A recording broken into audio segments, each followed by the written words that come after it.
tonight when I was out for a walk with myself in the spring twilight, and she would not even stop to speak to me, just slipped by me like a shadow in the twilight.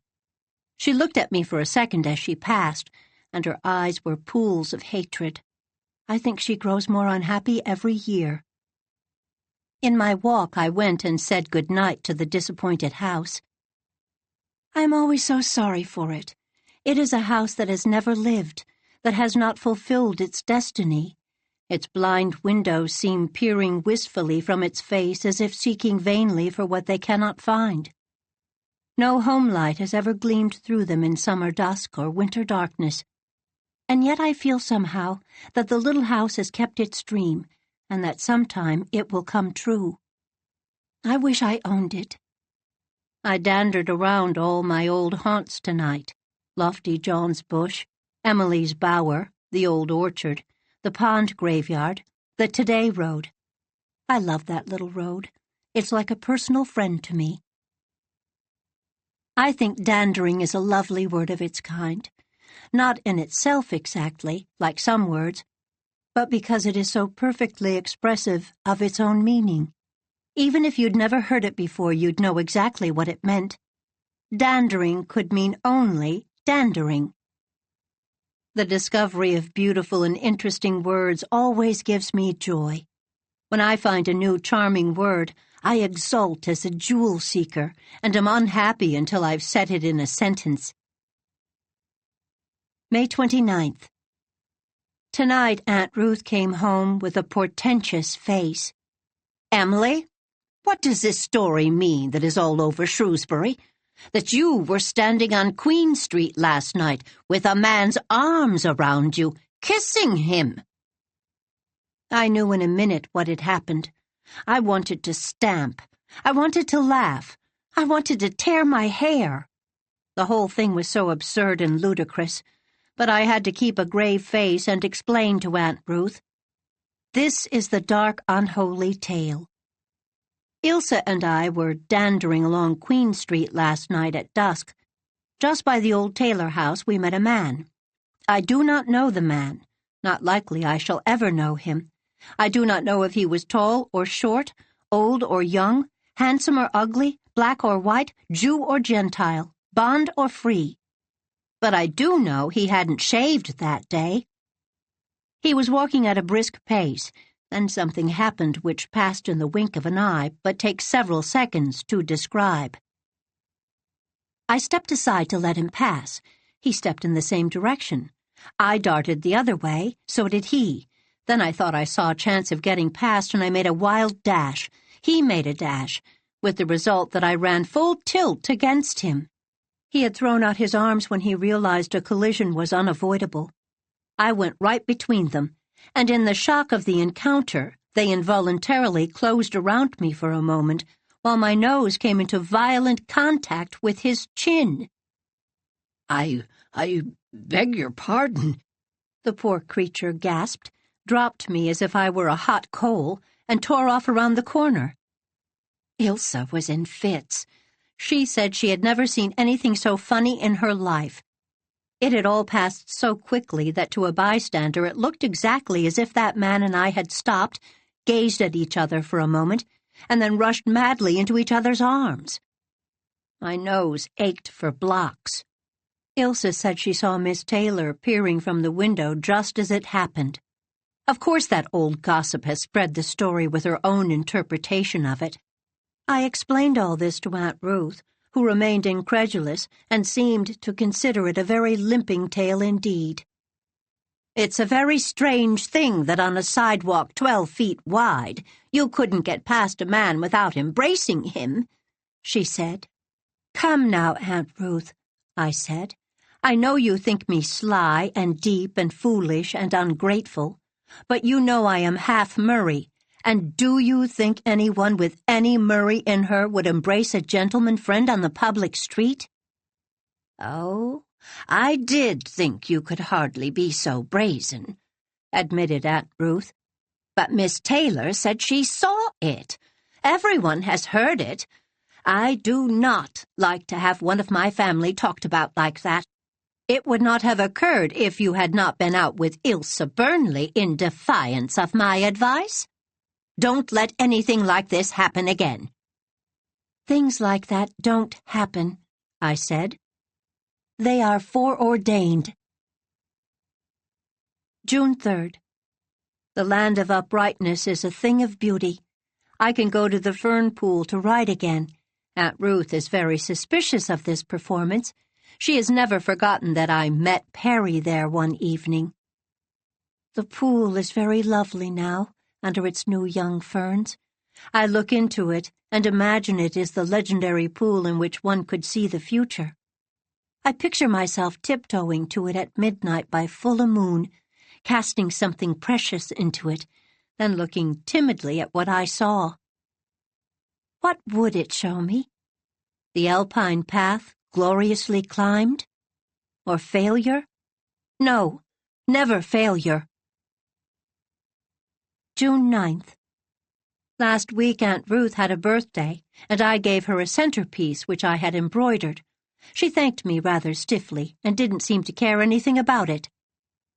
Tonight I was sitting in the bay window recess of the dining room, doing my algebra by the last light. The folding doors were open, and Aunt Ruth was talking to Mrs. Ince in the parlor. I thought they knew I was in the bay, but I suppose the curtains hid me. All at once I heard my name. Aunt Ruth was showing the centerpiece to Mrs. Ince, quite proudly. My niece Emily gave me this on my birthday. See how beautifully it is done? She is very skillful with her needle.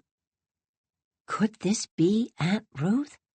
I was so petrified with amazement that I could neither move nor speak.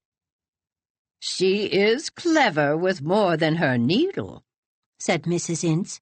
I hear Principal Hardy expects her to head her class in the terminal examinations. Her mother, my sister Juliet, was a very clever girl, said Aunt Ruth. And she's quite pretty, too, said Mrs. Ince. Her father, Douglas Starr, was a remarkably handsome man, said Aunt Ruth. They went out then. For once, an eavesdropper heard something good of herself. But from Aunt Ruth. June 17th. My candle goeth not out by night now, at least not until quite late. Aunt Ruth lets me sit up because the terminal examinations are on. Perry infuriated Mr. Travers by writing at the end of his algebra paper, Matthew 7:5. When Mr. Travers turned it up, he read, Thou hypocrite, first cast out the beam out of thine own eye, and then shalt thou see clearly to cast out the mote out of thy brother's eye. Mr. Travers is credited with knowing much less about mathematics than he pretends to. So he was furious and threw Perry's paper out as a punishment for impertinence. The truth is, poor Perry made a mistake. He meant to write Matthew 5:7. Blessed are the merciful, for they shall obtain mercy. He went and explained to Mr. Travers, but Mr. Travers wouldn't listen. Then Ilse bearded the lion in his den, that is, went to Principal Hardy, told him the tale, and induced him to intercede with Mr. Travers. As a result, Perry got his marks, but was warned not to juggle with scripture texts again. June 28th. School's out. I have won my Starr pin. It has been a great old year of fun and study and stings. And now I'm going back to dear New Moon for 2 splendid months of freedom and happiness.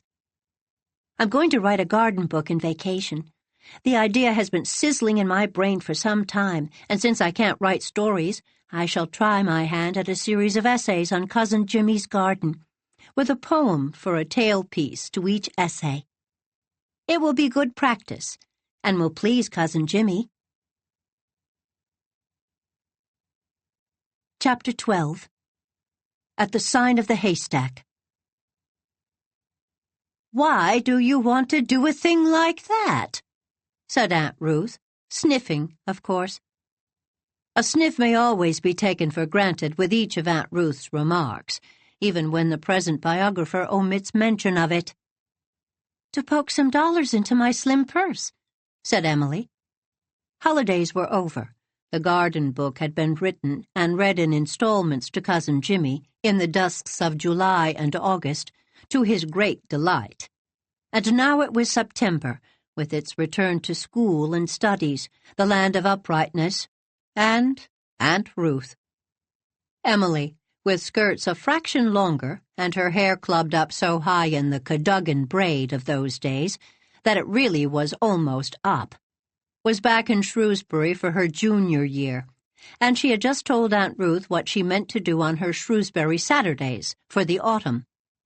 The editor of the Shrewsbury Times was planning a special illustrated Shrewsbury edition, and Emily was going to canvass as much of the country as she could cover for subscriptions to it. She had wrung a rather reluctant consent from Aunt Elizabeth, a consent which could never have been extorted if Aunt Elizabeth had been paying all Emily's expenses at school.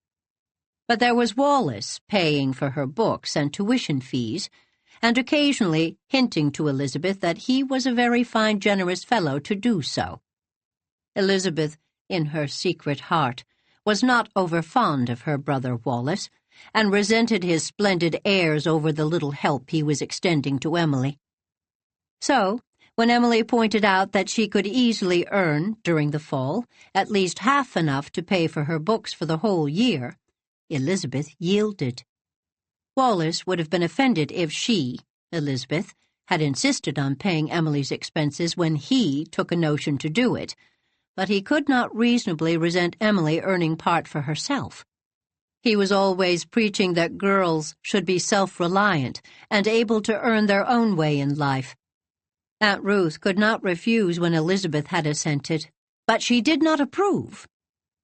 "The idea of your wandering over the country alone." "Oh, I'll not be alone. Ilse is going with me," said Emily. Aunt Ruth did not seem to consider this much of an improvement. "We're going to begin Thursday," said Emily. "There is no school Friday, owing to the death of Principal Hardy's father, and our classes are over at 3 on Thursday afternoon. We're going to canvass the Western Road that evening." "May I ask if you intend to camp on the side of the road?" "Oh, no. We'll spend the night with Ilse's aunt at Wiltney. Then, on Friday, we'll cut back to the Western Road, finish it that day, and spend Friday night with Mary Carswell's people at St. Clair, then work home Saturday by the river road." "It's perfectly absurd," said Aunt Ruth. "No Murray ever did such a thing. I'm surprised at Elizabeth. It simply isn't decent for two young girls like you and Ilse to be wandering alone over the country for 3 days." "What do you suppose could happen to us?" asked Emily. "A good many things might happen," said Aunt Ruth severely. She was right. A good many things might, and did, happen in that excursion. But Emily and Ilse set off in high spirits Thursday afternoon, two graceless schoolgirls with an eye for the funny side of everything, and a determination to have a good time. Emily especially was feeling uplifted. There had been another thin letter in the mail that day with the address of a third-rate magazine in the corner, offering her 3 subscriptions to the said magazine for her poem, Night in the Garden, which had formed the conclusion of her garden book, and was considered both by herself and Cousin Jimmy to be the gem of the volume. Emily had left the garden book locked up in the mantel cupboard of her room at New Moon, but she meant to send copies of its tail-pieces to various publications during the fall.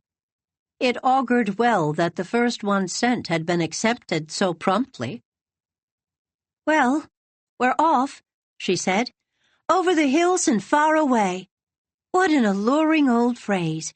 Anything may be beyond those hills ahead of us." "I hope we'll get lots of material for our essays," said Ilse practically. Principal Hardy had informed the junior English class that he would require several essays from them during the fall term, and Emily and Ilse had decided that one at least of their essays should recount their experiences in canvassing for subscriptions, from their separate points of view. Thus they had two strings to their bow. "I suggest we work along the Western Road and its branches as far as Hunter's Creek tonight," said Emily. "We ought to get there by sunset. Then we can hit the gypsy trail across the country, through the Malvern woods, and come out on the other side of them, quite near Wiltney. It's only half an hour's walk, while around by the Malvern Road it's an hour." "What a lovely afternoon this is!" It was a lovely afternoon. Such an afternoon as only September can produce when summer has stolen back for one more day of dream and glamour. Harvest fields, drenched in sunshine, lay all around them. The austere charm of northern firs made wonderful the ways over which they walked. Goldenrod beribboned the fences, and the sacrificial fires of willow herb were kindled on all the burnt lands along the sequestered roads back among the hills. But they soon discovered that canvassing for subscriptions was not all fun, though to be sure, as Ilse said, they found plenty of human nature for their essays. There was the old man who said, "Humph," at the end of every remark Emily made. When finally asked for a subscription, he gruffly said, "No." "I'm glad you didn't say humph this time," said Emily. "It was getting monotonous." The old fellow stared, then chuckled. "Are you any relation to the proud Murrays? I worked at a place they call New Moon when I was young, and one of the Murray gals, Elizabeth her name was, had a sort of high and lofty way of looking at you, just like yours." "My mother was a Murray." "I was thinking so. You bear the stamp of the breed. Well, here's $2, and you can put my name down. I'd rather see the special edition before I subscribe. I don't favour buying bearskins afore I see the bear. But it's worth $2 to see a proud Murray coming down to ask an old Billy Scott for a subscription." "Why didn't you slay him with a glance?" asked Ilse as they walked away. Emily was walking savagely with her head held high and her eyes snapping. "I'm out to get subscriptions, not to make widows. I didn't expect it would be all plain sailing." There was another man who growled all the way through Emily's explanations, and then, when she was primed for refusal, gave her 5 subscriptions. "He likes to disappoint people," she told Ilse as they went down the lane. "He would rather disappoint them agreeably than not at all." One man swore volubly, not at anything in particular, but just at large, as Ilse said, and another old man was on the point of subscribing when his wife interfered. "I wouldn't if I was you, Father. The editor of that paper is an infidel." "Very impudent of him, to be sure," said Father, and put his money back in his wallet. "Delicious," murmured Emily when she was out of earshot. "I must jot that down in my Jimmy book." As a rule, the women received them more politely than the men, but the men gave them more subscriptions. Indeed, the only woman who subscribed was an elderly dame whose heart Emily won by listening sympathetically to a long account of the beauty and virtues of the said elderly lady's deceased pet Thomas cat. Though it must be admitted that she whispered aside to Ilse at its conclusion, "Charlottetown papers, please copy." Their worst experience was with a man who treated them to a tirade of abuse because his politics differed from the politics of the times, and he seemed to hold them responsible for it. When he halted for breath, Emily stood up. "Kick the dog, then you'll feel better," she said calmly as she stalked out. Ilse was white with rage. "Could you have believed people could be so detestable?" she exploded. "To rate us as if we were responsible for the politics of the times. Well, human nature from canvasser's point of view is to be the subject of my essay. I'll describe that man and picture myself telling him all the things I wanted to and didn't." Emily broke into laughter and found her temper again. "You can. I can't even take that revenge. My promise to Aunt Elizabeth binds me." I shall have to stick to facts. Come, let's not think of the brute. After all, we've got quite a lot of subscriptions already, and there's a clump of white birches in which it is reasonably certain a dryad lives, and that cloud over the firs looks like the faint golden ghost of a cloud. Nevertheless, I should have liked to reduce that old vampire to powder, said Ilse. At the next place of call, however, their experience was pleasant, and they were asked to stay for supper. By sunset they had done reasonably well in the matter of subscriptions, and had accumulated enough private jokes and bywords to furnish fun for many moons of reminiscence. They decided to canvass no more that night. They had not got quite as far as Hunter's Creek, but Emily thought it would be safe to make a cross-cut from where they were. The Malvern woods were not so very extensive, and no matter where they came out on the northern side of them, they would be able to see Wiltney.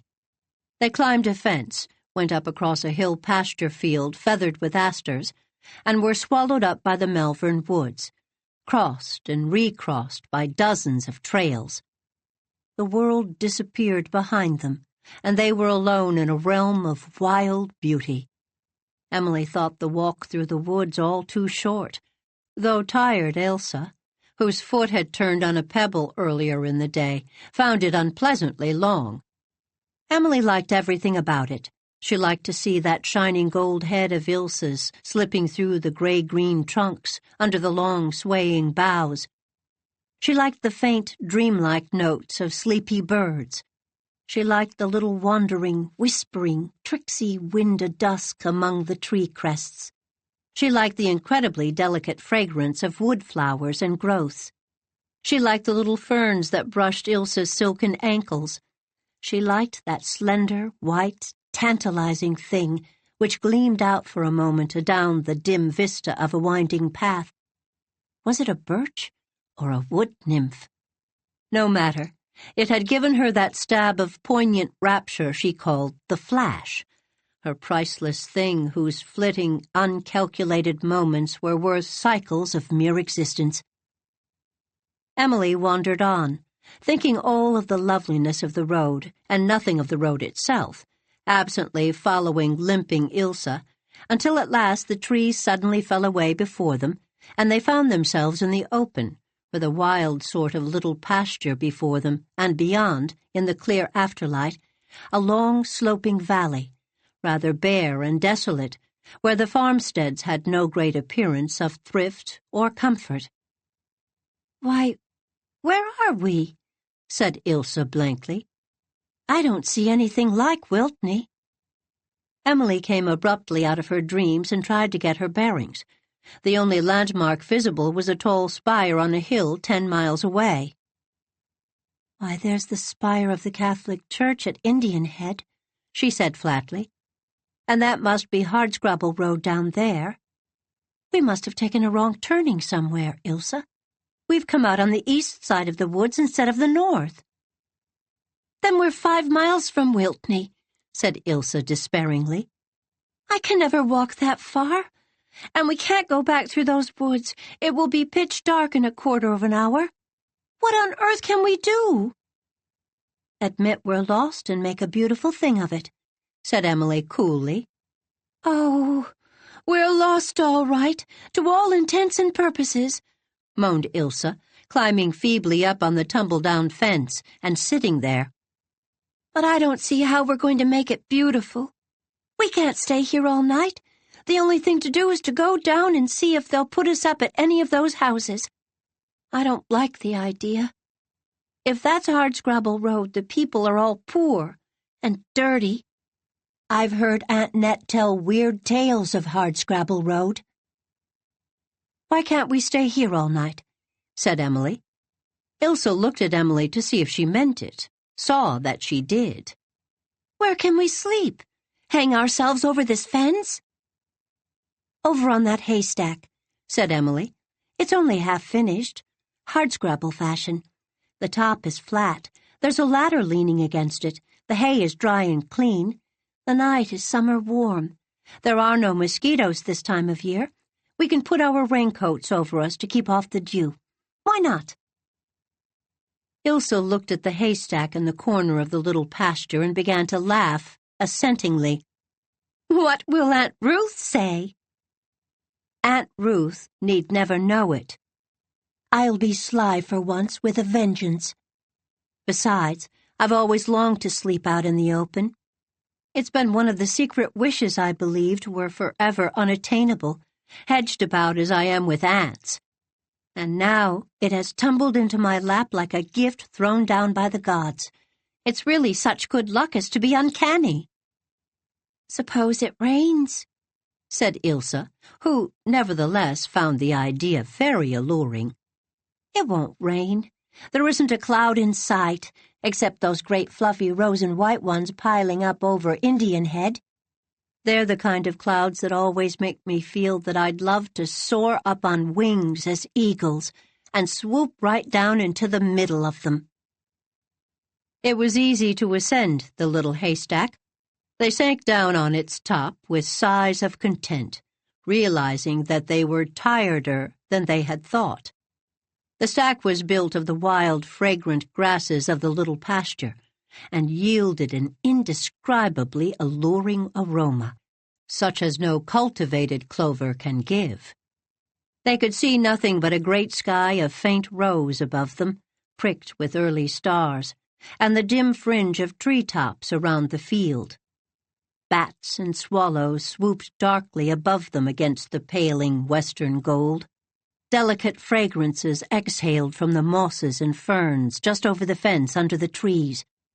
A couple of aspen poplars in the corner talked in silvery whispers of the gossip of the woods. They laughed together in sheer lawless pleasure. An ancient enchantment was suddenly upon them, and the white magic of the sky and the dark magic of the woods wove the final spell of a potent incantation. "Such loveliness as this doesn't seem real," murmured Emily. "It's so wonderful it hurts me. I'm afraid to speak out loud for fear it will vanish. Were we vexed with that horrid old man and his beastly politics today, Ilse? Why, he doesn't exist. Not in this world, anyway.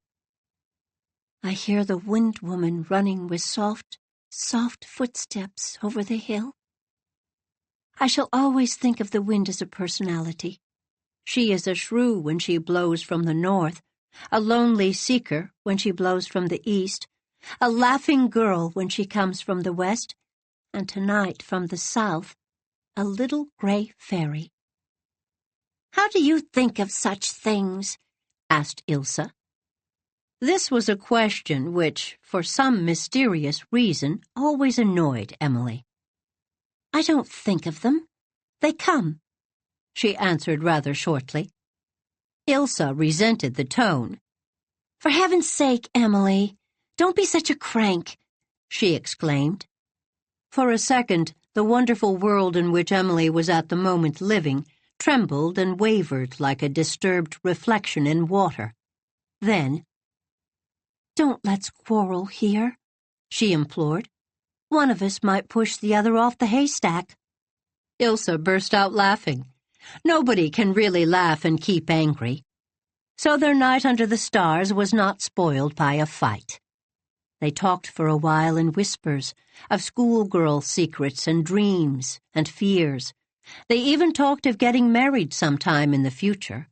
Of course they shouldn't have, but they did. Ilse, it appeared, was slightly pessimistic in regard to her matrimonial chances. "The boys like me as a pal, but I don't believe anyone will ever really fall in love with me." "Nonsense," said Emily reassuringly. 9 out of 10 men will fall in love with you." "But it will be the 10th I'll want," persisted Ilse gloomily. And then they talked of almost everything else in the world. Finally, they made a solemn compact that whichever one of them died first was to come back to the other if it were possible. How many such compacts have been made, and has even one ever been kept? Then Ilse grew drowsy and fell asleep. But Emily did not sleep, did not want to sleep. It was too dear a night to go to sleep, she felt. She wanted to lie awake for the pleasure of it and think over 1,000 things. Emily always looked back to that night spent under the stars as a sort of milestone. Everything in it and of it ministered to her. It filled her with its beauty, which she must later give to the world. She wished that she could coin some magic word that might express it. The round moon rose. Did an old witch in a high-crowned hat ride past it on a broomstick? No. It was only a bat and the little tip of a hemlock tree by the fence. She made a poem on it at once, the lines singing themselves through her consciousness without effort. With one side of her nature she liked writing prose best. With the other, she liked writing poetry. This side was uppermost tonight, and her very thoughts ran into rhyme. A great pulsating star hung low in the sky over Indian Head. Emily gazed on it and recalled Teddy's old fancy of his previous existence in a star. The idea seized on her imagination, and she spun a dream life, lived in some happy planet circling round that mighty, far-off sun.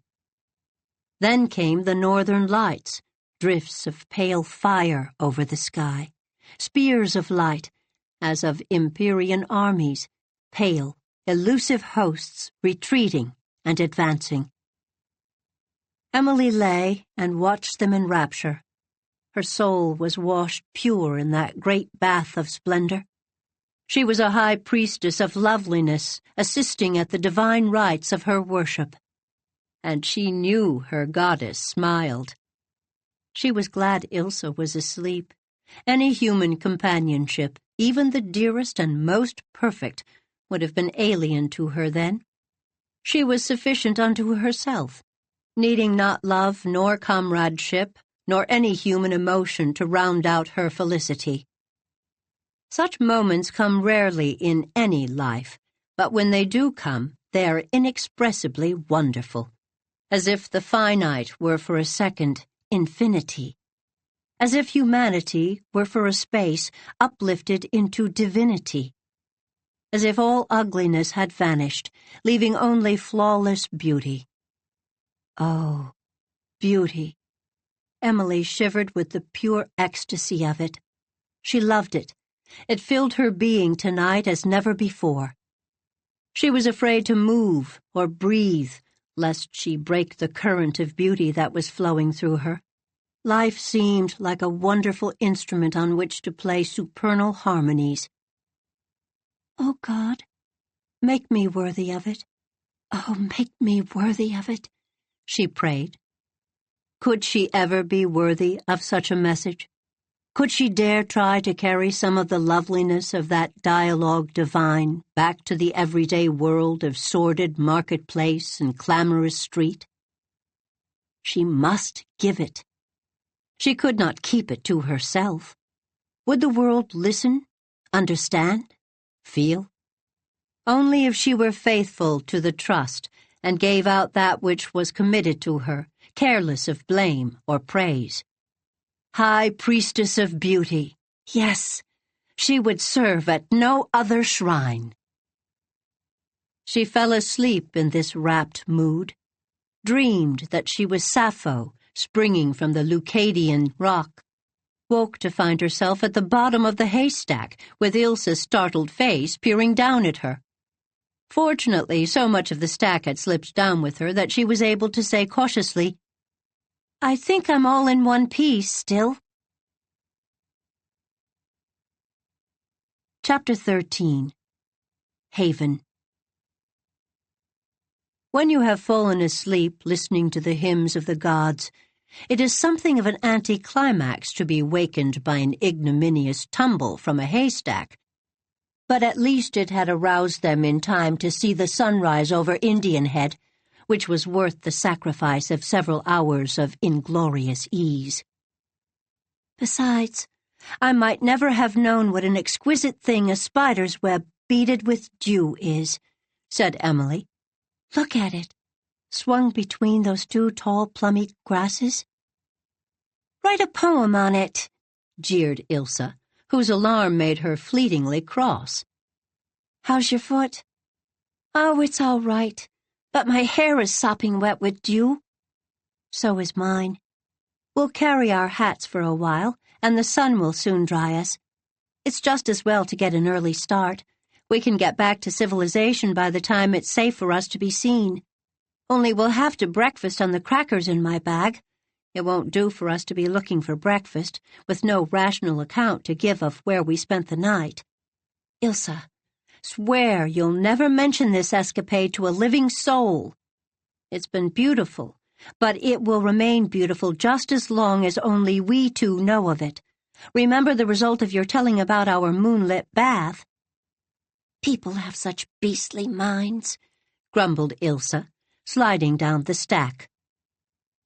"Oh, look at Indian Head. I could be a sun worshipper this very moment." Indian Head was a flaming mount of splendor. The far-off hills turned beautifully purple against the radiant sky. Even the bare, ugly hardscrabble road was transfigured and luminous in hazes of silver. The fields and woods were very lovely in the faint pearly luster. "The world is always young again for just a few moments at the dawn," murmured Emily. Then she pulled her Jimmy book out of her bag and wrote the sentence down. They had the usual experiences of canvassers the world over that day. Some people refused to subscribe, ungraciously. Some subscribed graciously. Some refused to subscribe so pleasantly that they left an agreeable impression. Some consented to subscribe so unpleasantly that Emily wished they had refused. But on the whole, they enjoyed the forenoon, especially when an excellent early dinner in a hospitable farmhouse on the western road filled up the aching void left by a few crackers and a night on a haystack. "S'pose you didn't come across any stray children today?" asked their host. "No. Have any been lost?" "Little Alan Bradshaw, Will Bradshaw's son, downriver at Malvern Point, has been missing ever since Tuesday morning. He walked out of the house that morning singing and hasn't been seen or heard of since." Emily and Ilse exchanged shocked glances. "How old was he?" "Just 7, and an only child. They say his poor ma is plumb distracted.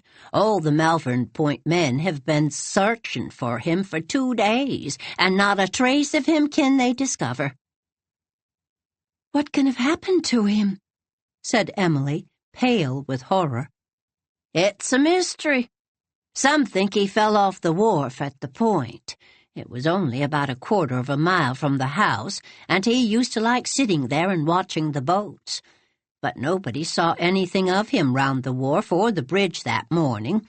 There's a lot of marshland west of the Bradshaw farm, full of bogs and pools. Some think he must have wandered there and got lost and perished. You remember Tuesday night was terrible cold. That's where his mother thinks he is. And if you ask me, she's right. If he'd been anywhere else, he'd have been found by the searching parties. They've combed the country." The story haunted Emily all the rest of the day, and she walked under its shadow. Anything like that always took almost a morbid hold on her. She could not bear the thought of the poor mother at Malvern Point. And the little lad, where was he? Where had he been the previous night when she had lain in the ecstasy of wild, free hours? That night had not been cold, but Wednesday night had, and she shuddered as she recalled Tuesday night, when a bitter autumnal windstorm had raged till dawn, with showers of hail and stinging rain. Had he been out in that? The poor lost baby? "Oh, I can't bear it," she moaned. "It's dreadful," agreed Ilse, looking rather sick. "But we can't do anything. There's no use in thinking of it. Oh!" Suddenly Ilse stamped her foot. "I believe Father used to be right when he didn't believe in God. Such a hideous thing as this! How could it happen if there is a God? A decent God, anyway?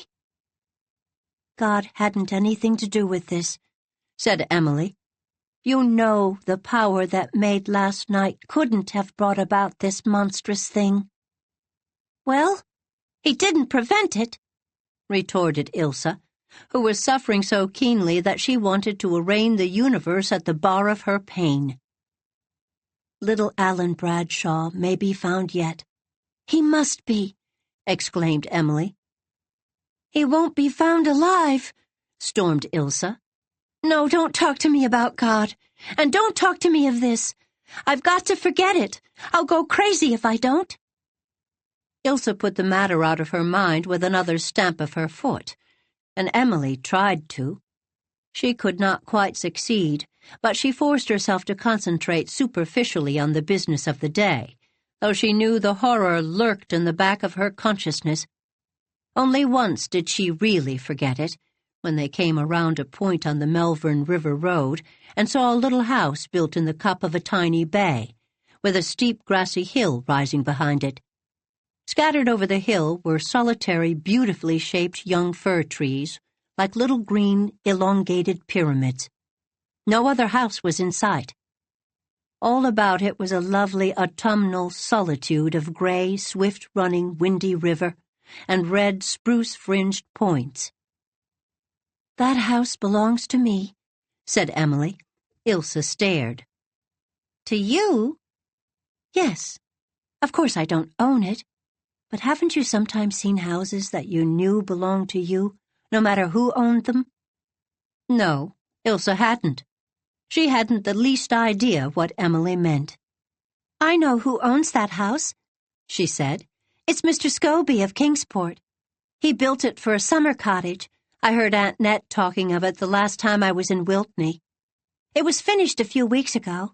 It's a pretty little house, but too small for me. I like a big house. I don't want to feel cramped and crowded, especially in summer. It's hard for a big house to have any personality, said Emily thoughtfully. But little houses almost always have. That house is full of it. There isn't a line or a corner that isn't eloquent, and those casement windows are lovable, especially that little one high up under the eaves over the front door.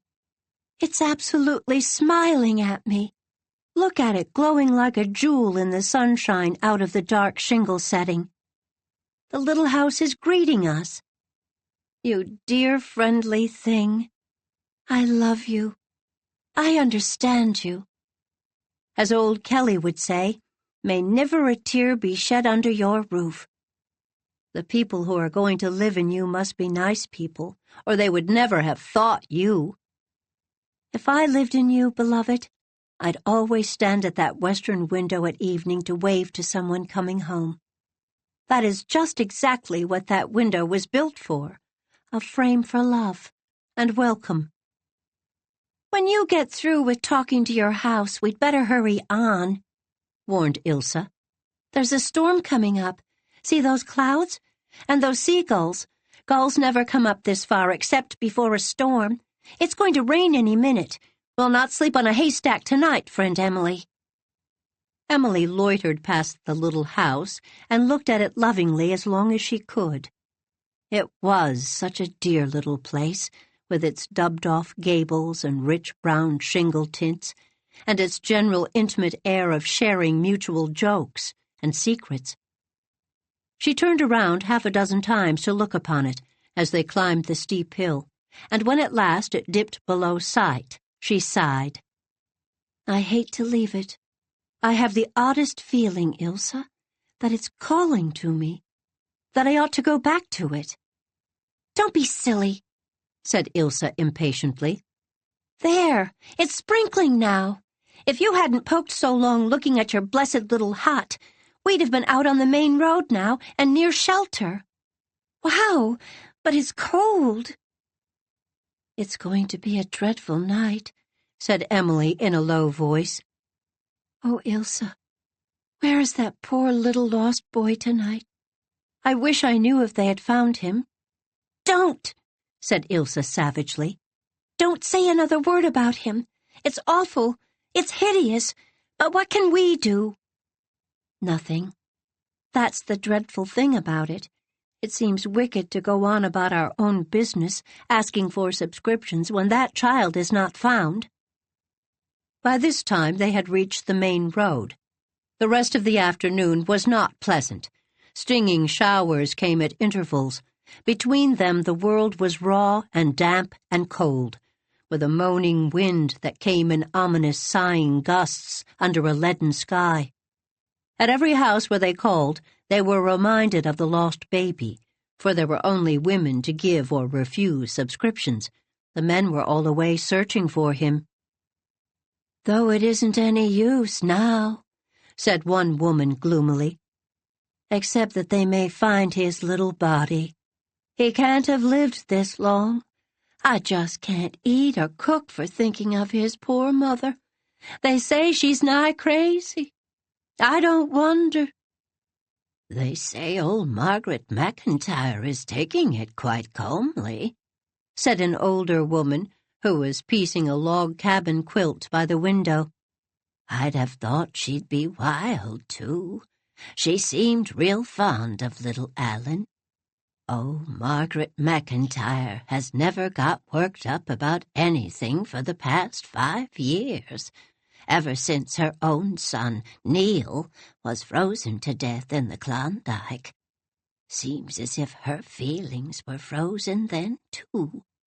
She's been a little mad ever since. She won't worry none over this. She'll just smile and tell you she spanked the king." Both women laughed. Emily, with the storyteller's nose, scented a story instantly, but though she would fain have lingered to hunt it down, Ilse hustled her away. "We must get on, Emily, or we'll never reach St. Clair before night." They soon realized that they were not going to reach it. At sunset, St. Clair was still 3 miles away, and there was every indication of a wild evening. "We can't get to St. Clair, that's certain," said Ilse. "It's going to settle down for a steady rain, and it'll be as black as 1,000,000 black cats in a quarter of an hour.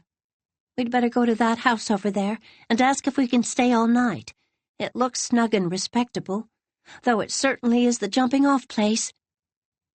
The house at which Ilse pointed, an old whitewashed house with a gray roof, was set on the face of a hill amid bright green fields of clover aftermath.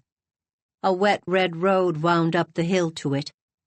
A thick grove of spruces shut it off from the Gulf shore, and beyond the grove, a tiny dip in the land revealed a triangular glimpse of misty white-capped gray sea. The near brook valley was filled with young spruces, dark green in the rain. The gray clouds hung heavily over it. Suddenly the sun broke through the clouds in the west for one magical moment. The hill of clover meadows flashed instantly into incredibly vivid green.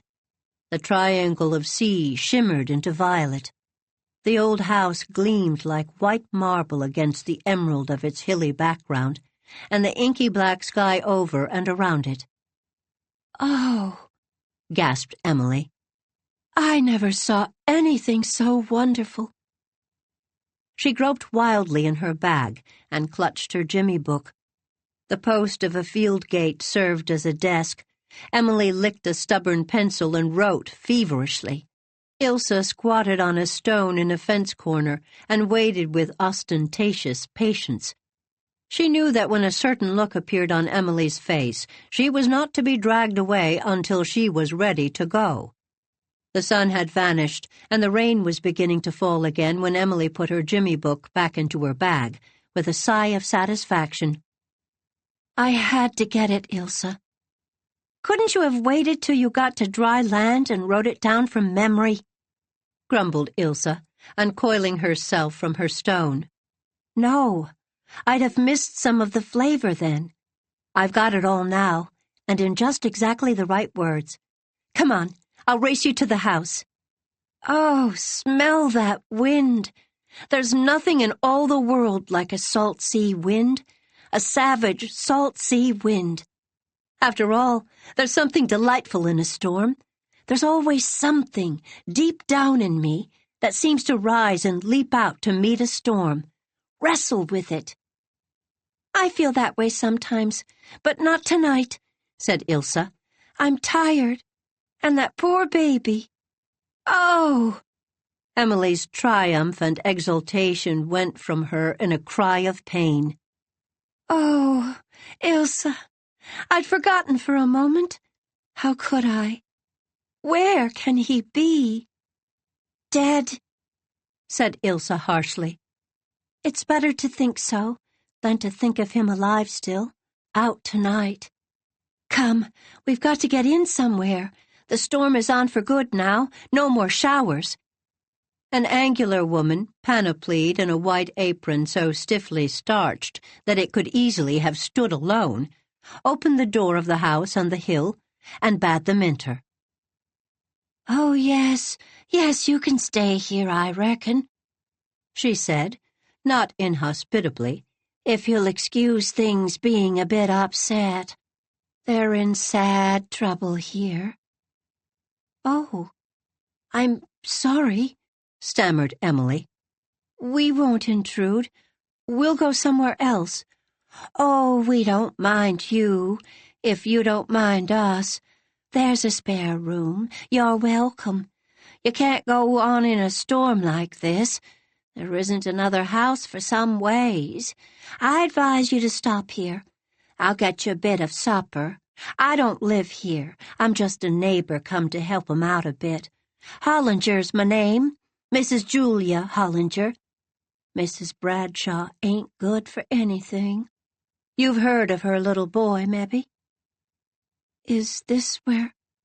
And he hasn't been found? No, never will be. I'm not mentioning it to her. With a quick glance over her shoulder along the hall. But it's my opinion he got in the quicksands down by the bay. That's what I think. Come in and lay off your things. I suppose you don't mind eating in the kitchen. The room is cold. We haven't the stove up in it yet. It'll have to be put up soon if there's a funeral. I suppose there won't be if he's in the quicksand. You can't have a funeral without a body, can you? All this was very gruesome. Emily and Ilse would fain have gone elsewhere, but the storm had broken in full fury, and darkness seemed to pour in from the sea over the changed world. They took off their drenched hats and coats and followed their hostess to the kitchen, a clean, old-fashioned spot which seemed cheerful enough in lamplight and fire-glow. Sit up to the fire. I'll poke it a bit. Don't mind Grandfather Bradshaw. Grandfather, here's 2 young ladies that want to stay all night. Grandfather stared stonily at them out of little hazy blue eyes and said not a word. Don't mind him, in a pig's whisper. He's over 90, and he never was much of a talker. Clara, Mrs. Bradshaw, is in there, nodding towards the door of what seemed a small bedroom off the kitchen.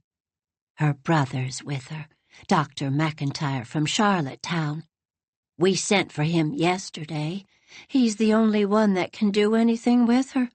She's been walking the floor all day, but we've got her persuaded to lie down a bit. Her husband's out looking for little Alan. A child can't be lost in the 19th century, said Grandfather Bradshaw with uncanny suddenness and positiveness. There now, Grandfather. I advise you not to get worked up. And this is the 20th century now. He's still living back there. His memory stopped a few years ago. What might your names be? Burnley? Starr? From Blairwater? Oh, then you'll know the Murrays. Niece? Oh. Mrs. Julia Hollinger's "oh" was subtly eloquent. She had been setting dishes and food down at a rapid rate on the clean oilcloth on the table. Now she swept them aside, extracted a tablecloth from a drawer of the cupboard, got silver forks and spoons out of another drawer, and a handsome pair of salt and pepper shakers from the shelves. Don't go to any trouble for us," pleaded Emily. "Oh, it's no trouble. If all was well here, you'd find Mrs. Bradshaw real glad to have you. She's a very kind woman, poor soul. It's awful hard to see her in such trouble. Alan was all the child she had, you see." "A child can't be lost in the 19th century, I tell you," repeated Grandfather Bradshaw with an irritable shift of emphasis. "No, no," soothingly. "Of course not, Grandfather. Little Alan'll turn up all right yet. Here's a hot cup of tea for you. I advise you to drink it. That'll keep him quiet for a bit. Not that he's ever very fussy, only everybody's a bit upset, except old Mrs. McIntyre. Nothing ever upsets her. It's just as well, only it seems to me real unfeeling. Course, she isn't just right. Come, sit in and have a bite, girls. Listen to that rain, will you? The men will be soaked. They can't search much longer tonight. We'll soon be home. I sort of dread it. Claire'll go wild again when he comes home without little Alan. We had a terrible time with her last night, poor thing." "A child can't be lost in the 19th century," said Grandfather Bradshaw, and choked over his hot drink in his indignation. "No, nor in the 20th neither," said Mrs. Hollinger, patting him on the back. "I advise you to go to bed, Grandfather. You're tired."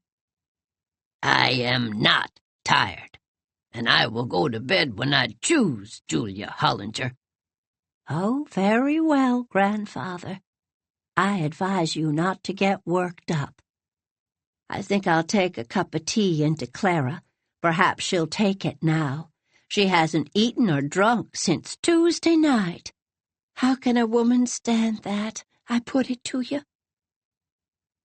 Emily and Ilse ate their supper with what appetite they could summon up, while Grandfather Bradshaw watched them suspiciously, and sorrowful sounds reached them from the little inner room.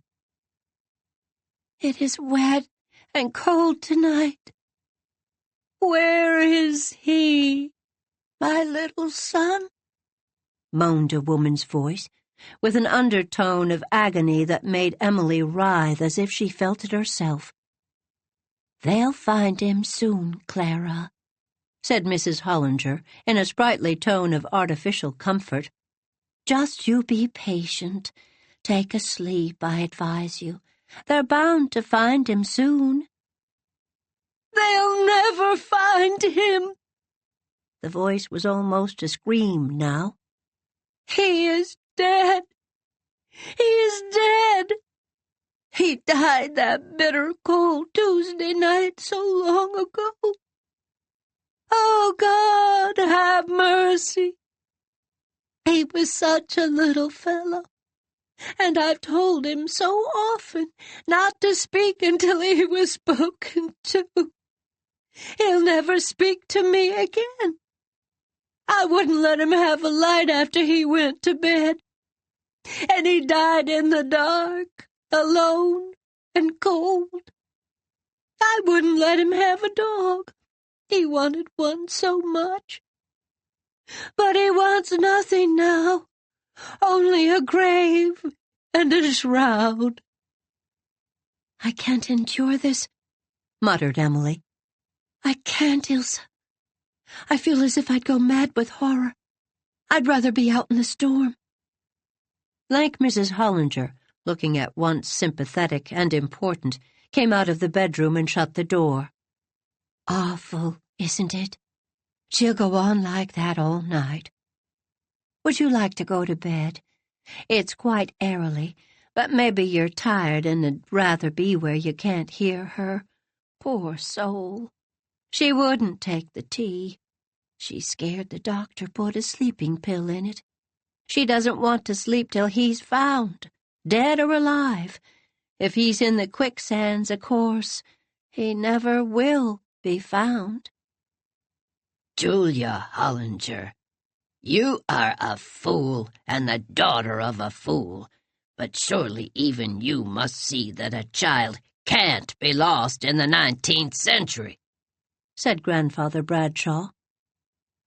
"Well, if it was anybody but you called me a fool, Grandfather, I'd be mad," said Mrs. Hollinger, a trifle tartly. She lighted a lamp and took the girls upstairs. "I hope you'll sleep. I advise you to get in between the blankets, though there's sheets on the bed. They was all aired today, blankets and sheets. I thought it'd be better to air 'em in case there was a funeral. I remember the New Moon Murrays was always particular about airing their beds, so I thought I'd mention it. Listen to that wind. We'll likely hear of awful damage from this storm. I wouldn't wonder if the roof blew off this house tonight. Troubles never come singly. I advise you not to get upset if you hear a noise through the night. If the men bring the body home, Clara'll likely act like all possessed, poor thing.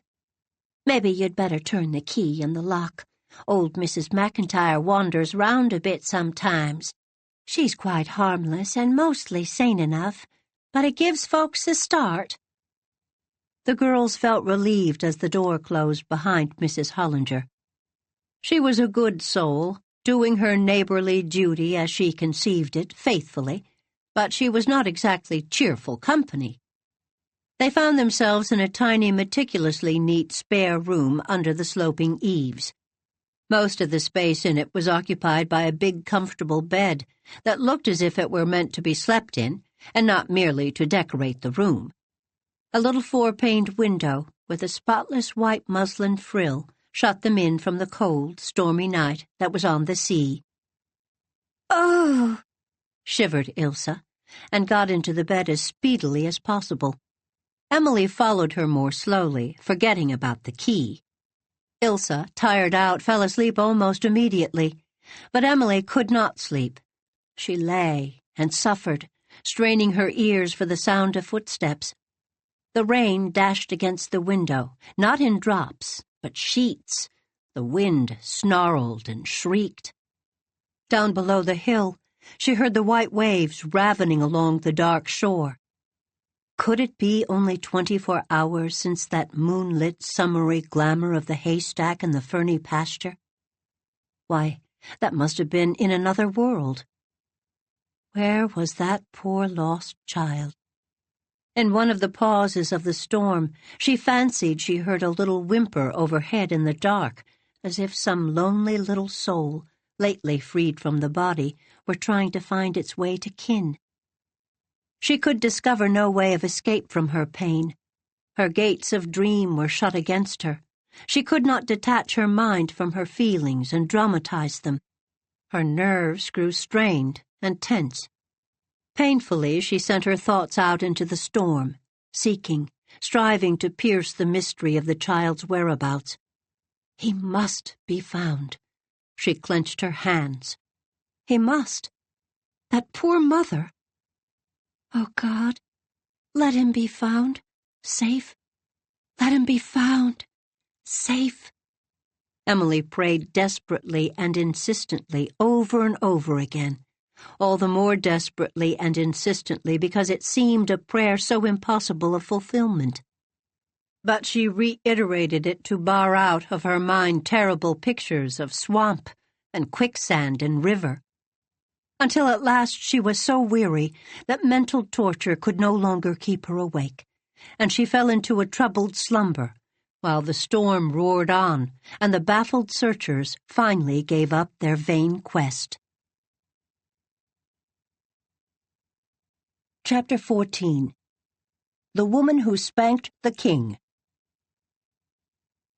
The wet dawn came up from the gulf in the wake of the spent storm and crept grayly into the little spare room of the whitewashed house on the hill.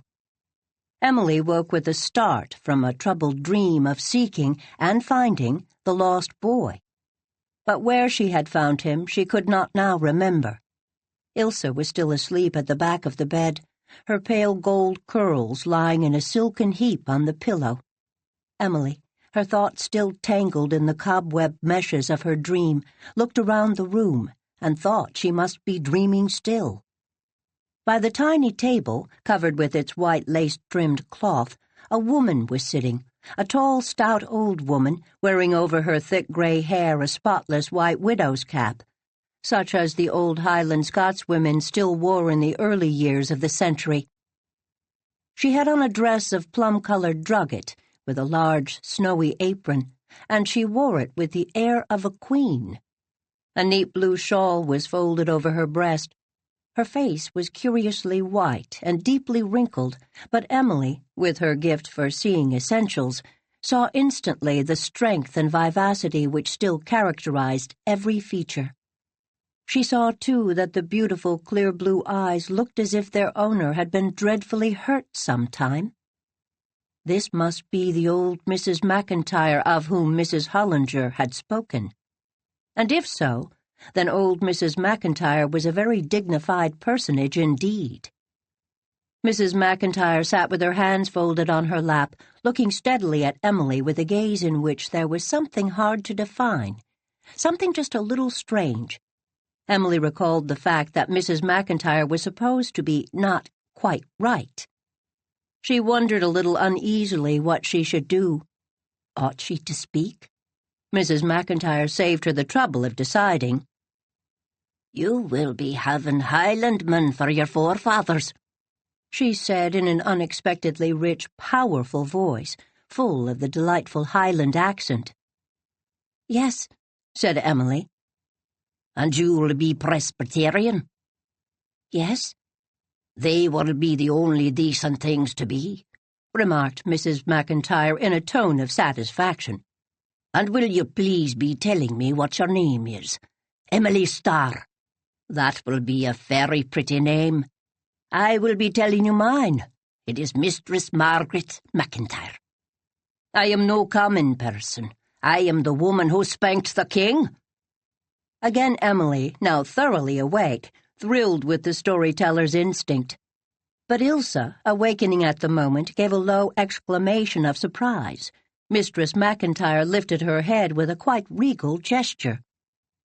"You will not be afraid of me, my dear.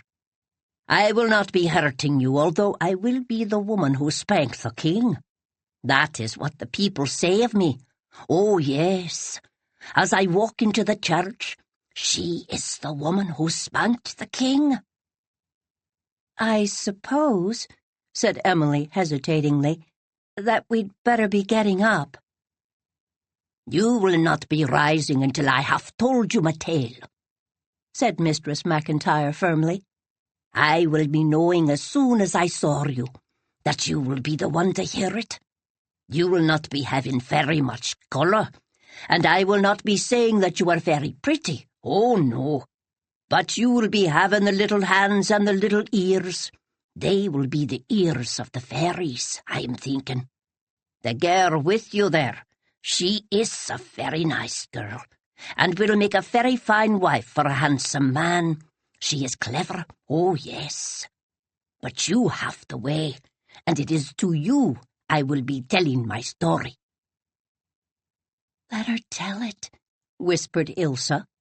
"I'm dying of curiosity to hear about the king being spanked." Emily, who realized that there was no letting in the case, only a matter of lying still and listening to whatever it seemed good to Mistress McIntyre to say, nodded. "You will not be having twa talks. I will be meaning the Gaelic." Spellbound, Emily shook her black head. "That is a pity, for my story will not be sounding so well in the English. Oh, no. You will be saying to yourself the old woman is having a dream, but you will be wrong, for it is the true story I will be telling you. Oh, yes, I spanked the king. Of course, he would not be the king then. He could be only a little prince and no more than 9 years old, just the same age as my little Alec. But it is at the beginning I must be, or you will not be understanding the matter at all, at all. It was all a long, long time ago, before ever we left the old country. My husband would be Alistair McIntyre, and he would be a shepherd near the Balmoral Castle. Alistair was a very handsome man, and we were very happy. It was not that we did not quarrel once in a while. Oh, no, that would be very monotonous. But when we made up, it is more loving than ever we would be. And I would be very good-looking myself. I will be getting fatter and fatter all the time now, but I was very slim and beautiful then. Oh, yes. It is the truth I will be telling you, though I will be seeing that you are laughing in your sleeves at me. When you will be 80, you will be knowing more about it.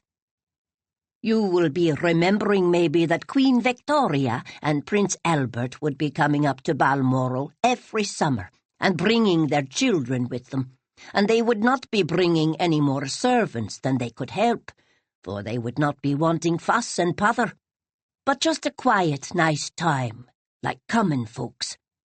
On Sundays they would be walking down sometimes to the church in the glen to be hearing Mr. Donald Macpherson preach.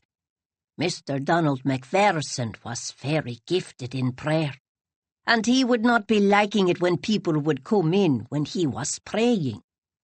He would be apt to be stopping and saying, "Oh, Lord, we will be waiting until Sandy Big Jim has taken his seat. Oh, yes." I would be hearing the Queen laugh the next day.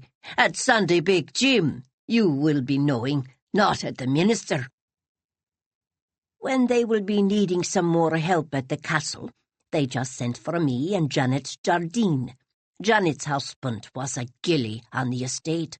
She would be always saying to me, "Good morning, Mistress McIntyre," when we would be meeting, and I would be saying, "Good morning, Janet," just to be showing the superiority of the McIntyres over the Jardines. But she was a very good creature in her place, and we would be getting on very well together, when she would not be forgetting it. I was very good friends with the Queen. Oh, yes. She was not a proud woman whatever. She would be sitting in my house at times and drinking a cup of tea, and she would be talking to me of her children. She was not very handsome, oh no, but she would be having a very pretty hand. Prince Albert was very fine-looking, so people would be saying, but to my mind, Alistair was far the handsomer man. They would be very fine people whatever, and the little princess and princesses would be playing about with my children every day. The Queen would be knowing they were in good company, and she would be easier in her mind about them than I was, for Prince Bertie was the daring lad if ever there was one. Oh, yes, and the tricky one. And I would be worrying all the time for the fear he and Alec would be getting into a scrape. They would be playing every day together, and quarrelling too, and it would not always be Alec's fault either. But it was Alec that would be getting the scolding, poor lad. Somebody would have to be scolded, and you will be knowing that I could not be scolding the prince, my dear. There was one great worry I will be having. The burn behind the house in the trees. It was very deep and swift in places, and if a child should be falling in, he would be drowned. I would be telling Prince Bertie and Alec time after time that they must never be going near the banks of the burn. They would be doing it once or twice for all that, and I would be punishing Alec for it, though he would be telling me that he did not want to go, and Prince Bertie would be saying, "Oh, come on, there will not be any danger. Do not be a coward." And Alec, he would be going because he would be thinking he had to do what Prince Bertie wanted, and not liking very well either to be called a coward, and him a McIntyre. I would be worrying so much over it that I would not be sleeping at nights. And then, my dear, one day Prince Bertie would be falling right into the deep pool, and Alec would be trying to pull him out and falling in after him.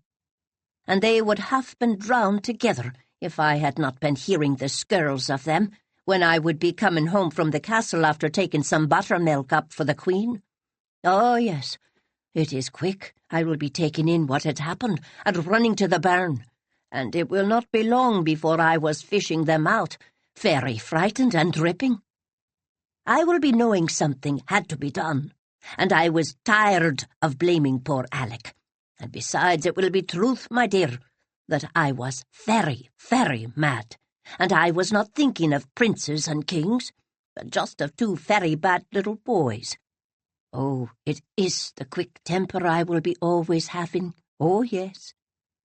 I will be picking up Prince Bertie and turning him over my knee, and I will be giving him a sound spanking on the place the good Lord will be making for spanks in princes as well as in common children. I will be spanking him first, because he was a prince. Then I spanked Alec, and they made music together, for it was very angry I was, and I will be doing what my hands will be finding to do with all my might, as the good book says.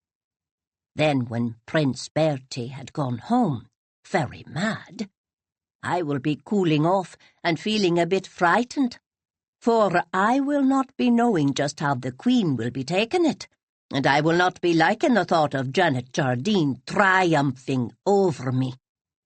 But it is a sensible woman Queen Victoria was, and she will be telling me next day that I did right, and Prince Albert will be smiling and joking to me about the laying on of hands. And Prince Bertie would not be disobeying me again about going to the barn. Oh, no, and he could not be sitting down very easy for some time. As for Alistair, I had been thinking he would be very cross with me, but it will always be hard telling what a man will think of anything. Oh, yes, for he would be laughing over it too, and telling me that a day would come when I could be boasting that I had spanked the king. It was all a long time ago now, but never will I be forgetting it. She would be dying 2 years ago, and Prince Bertie would be the king at last. When Alistair and I came to Canada, the Queen will be giving me a silk petticoat. It was a very fine petticoat of the Victoria tartan. I have never worn it, but I will be wearing it once, in my coffin. Oh, yes.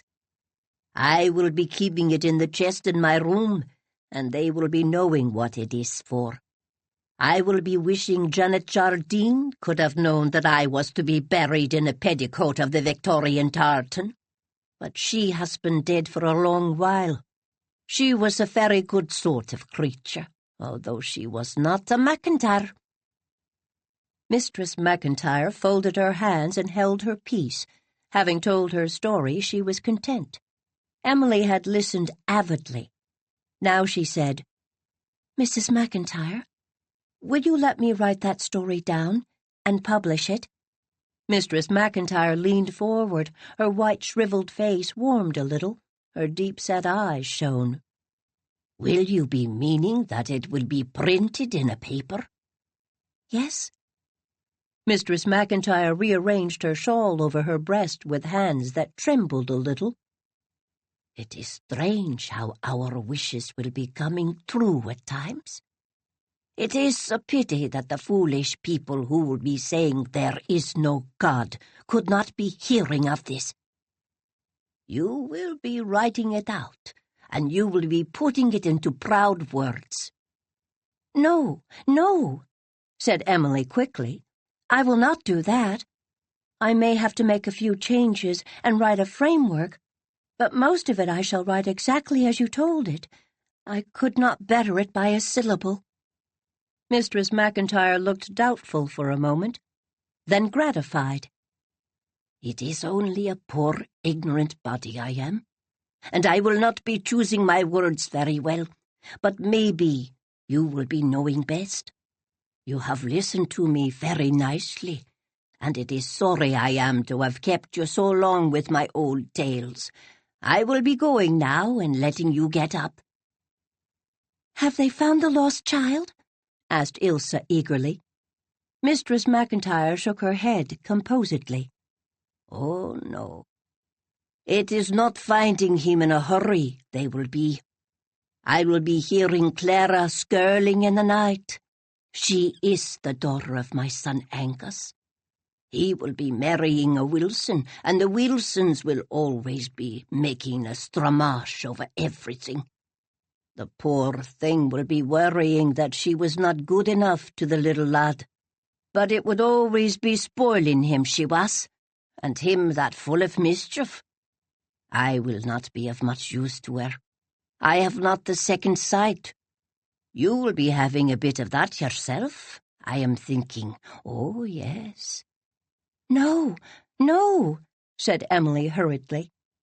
She could not help recalling a certain incident of her childhood at New Moon, of which she somehow never liked to think.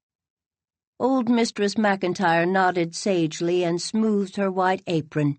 "It will not be right for you to be denying it, my dear, for it is a great gift, and my cousin Helen, 4 times removed, will be having it. Oh, yes.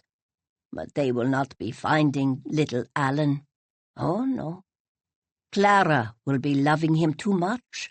It is not a very good thing to be loving anyone too much. God will be a jealous God. Oh, yes. It is Margaret McIntyre who knows it. I will be having 6 sons once, all very fine men, and the youngest will be Neil. He was 6'2" in his stockings, and there would be none of the others like him at all. There would be such fun in him. He would always be laughing, oh yes, and the wiling tongue of him would be coaxing the birds off the bushes. He will be going to the Klondike, and he will be getting frozen to death out there one night, oh yes. He will be dying while I was praying for him.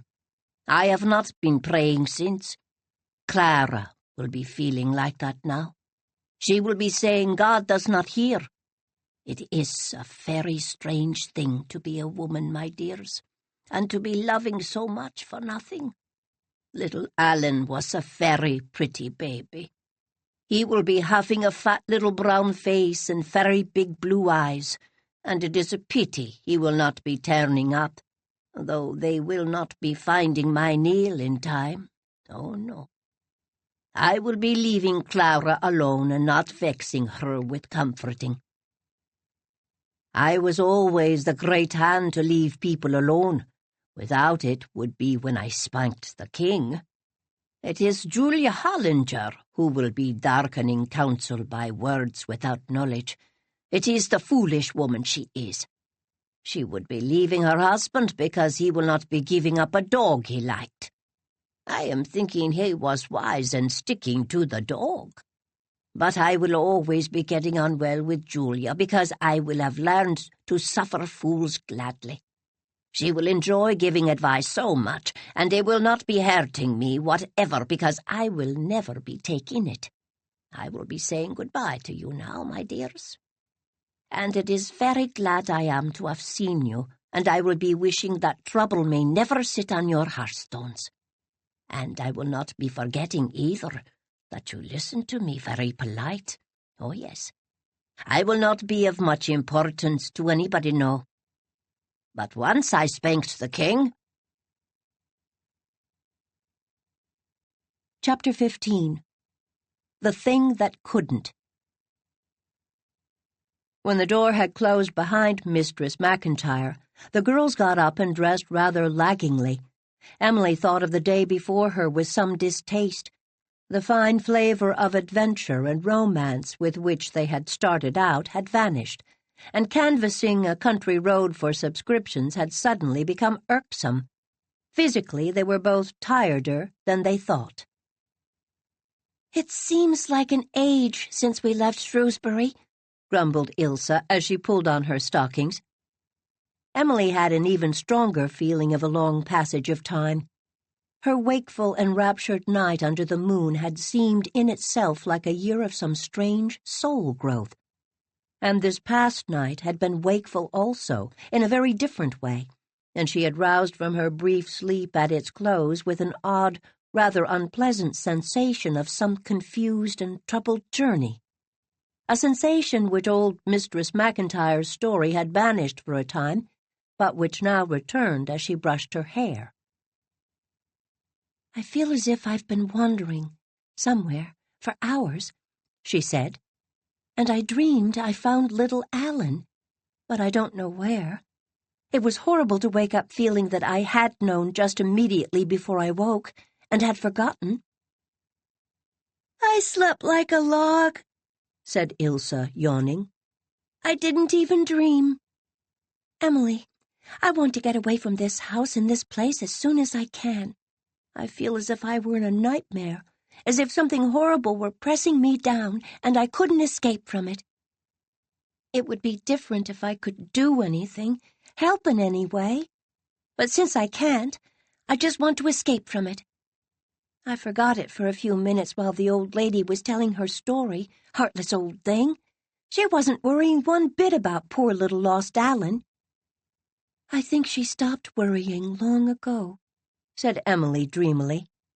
"That's what people mean when they say she isn't right. People who don't worry a little never are right, like Cousin Jimmy. But that was a great story. I'm going to write it for my first essay, and later on I'll see about having it printed. I'm sure it would make a splendid sketch for some magazine, if I can only catch the savor and vivacity she put into it. I think I'll jot down some of her expressions right away in my Jimmy book before I forget them." "Oh, drat your Jimmy book," said Ilse. "Let's get down and eat breakfast if we have to and get away." But Emily, reveling again in her storyteller's paradise, had temporarily forgotten everything else. "Where is my Jimmy book?" she asked impatiently. "It isn't in my bag. I know it was here last night. Surely I didn't leave it on that gate-post." "Isn't that it over on the table?" asked Ilse. Emily gazed blankly at it. "It can't be. It is. How did it get there? I know I didn't take it out of the bag last night." "You must have," said Ilse indifferently. Emily walked over to the table with a puzzled expression. The Jimmy book was lying open on it, with her pencil beside it. Something on the page caught her eye suddenly. She bent over it. "Why don't you hurry and finish your hair?" demanded Ilse a few minutes later. "I'm ready now. For pity's sake, tear yourself from that blessed Jimmy book for long enough to get dressed." Emily turned around, holding the Jimmy book in her hands. She was very pale, and her eyes were dark with fear and mystery. "Ilse, look at this," she said in a trembling voice.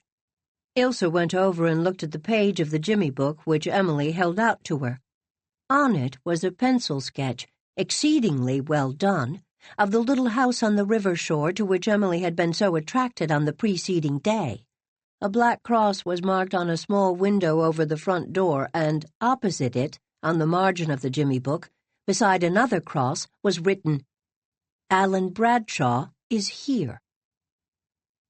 "What does it mean?" gasped Ilse. "Who did it?" "I don't know," stammered Emily. "The writing is mine." Ilse looked at Emily and drew back a little. "You must have drawn it in your sleep," she said dazedly. "I can't draw," said Emily. "Who else could have done it? Mistress McIntyre couldn't. You know she couldn't. Emily, I never heard of such a strange thing. Do you think he can be there?" "How could he? The house must be locked up. There's no one working at it now. Besides, they must have searched all around there. He would be looking out of the window. It wasn't shuttered, you remember. Calling. They would have seen, heard him. I suppose I must have drawn that picture in my sleep, though I can't understand how I did it, because my mind was so filled with the thought of little Alan. It's so strange. It frightens me. You'll have to show it to the Bradshaws, said Ilse. I suppose so, and yet I hate to. It may fill them with a cruel false hope again, and there can't be anything in it. But I daren't risk not showing it. You show it. I can't, somehow. The thing has upset me. I feel frightened, childish. I could sit down and cry. If he should have been there since Tuesday, he would be dead of starvation. Well, they'd know. I'll show it, of course. If it should turn out, Emily, you're an uncanny creature. Don't talk of it. I can't bear it, said Emily, shuddering. There was no one in the kitchen when they entered it, but presently a young man came in, evidently the Dr. McIntyre of whom Mrs. Hollinger had spoken. He had a pleasant, clever face, with keen eyes behind his glasses, but he looked tired and sad. "Good morning," he said. "I hope you had a good rest and were not disturbed in any way. We are all sadly upset here, of course." "They haven't found the little boy?" asked Ilse. Dr. McIntyre shook his head. "No, they have given up the search. He cannot be living yet, after Tuesday night and last night. The swamp will not give up its dead. I feel sure that is where he is. My poor sister is broken-hearted. I am sorry your visit should have happened at such a sorrowful time, but I hope Mrs. Hollinger has made you comfortable. Grandmother McIntyre would be quite offended if you lacked for anything. She was very famous for her hospitality in her day. I suppose you haven't seen her. She does not often show herself to strangers." "Oh, we have seen her," said Emily absently. "She came into our room this morning and told us how she spanked the king." Dr. McIntyre laughed a little. "Then you have been honored. It is not to everyone Grandmother tells that tale. She's something of an ancient mariner and knows her predestined listeners. She is a little bit strange. A few years ago, her favorite son, my Uncle Neil, met his death in the Klondike under sad circumstances. He was one of the lost patrol. Grandmother never recovered from the shock. She has never felt anything since. Feeling seems to have been killed in her. She neither loves, nor hates, nor fears, nor hopes. She lives entirely in the past and experiences only one emotion, a great pride in the fact that she once spanked the king. But I am keeping you from your breakfast. Here comes Mrs. Hollinger to scold me." "Wait a moment, please, Dr. McIntyre," said Ilse hurriedly. There is something I want to show you." Dr. McIntyre bent a puzzled face over the Jimmy book. "What is this? I don't understand." "We don't understand it either. Emily drew it in her sleep." "In her sleep?" Dr. McIntyre was too bewildered to be anything but an echo. "She must have. There was nobody else, unless your grandmother can draw." "Not she. And she never saw this house. It's the Scobie cottage below Malvern Bridge, isn't it?" "Yes, we saw it yesterday." "But Alan can't be there. It's been locked for a month. The carpenters went away in August." "Oh, I know," stammered Emily. "I was thinking so much of Alan before I went to sleep. I suppose it's only a dream. I don't understand it at all, but we had to show it to you." "Of course. Well, I won't say anything to Will or Clara about it. I'll get Rob Mason from over the hill and we'll run down and have a look around the cottage. It would be odd if... But it couldn't possibly be. I don't see how we can get into the cottage. It's locked and the windows are shuttered." "This one, over the front door, isn't?" "No, but that's a closet window at the end of the upstairs hall. I was over the house one day in August when the painters were at work in it. The closet shuts with a spring lock, so I suppose that is why they didn't put a shutter on that window. It's high up, close to the ceiling, I remember. Well, I'll slip over to Rob's and see about this. It won't do to leave any stone unturned." Emily and Ilse ate what breakfast they could, thankful that Mrs. Hollinger let them alone, save for a few passing remarks as she came and went at work. "Terrible night last night, but the rain is over. I never closed an eye. Poor Clara didn't either, but she's quieter now, sorta despairing. I'm skeered for her mind. Her grandmother never was right after she heard of her son's death. When Clara heard they weren't going to search no more, she screamed once and laid down on the bed with her face to the wall. Ain't stirred since.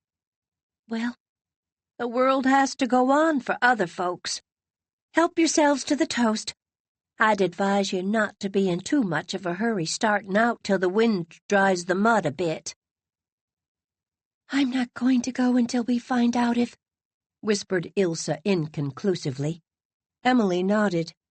She could not eat, and if Aunt Elizabeth or Aunt Ruth had seen her, they would have sent her to bed at once with orders to stay there, and they would have been quite right. She had almost reached her breaking point. The hour that passed after Dr. McIntyre's departure seemed interminable.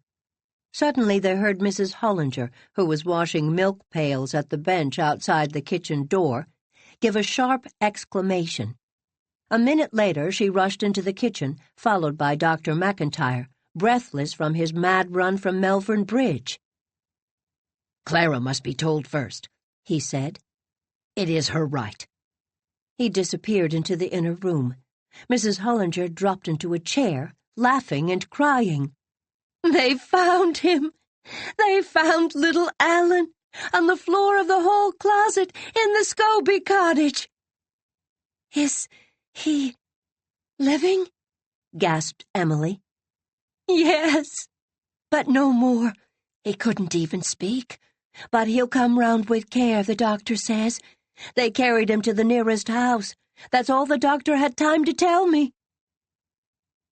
A wild cry of joy came from the bedroom, and Clara Bradshaw, with disheveled hair and pallid lips, but with a light of rapture shining in her eyes, rushed through the kitchen, out and over the hill.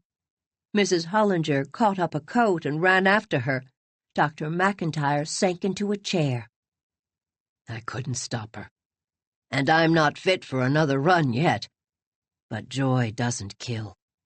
It would have been cruel to stop her, even if I could." "Is little Alan all right?" asked Ilse. "He will be. The poor kid was at the point of exhaustion, naturally. He wouldn't have lasted for another day. We carried him right up to Dr. Matheson at the bridge and left him in his charge. He won't be fit to be brought home before tomorrow." "Have you any idea how he came to be there?" "Well, he couldn't tell us anything, of course, but I think I know how it happened. We found a cellar window about half an inch open. I fancy that Alan was poking about the house, boy fashion, and found that this window hadn't been fastened. He must have got entrance by it, pushed it almost shut behind him, and then explored the house. He had pulled the closet door tight in some way, and the spring lock made him a prisoner. The window was too high for him to reach, or he might have attracted attention from it.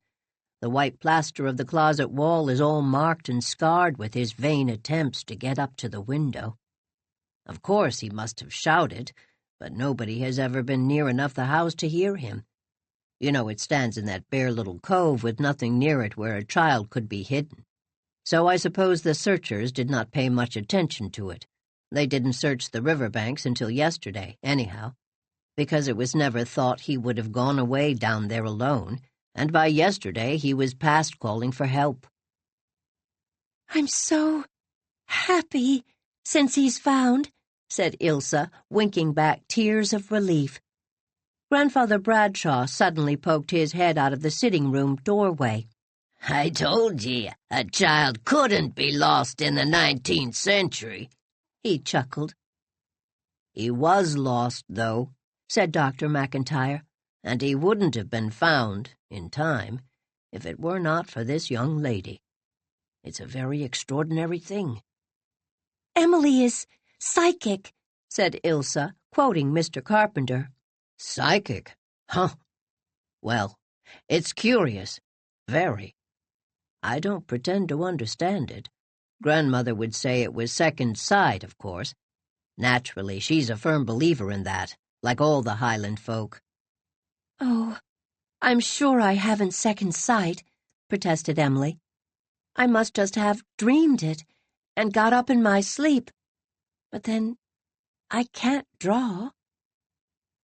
Something used you as an instrument, then, said Dr. McIntyre. After all, Grandmother's explanation of second sight is just as reasonable as anything else when one is compelled to believe an unbelievable thing. I'd rather not talk of it, said Emily with a shiver. I'm so glad Alan has been found, but please don't tell people about my part in it. Let them think it just occurred to you to search inside the Scobie house. I couldn't bear to have this talked of all over the country. When they left the little white house on the windy hill, the sun was breaking through the clouds, and the harbor waters were dancing madly in it. The landscape was full of the wild beauty that comes in the wake of a spent storm, and the western road stretched before them in loop and hill and dip of wet, red allurement. But Emily turned away from it. I'm going to leave it for my next trip, she said. I can't go canvassing today somehow. Friend of my heart, let's go to Malvern Bridge and take the morning train to Shrewsbury. It was awfully funny about your dream, said Ilse. It makes me a little afraid of you, Emily, somehow. Oh, don't be afraid of me, implored Emily. It was only a coincidence. I was thinking of him so much, and the house took possession of me yesterday. Remember how you found out about Mother? Said Ilse in a low tone. You have some power the rest of us haven't. Perhaps I'll grow out of it, said Emily desperately. I hope so. I don't want to have any such power. You don't know how I feel about it, Ilse. It seems to me a terrible thing, as if I were marked out in some uncanny way. I don't feel human. When Dr. McIntyre spoke about something using me as an instrument, I went cold all over. It seemed to me that while I was asleep, some other intelligence must have taken possession of my body and drawn that picture. It was your writing, said Ilse. Oh, I'm not going to talk of it, or think of it. I'm going to forget it. Don't ever speak of it to me again, Ilse. Chapter 16. Driftwood. Shrewsbury, October 3rd. I have finished canvassing my allotted portion of our fair province. I have the banner list of all the canvassers, and I have made almost enough out of my commissions to pay for my books for my whole junior year. When I told Aunt Ruth this, she did not sniff. I consider that a fact worth recording.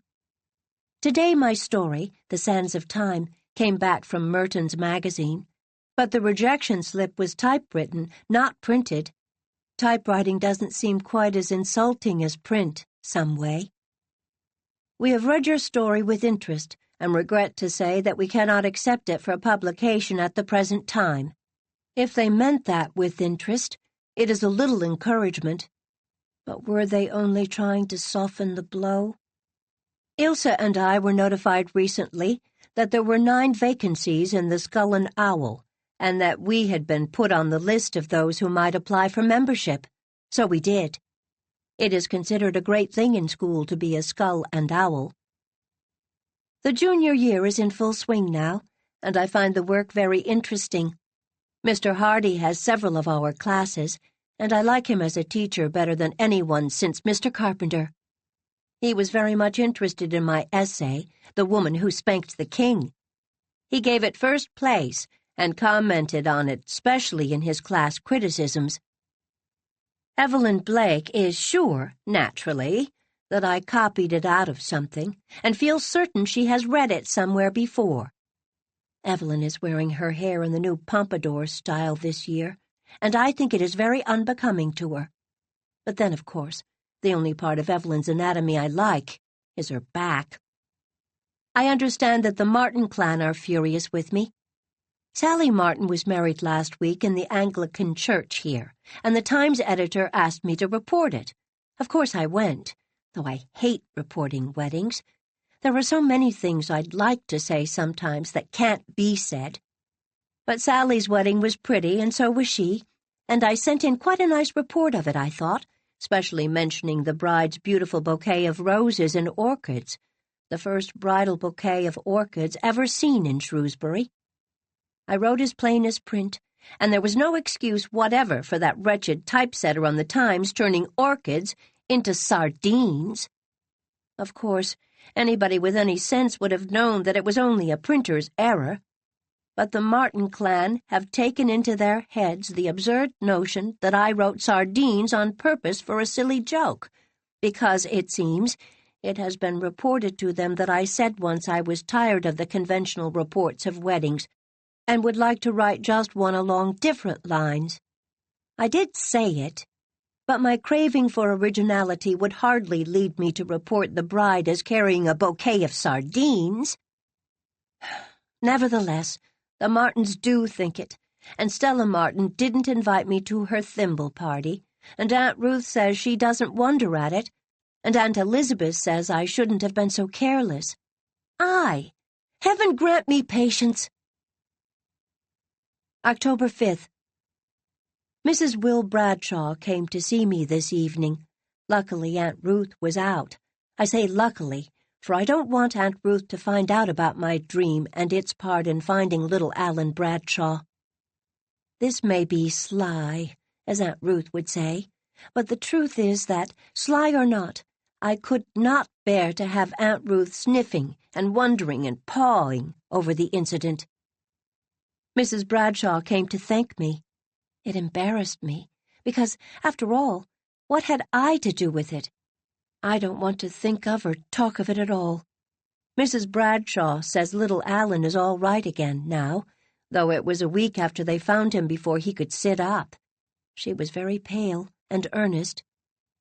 He would have died there if you hadn't come, Miss Starr, and I would have died. I couldn't have gone on living, not knowing. Oh, I shall never forget the horror of those days. I had to come and try to utter a little of my gratitude. You were gone when I came back that morning. I felt that I had been very inhospitable. She broke down and cried, and so did I, and we had a good howl together. I'm very glad and thankful that Alan was found, but I shall never like to think of the way it happened.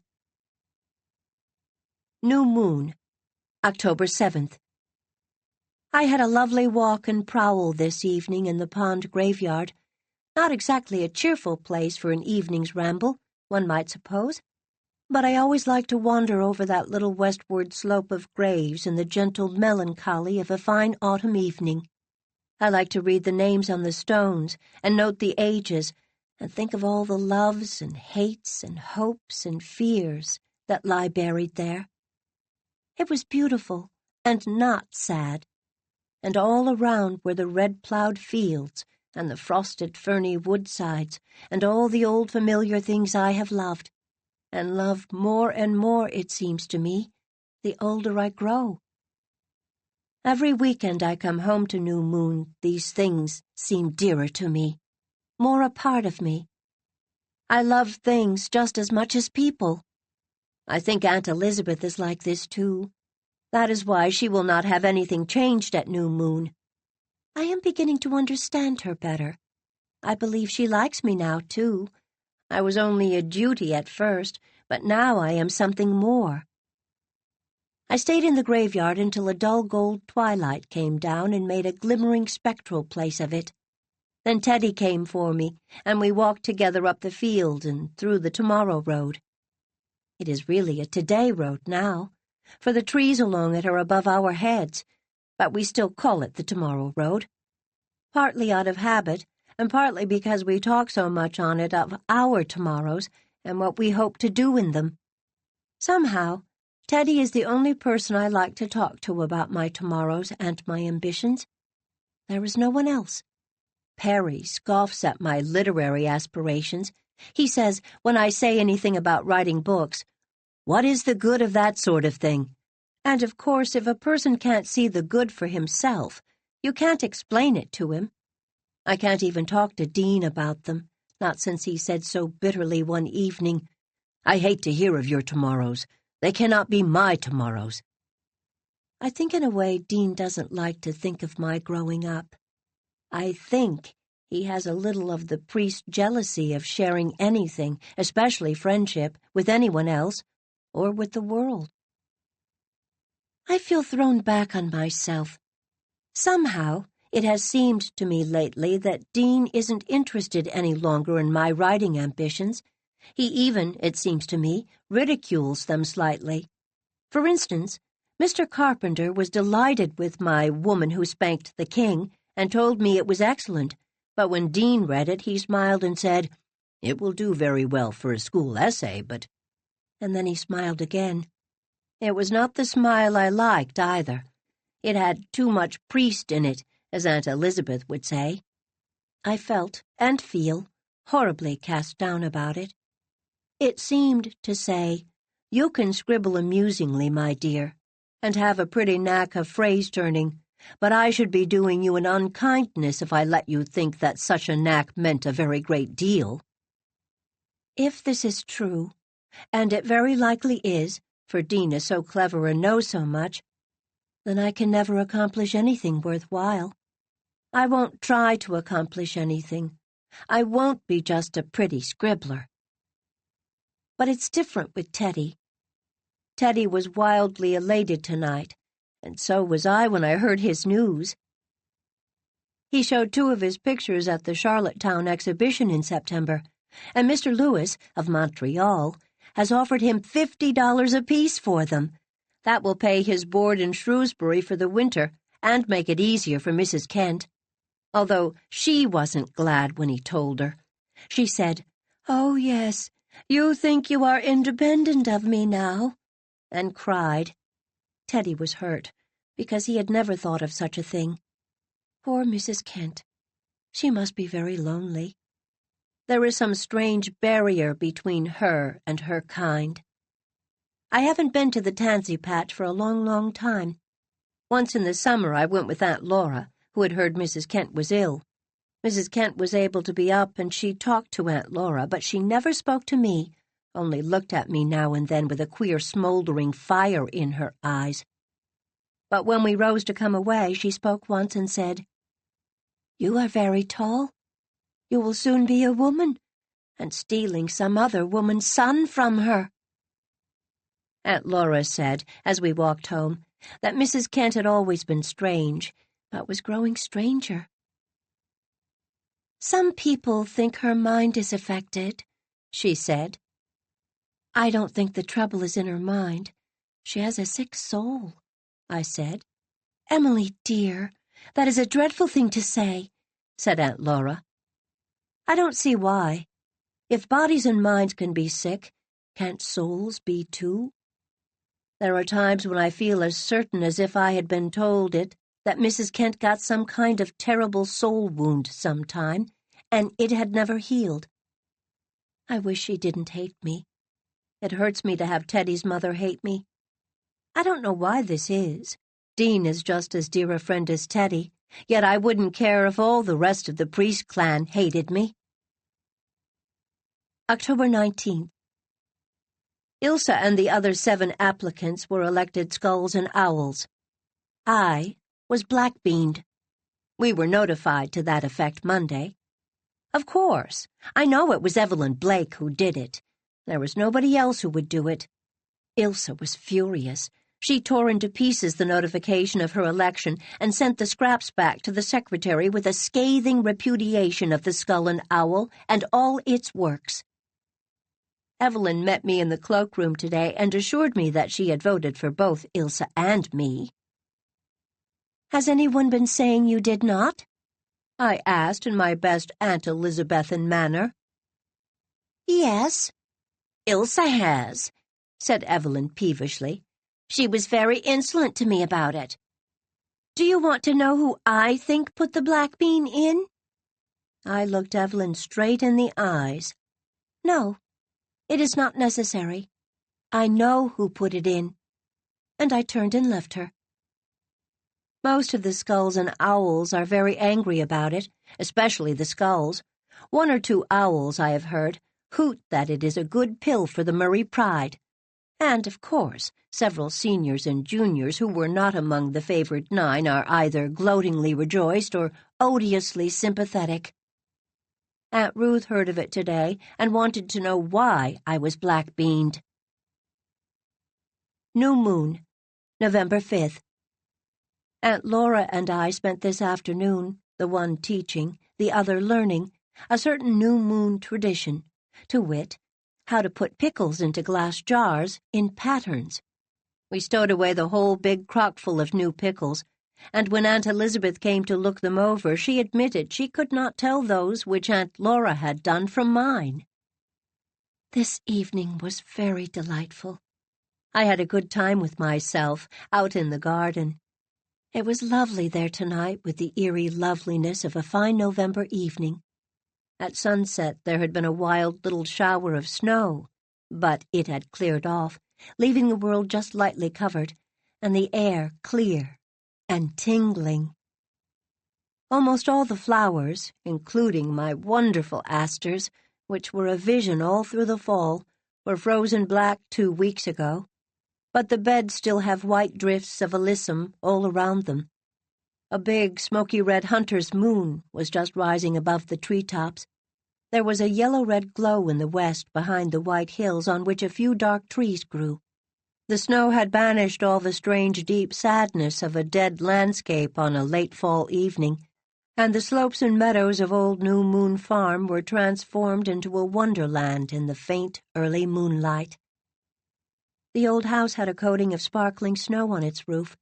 Its lighted windows glowed like jewels.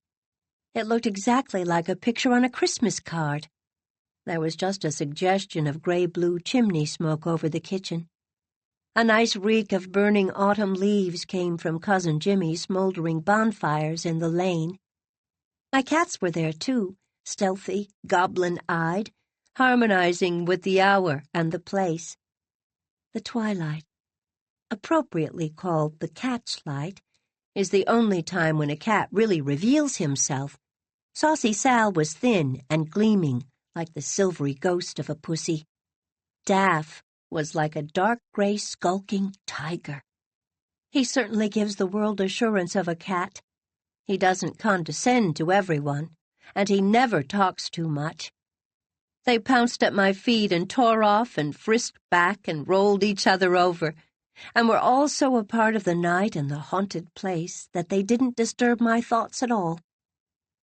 I walked up and down the paths and around the dial and the summer house in exhilaration. Air such as I breathed then always makes me a little drunk, I verily believe. I laughed at myself for feeling badly over not being elected an owl. An owl? Why, I felt like a young eagle, soaring sunward.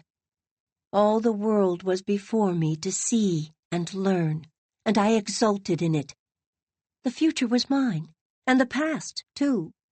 I felt as if I had been alive here always, as if I had shared in all the loves and lies of the old house. I felt as if I would live always, always, always. I was sure of immortality then. I didn't just believe it. I felt it. Dean found me there. He was close beside me before I was aware of his presence. "You are smiling," said Dean. "I like to see a woman smiling to herself. Her thoughts must be innocent and pleasant." Has the day been kind to you, dear lady? Very kind. And this evening is its best gift. I'm so happy tonight, Dean. Just to be alive makes me happy. I feel as if I were driving a team of stars. I wish such a mood could last. I feel so sure of myself tonight, so sure of my future. I'm not afraid of anything. At life's banquet of success, I may not be the guest of honor, but I'll be among those present. You looked like a seeress gazing into the future as I came down the walk, said Dean. Standing here in the moonlight, white and rapt, your skin is like a narcissus petal. You could dare hold a white rose against your face. Very few women can dare that. You aren't really very pretty, you know, Starr. But your face makes people think of beautiful things, and that is a far rarer gift than mere beauty. I like Dean's compliments. They are always different from anybody else's. And I like being called a woman. You'll make me vain, I said. Not with your sense of humor, said Dean. A woman with a sense of humor is never vain. The most malevolent bad fairy in the world couldn't bestow two such drawbacks on the same christened babe. Do you call a sense of humor a drawback? I asked. To be sure it is. A woman who has a sense of humor possesses no refuge from the merciless truth about herself. She cannot think herself misunderstood. She cannot revel in self-pity. She cannot comfortably damn anyone who differs from her. No, Emily, the woman with a sense of humor isn't to be envied. This view of it hadn't occurred to me. We sat down on the stone bench and thrashed it out. Dean is not going away this winter. I am glad. I would miss him horribly. If I can't have a good spiel with Dean at least once a fortnight, life seems faded. There's so much color in our talks. And then at times he can be so eloquently quiet. Part of the time tonight he was like that. We just sat there in the dream and dusk and quiet of the old garden and heard each other's thoughts. Part of the time he told me tales of old lands and the gorgeous bazaars of the East. Part of the time he asked me about myself and my studies and my doings. I like a man who gives me a chance now and then to talk about myself. What have you been reading lately? He asked. This afternoon, after I finished the pickles, I read several of Mrs. Browning's poems. We have her in our English work this year, you know. My favorite poem is The Lay of the Brown Rosary, and I am much more in sympathy with Honora than Mrs. Browning was. You would be, said Dean. That is because you are a creature of emotion yourself. You would barter heaven for love, just as Honora did. I will not love. To love is to be a slave, I said. And the minute I said it, I was ashamed of saying it, because I knew I had just said it to sound clever. I don't really believe that to love is to be a slave, not with Murray's anyhow. But Dean took me quite seriously. Well, one must be a slave to something in this kind of a world, he said. No one is free. Perhaps after all, O daughter of the stars, love is the easiest master, easier than hate, or fear, or necessity, or ambition, or pride. By the way, how are you getting on with the love-making parts of your stories? You forget. I can't write stories just now. When I can, well, you know long ago you promised you would teach me how to make love artistically. I said it in a teasing way, just for a joke, but Dean seemed suddenly to become very much in earnest. Are you ready for the teaching? He said, bending forward. For one crazy moment, I really thought he was going to kiss me. I drew back. I felt myself flushing. All at once I thought of Teddy. I didn't know what to say. I picked up Daff, buried my face in his beautiful fur, listened to his inner purring. At that opportune moment, Aunt Elizabeth came to the front door and wanted to know if I had my rubbers on. I hadn't, so I went in, and Dean went home. I watched him from my window limping down the lane. He seemed very lonely, and all at once I felt terribly sorry for him. When I'm with Dean, he's such good company, and we have such good times, that I forget there must be another side to his life. I can fill only such a little corner of it.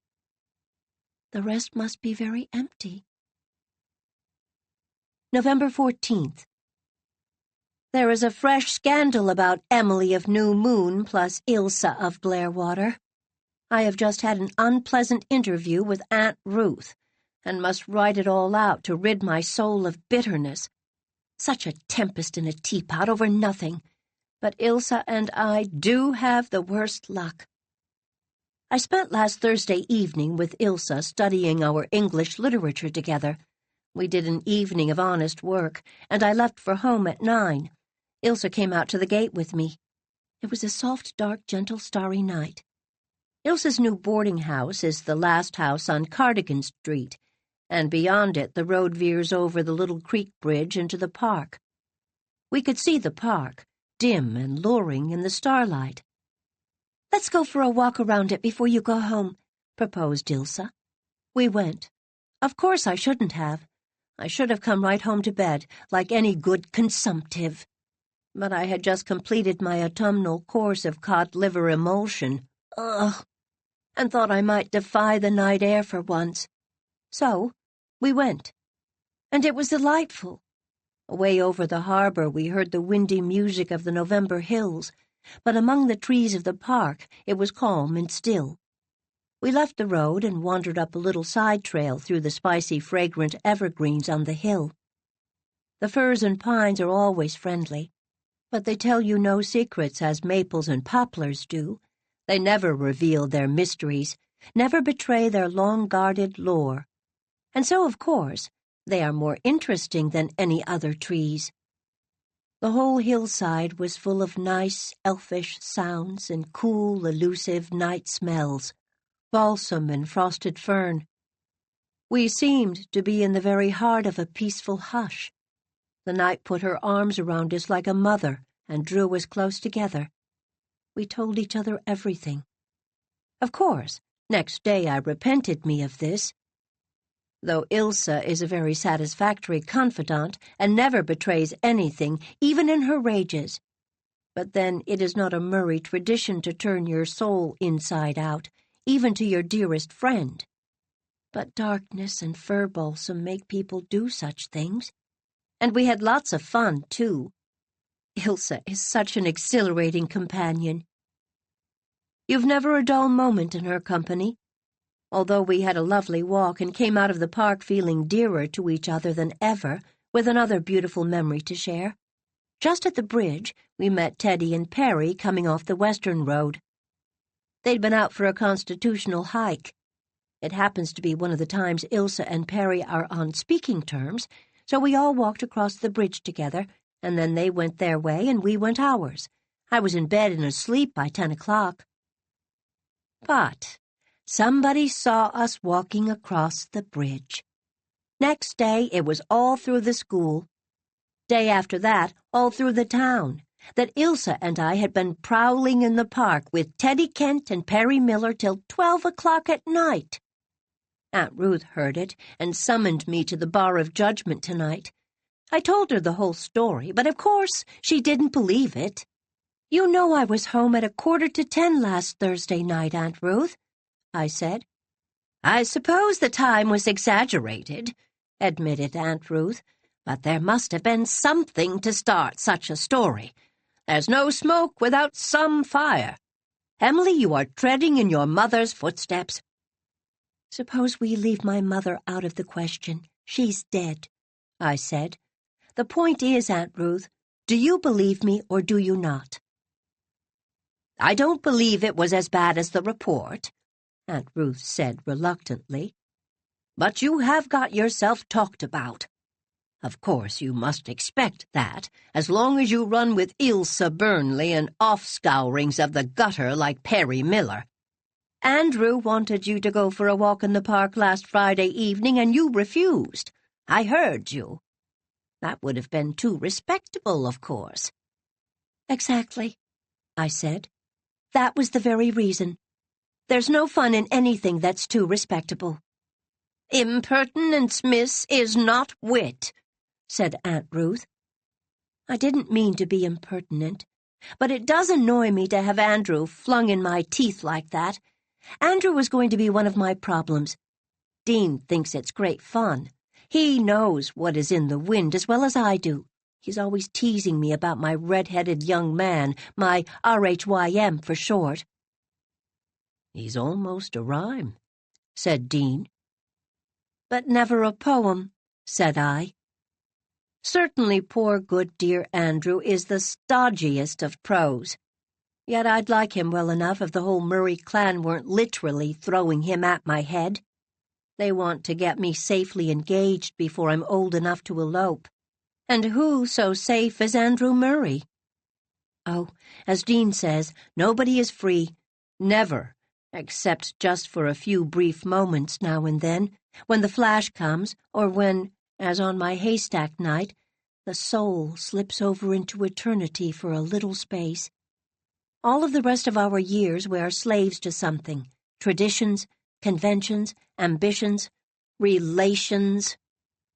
And sometimes, as tonight, I think that last is the hardest bondage of all. New Moon, December 3rd. I am here in my own dear room, with a fire in my little fireplace by the grace of Aunt Elizabeth. An open fire is always lovely, but it is 10 times lovelier on a stormy night. I watched the storm from my window until darkness fell. There is a singular charm in snow coming gently down in slanting lines against dark trees. I wrote a description of it in my Jimmy book as I watched. A wind has come up since, and now my room is full of the soft, forlorn sigh of snow driving through lofty John spruce wood. It is one of the loveliest sounds in the world. Some sounds are so exquisite, far more exquisite than anything seen.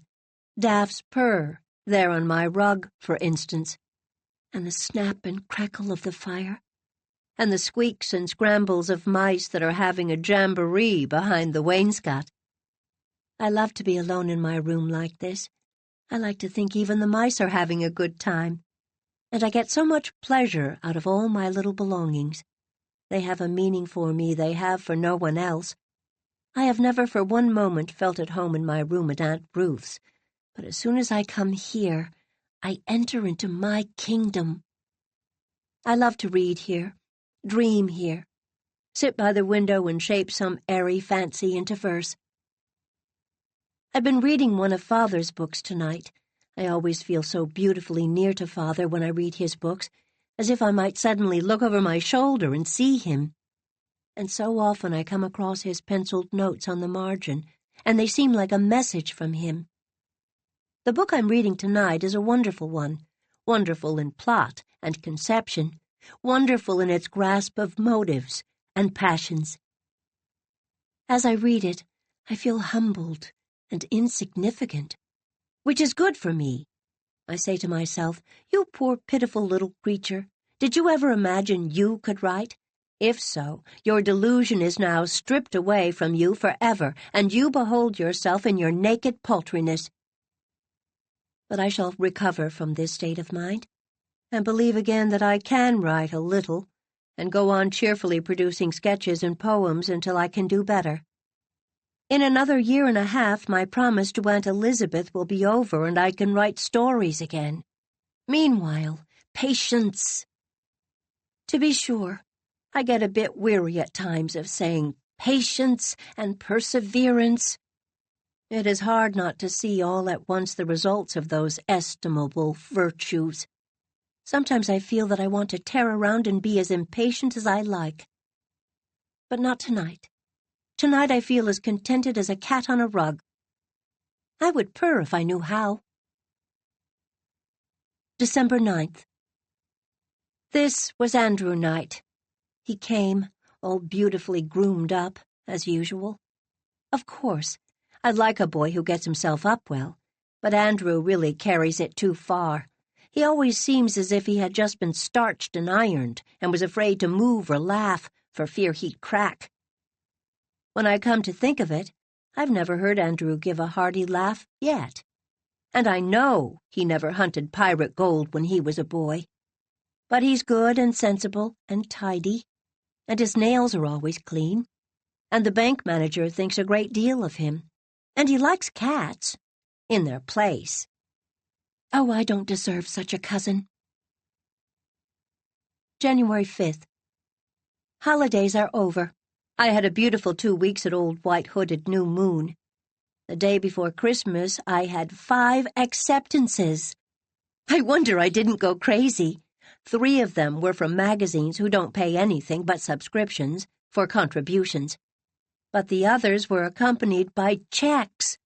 One for $2 for a poem, and one for $10 for my Sands of Time, which has been taken at last, my first story acceptance. Aunt Elizabeth looked at the checks and said wonderingly, "Do you suppose the bank will really pay you money for those?" She could hardly believe it, even after Cousin Jimmy took them to Shrewsbury and cashed them. Of course, the money goes to my Shrewsbury expenses, but I had no end of fun planning how I would have spent it if I had been free to spend. Perry is on the high school team who will debate with the Queen's Academy boys in February. Good for Perry. It's a great honor to be chosen on that team. The debate is a yearly occurrence, and Queen's has won for 3 years. Ilsa offered to coach Perry on the elocution of his speech, and she is taking no end of trouble with him, especially in preventing him from saying development when he means development. It's awfully good of her, for she really doesn't like him. I do hope Shrewsbury will win. We have the Idylls of the King in English class this term. I like some things in them, but I detest Tennyson's Arthur. If I had been Guinevere, I'd have boxed his ears, but I wouldn't have been unfaithful to him for Lancelot, who was just as odious in a different way. As for Geraint, if I had been Enid, I'd have bitten him. These patient Griseldas deserve all they get. Lady Enid, if you had been a Murray of New Moon, you would have kept your husband in better order, and he would have liked you all the better for it. I read a story tonight. It ended unhappily. I was wretched until I had invented a happy ending for it. I shall always end my stories happily. I don't care whether it's true to life or not. It's true to life as it should be, and that's a better truth than the other. Speaking of books, I read an old one of Aunt Ruth's the other day, The Children of the Abbey. The heroine fainted in every chapter and cried quarts if anyone looked at her.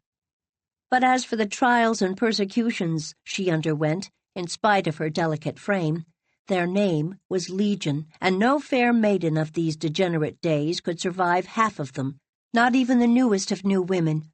I laughed over the book until I amazed Aunt Ruth, who thought it a very sad volume. It is the only novel in Aunt Ruth's house. One of her beaux gave it to her when she was young. It seems impossible to think that Aunt Ruth ever had a beau. Uncle Dutton seems an unreality, and even his picture on the crepe-draped easel in the parlor cannot convince me of his existence. January 21st. Friday night the debate between Shrewsbury High and Queen's came off. The Queen's boys came up believing they were going to come, see, and conquer, and went home like the proverbial dogs with carefully adjusted tails. It was really Perry's speech that won the debate. He was a wonder. Even Aunt Ruth admitted for the first time that there was something in him. After it was over, he came rushing up to Ilsa and me in the corridor. "Didn't I do great, Emily?" he demanded. "I knew it was in me, but I didn't know if I could get it out. When I got up at first, I felt tongue-tied, and then I saw you, looking at me as if you said, 'You can, you must,' and I went ahead full steam. You won that debate, Emily." Now, wasn't that a nice thing to say before Ilsa, who had worked for hours with him and drilled and slaved? Never a word of tribute to her. Everything to me, who hadn't done a thing except look interested. "Perry, you're an ungrateful barbarian," I said, and left him there with his jaw dropping. Ilse was so furious she cried. She has never spoken to him since, and that ass of a Perry can't understand why. What's she peeved about now? I thanked her for all her trouble at our last practice, he says. Certainly Stovepipe Town has its limitations. February 2nd. Last night Mrs. Rogers invited Aunt Ruth and me to dinner to meet her sister and brother-in-law, Mr. and Mrs. Herbert. Aunt Ruth had her Sunday scallops in her hair and wore her brown velvet dress that reeked of mothballs and her big oval brooch with Uncle Dutton's hair in it. And I put on my ashes of roses and Princess Mina's necklace and went, quivering with excitement, for Mr. Herbert is a member of the Dominion Cabinet and a man who stands in the presence of kings. He has a massive silver head and eyes that have looked into people's thoughts so long that you have an uncanny feeling that they can see right into your soul and read motives you don't dare avow even to yourself. His face is a most interesting one. There is so much in it. All the varied experiences of his full, wonderful life had written it over. One could tell at sight that he was a born leader. Mrs. Rogers let me sit beside him at dinner. I was afraid to speak, afraid I'd say something stupid, afraid I'd make some ludicrous mistake. So I just sat quiet as a mouse and listened adoringly. Mrs. Rogers told me today that Mr. Herbert said, after we had left, "That little Starr girl of New Moon is the best conversationalist of any girl of her age I ever met." So even great statesmen, but there, I won't be horrid. And he was splendid. He was wise and witty and humorous. I felt as if I were drinking in some rare stimulating mental wine. I forgot even Aunt Ruth's mothballs. What an event it is to meet such a man and take a peep through his wise eyes at the fascinating game of empire building. Perry went to the station today to get a glimpse of Mr. Herbert. Perry says he will be just as great a man some day. But no. Perry can, and I believe will, go far, climb high. But he will be only a successful politician, never a statesman. Ilse flew into me when I said this. "I hate Perry Miller," she fumed, "but I hate snobbery worse. You're a snob, Emily Starr. You think just because Perry comes from Stovepipe Town that he can never be a great man. If he had been one of the sacred Murrays, you would see no limits to his attainments." I thought Ilse was unfair, and I lifted my head haughtily. "After all," I said, "there is a difference between New Moon and Stovepipe Town." Chapter 17. If a Body Kiss a Body. It was 10:30, and Emily realized with a sigh that she must go to bed. When she had come in at 9:30 from Alice Kennedy's thimble party, she had asked permission of Aunt Ruth to sit up an hour later to do some special studying. Aunt Ruth had consented reluctantly and suspiciously, and had gone to bed herself, with sundry warnings regarding candles and matches. Emily had studied diligently for 45 minutes and written poetry for 15. The poem burned for completion, but Emily resolutely pushed her portfolio away. At that moment, she remembered that she had left her Jimmy book in her school bag in the dining room. This would never do. Aunt Ruth would be down before her in the morning and would inevitably examine the book bag, find the Jimmy book, and read it. There were things in that Jimmy book it was well Aunt Ruth should not see. She must slip down and bring it up. Very quietly she opened her door and tiptoed downstairs, in anguish at every creaking step. Aunt Ruth, who slept in the big front bedroom at the other end of the hall, would surely hear those creaks. They were enough to waken the dead. They did not waken Aunt Ruth, however, and Emily reached the dining room, found her book bag, and was just going to return when she happened to glance at the mantelpiece. There, propped up against the clock, was a letter for her which had evidently come by the evening mail. A nice thin letter with the address of a magazine in the corner. Emily set her candle on the table, tore open the letter, found the acceptance of a poem, and a check for $3. Acceptances, especially acceptances with checks, were still such rare occurrences with our Emily that they always made her a little crazy. She forgot Aunt Ruth. She forgot that it was nearing 11 o'clock. She stood there entranced, reading over and over the brief editorial note.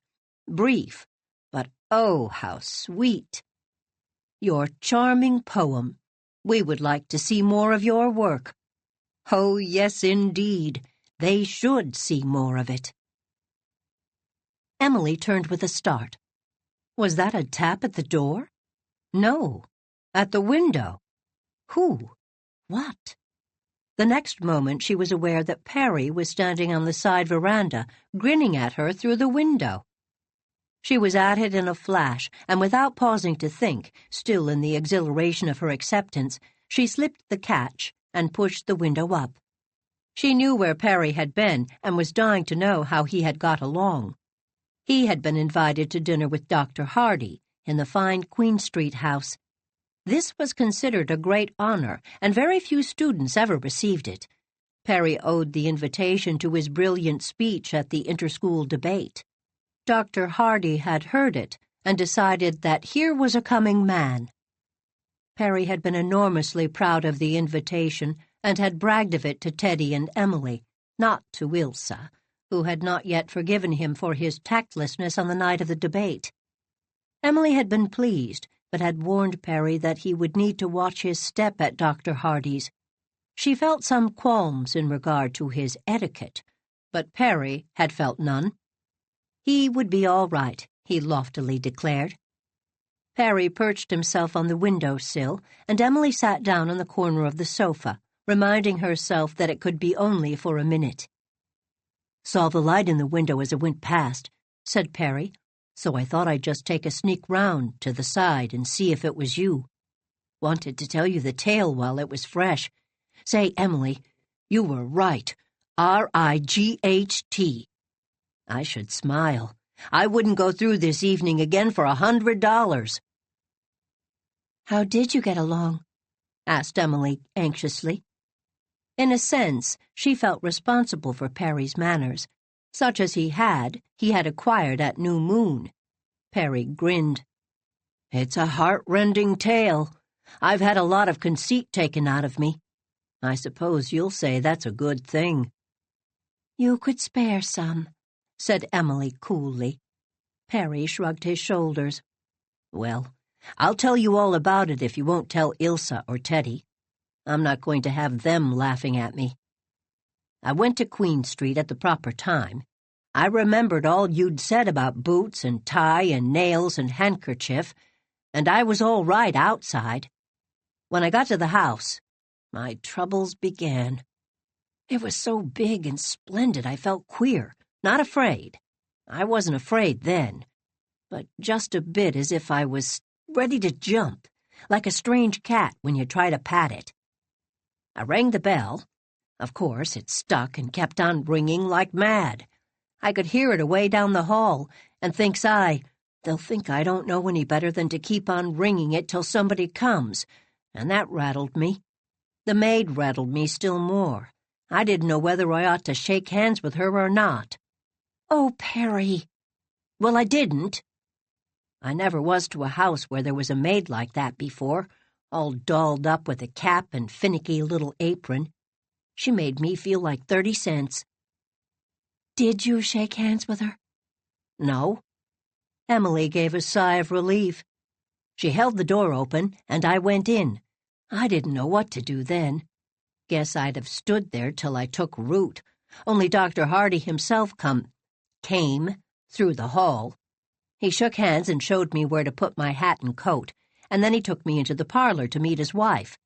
The floor was as slippery as ice, and just as I stepped on the rug inside the parlor door, it went clean from under me, and down I went and slid across the floor, feet foremost, right to Mrs. Hardy.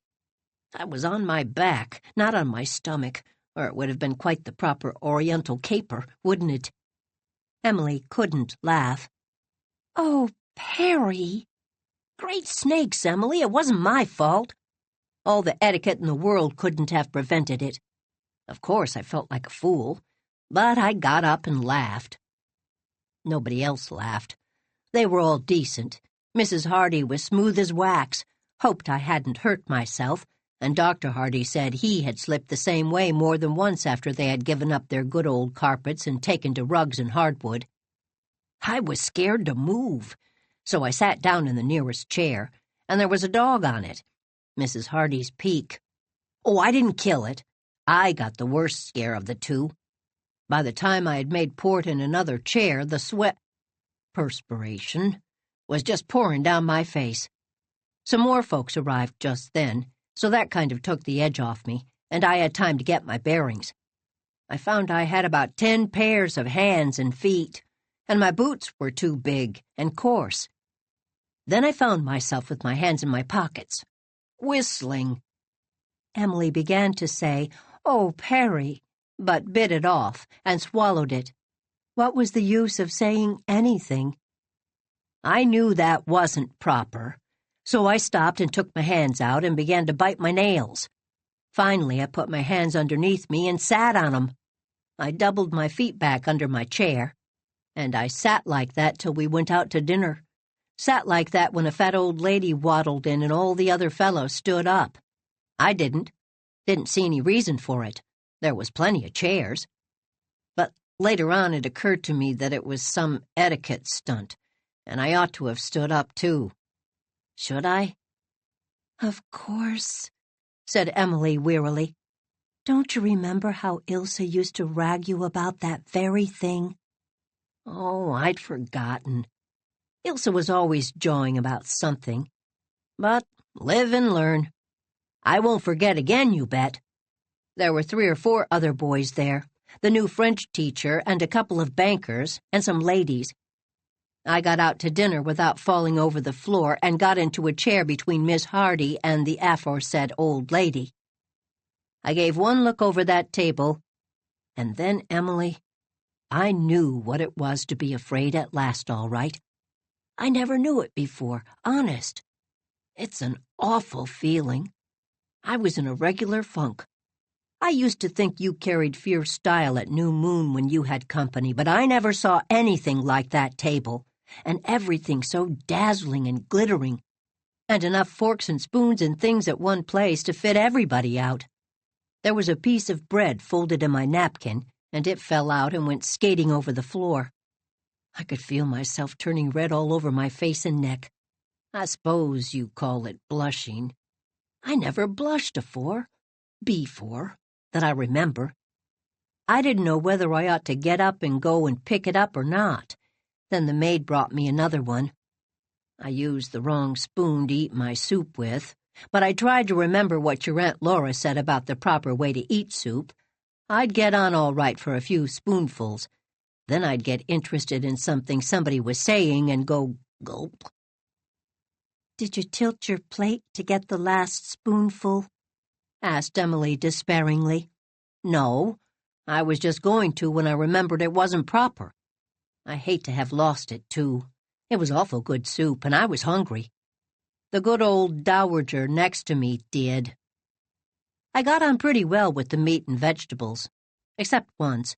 I'd packed a load of meat and potatoes on my fork, and just as I lifted it, I saw Mrs. Hardy eyeing it, and I remembered I oughtn't to have loaded up my fork like that.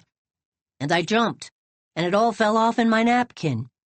I didn't know whether it would be etiquette to scrape it up and put it back on my plate, so I left it there. The pudding was all right, only I ate it with a spoon, my soup spoon, and everyone else ate theirs with a fork. But it tasted just as good one way as another, and I was getting reckless. You always use spoons at New Moon to eat pudding. "Why didn't you watch what the others did and imitate them?" Too rattled. But I'll say this, for all the style, the eats weren't a bit better than you have at New Moon. No, nor as good by a jugful.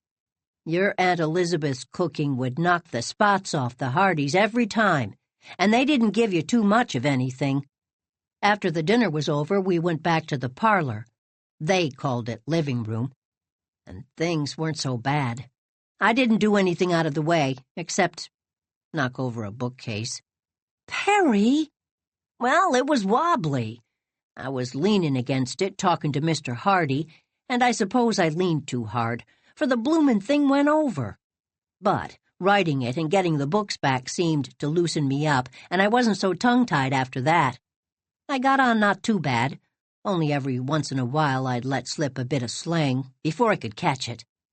I tell you, I wished I'd taken your advice about talking slang. Once the fat old lady agreed with something I'd said. She had sense if she did have 3 chins, and I was so tickled to find her on my side that I got excited and said to her, "You bet your boots," before I thought.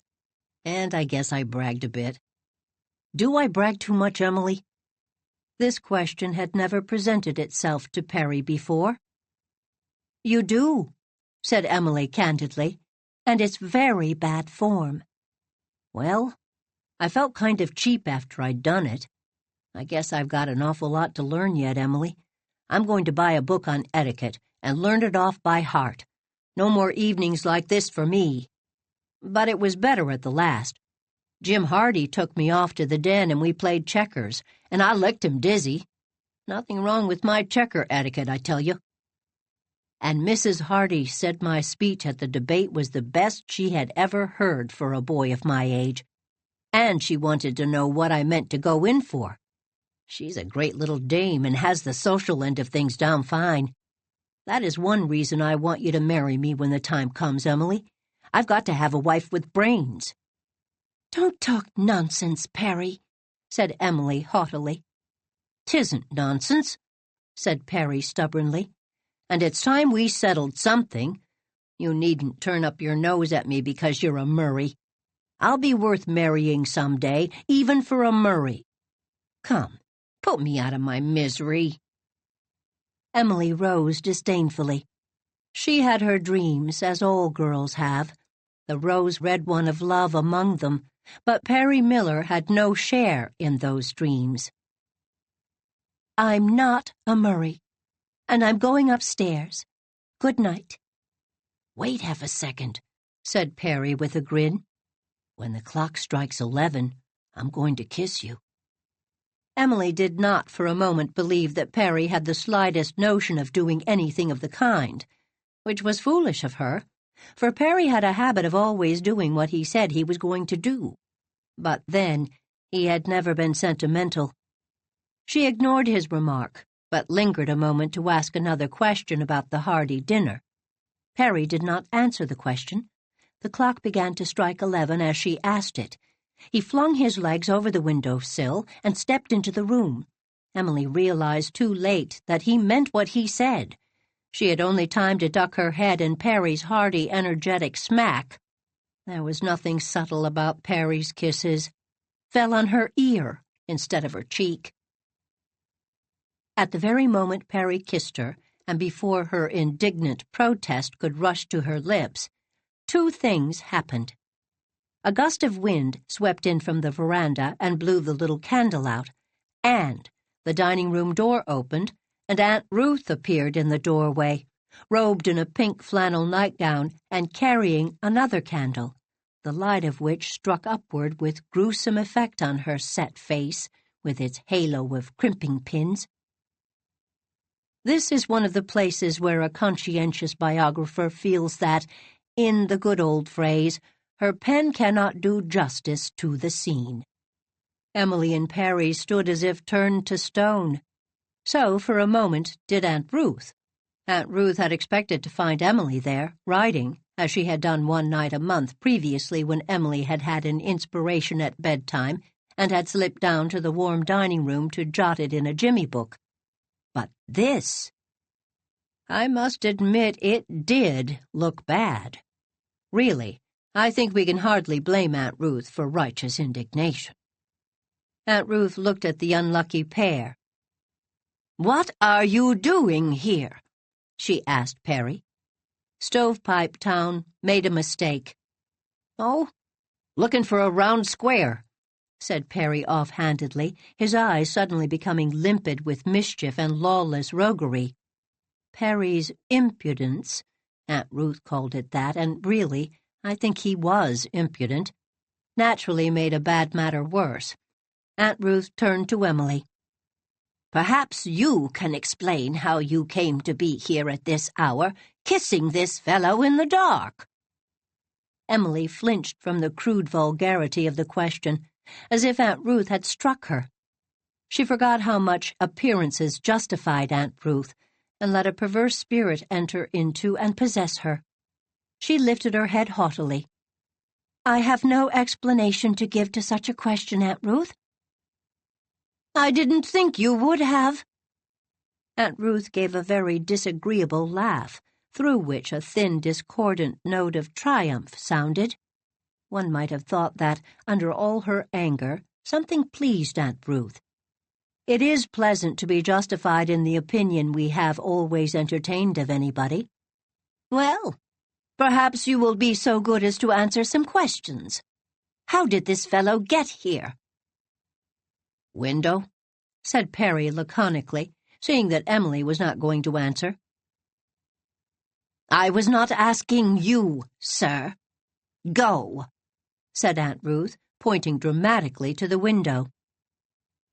"I'm not going to stir a step out of this room until I see what you're going to do to Emily," said Perry stubbornly.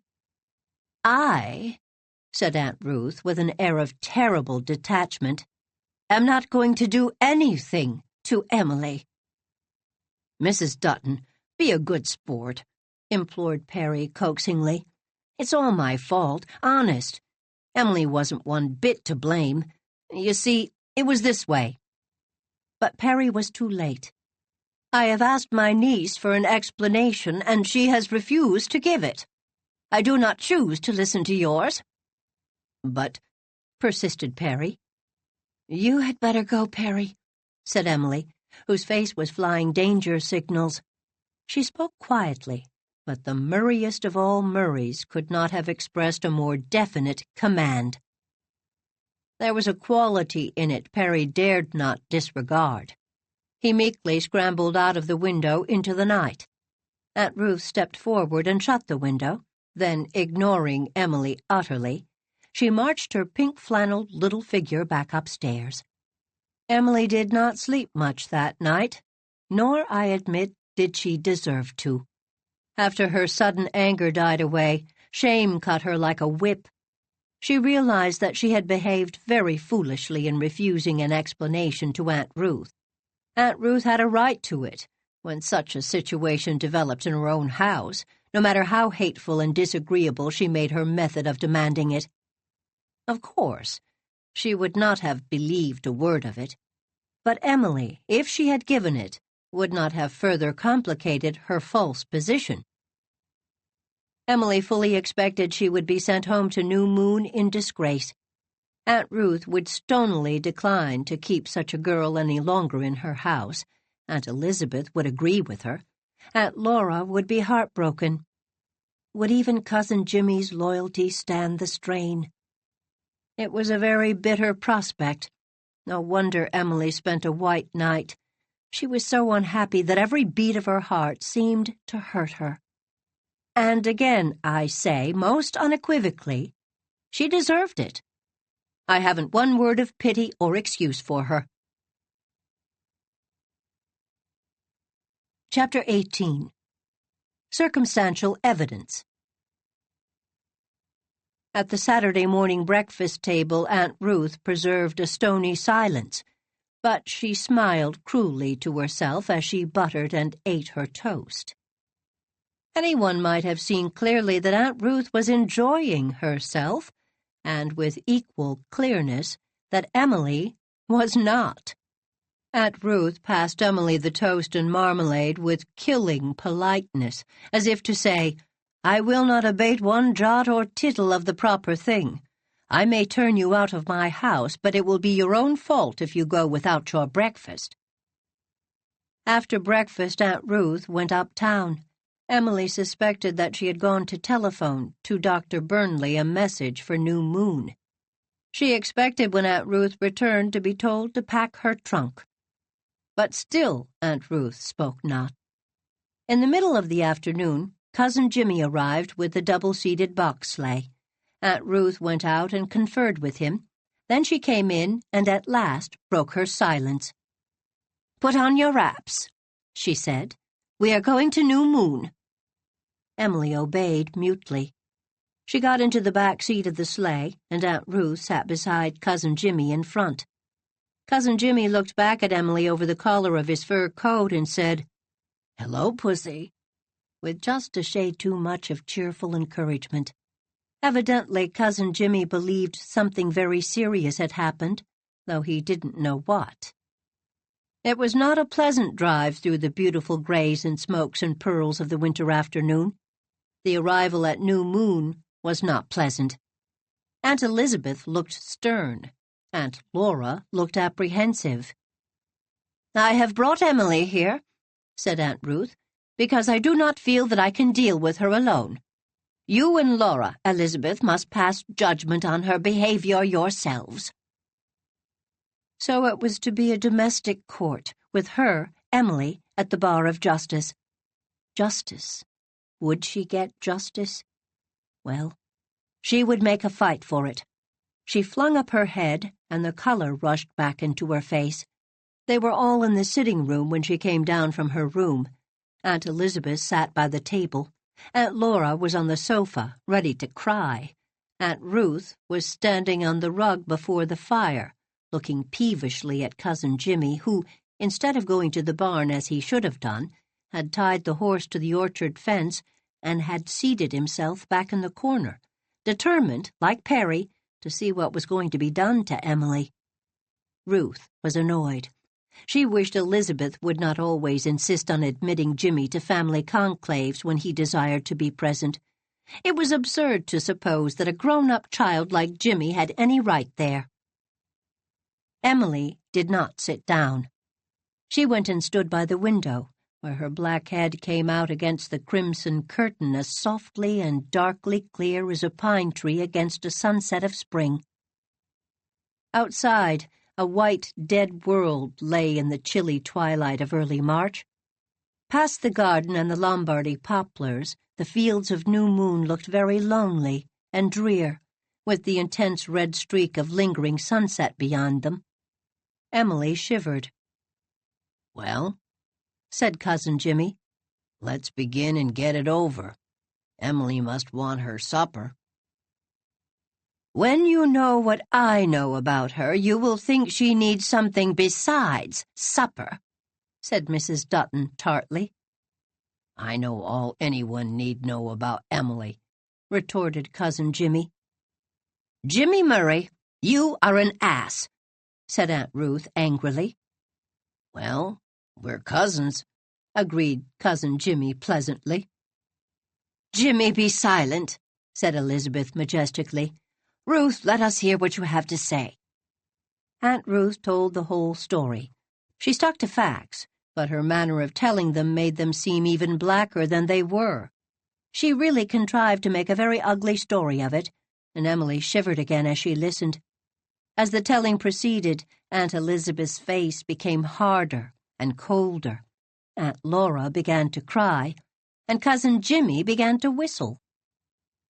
"He was kissing her neck," concluded Aunt Ruth. Her tone implied that, bad as it was to kiss on ordinary places for kissing, it was 1,000-fold more scandalous and disgraceful to kiss the neck. "It was my ear, really," murmured Emily with a sudden impish grin she did not check in time. Under all her discomfort and dread, there was something that was standing back and enjoying this. The drama, the comedy of it. But this outbreak of it was most unfortunate. It made her appear flippant and unashamed. "Now, I ask you," said Aunt Ruth, throwing out her pudgy hands, "if you can expect me to keep a girl like her any longer in my house." "No, I don't think we can," said Aunt Elizabeth slowly. Aunt Laura began to sob wildly. Cousin Jimmy brought down the front legs of his chair with a bang. Emily turned from the window and faced them all. "I want to explain what happened, Aunt Elizabeth." "I think we have heard enough about it," said Aunt Elizabeth icily, all the more icily because of a certain bitter disappointment that was filling her soul. She had been gradually becoming very fond and proud of Emily in her reserved, undemonstrative Murray way. To find her capable of such conduct as this was a terrible blow to Aunt Elizabeth. Her very pain made her the more merciless. "No, that won't do now, Aunt Elizabeth," said Emily quietly.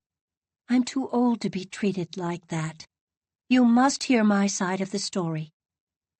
The Murray look was on her face, the look Elizabeth knew and remembered so well of old. She wavered. "You had your chance to explain last night," snapped Aunt Ruth, "and you wouldn't do it." "Because I was hurt and angry over your thinking the worst of me," said Emily. "Besides, I knew you wouldn't believe me." "I would have believed you if you had told the truth," said Aunt Ruth. "The reason you wouldn't explain last night was because you couldn't think up an excuse for your conduct on the spur of the moment. You've had time to invent something since, I suppose." "Did you ever know Emily to tell a lie?" demanded Cousin Jimmy. Mrs. Dutton opened her lips to say yes, then closed them again. Suppose Jimmy should demand a specific instance. She felt sure Emily had told her fibs a score of times.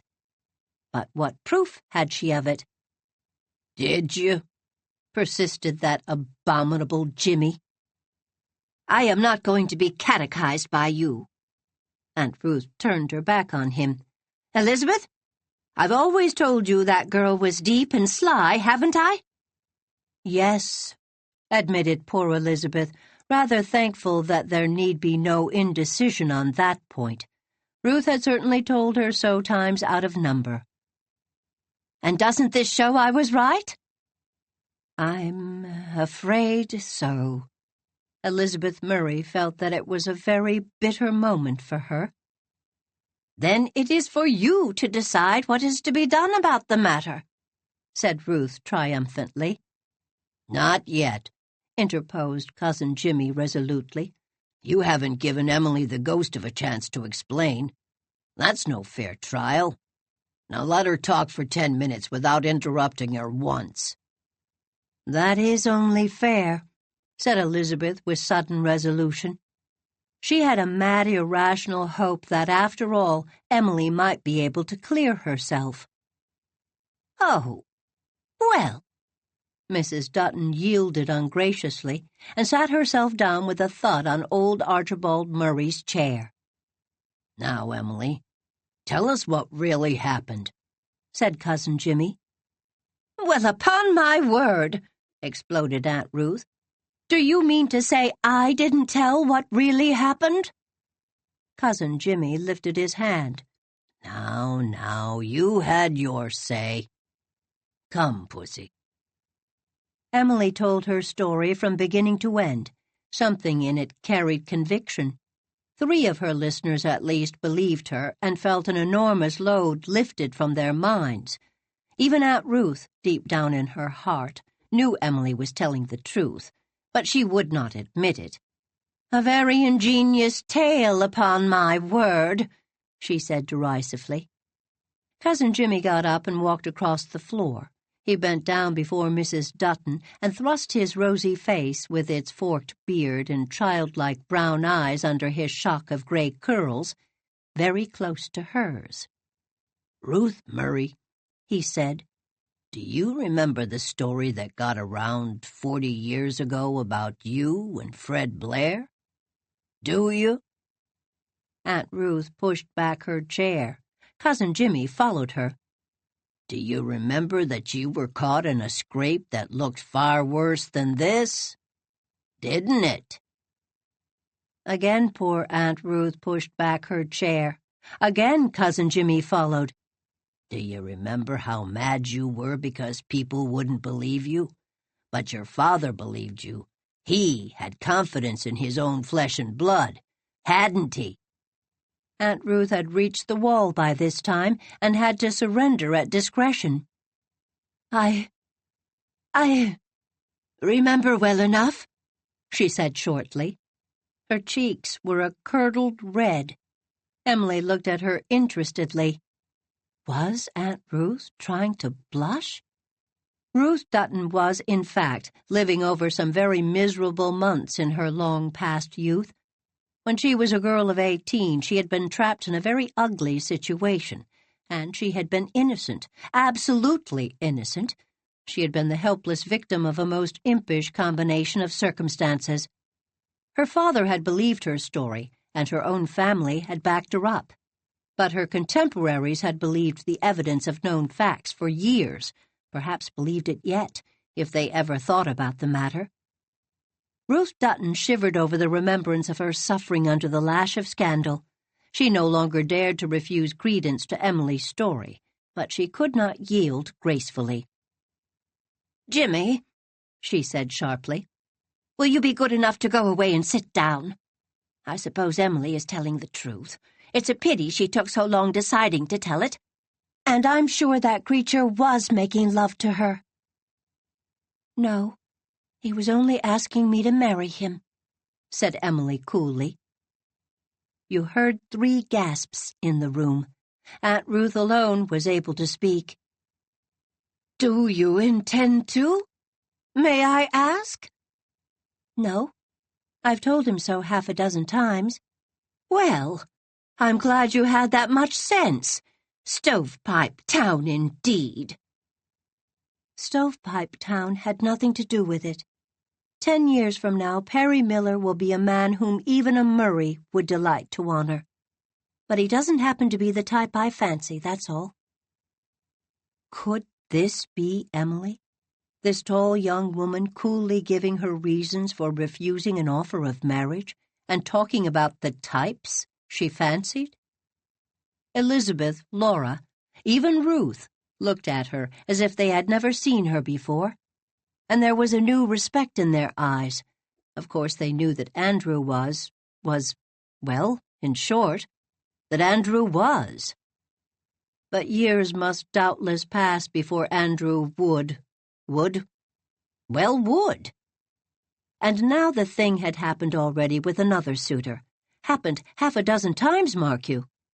At that moment, although they were quite unconscious of it, they ceased to regard her as a child. At a bound, she had entered their world and must henceforth be met on equal terms. There could be no more family courts.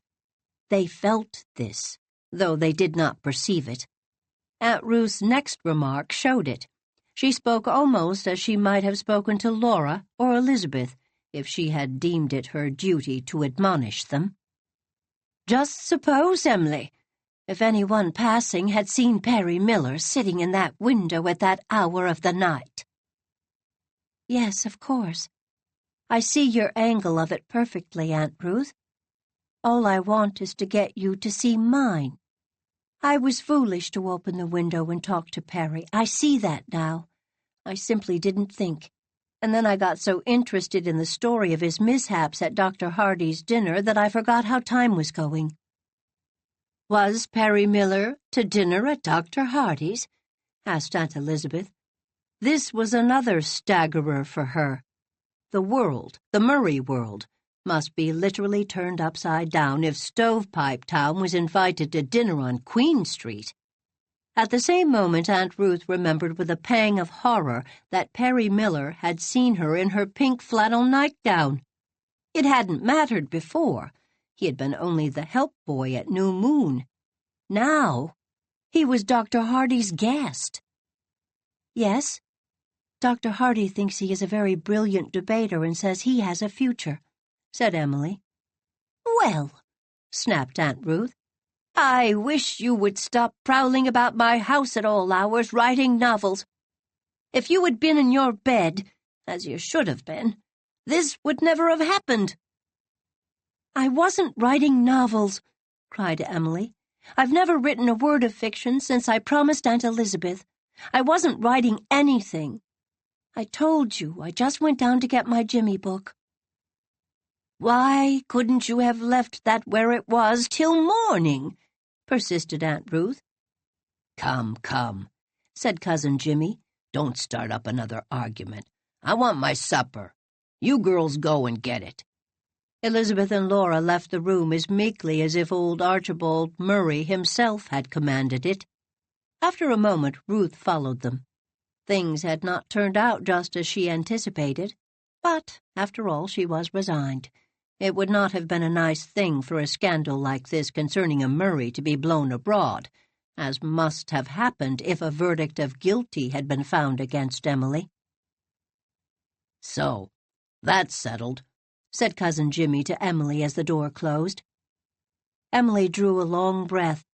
The quiet, dignified old room suddenly seemed very beautiful and friendly to her. Yes, thanks to you, she said, springing across it to give him an impetuous hug. Now scold me, Cousin Jimmy. Scold me hard. No. But it would have been more prudent not to have opened that window. Wouldn't it now, Pussy? Of course it would.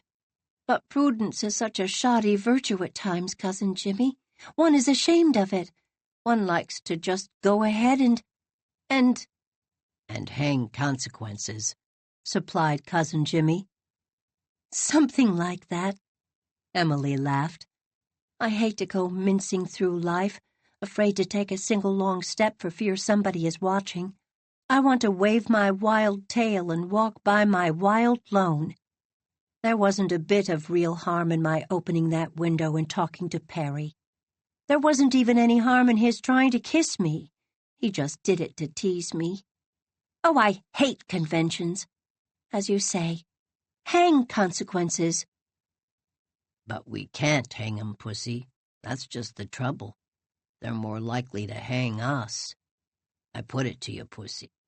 Suppose, there's no harm in supposing it, that you were grown up and married and had a daughter of your age, and you went downstairs one night and found as Aunt Ruth found you and Perry. Would you like it? Would you be well pleased? Honest now. Emily stared hard at the fire for a moment. No, I wouldn't, she said at last. But then, that's different. I wouldn't know. Cousin Jimmy chuckled. That's the point, Pussy. Other people can't know. So we've got to watch our step. Oh, I'm only simple Jimmy Murray, but I can see we have to watch our step. Pussy, we're going to have roast spare ribs for supper. A savory whiff crept in from the kitchen at that very moment, a homely, comfortable odor that had nothing in common with compromising situations and family skeletons. Emily gave Cousin Jimmy another hug. Better a dinner of herbs where Cousin Jimmy is than roast spare ribs and Aunt Ruth therewith, she said. Chapter 19. Airy Voices. April 3rd. There are times when I am tempted to believe in the influence of evil stars, or the reality of unlucky days. Otherwise, how can such diabolical things happen as do happen to well-meaning people? Aunt Ruth has only just begun to grow weary of recalling the night she found Perry kissing me in the dining room, and now I'm in another ridiculous scrape.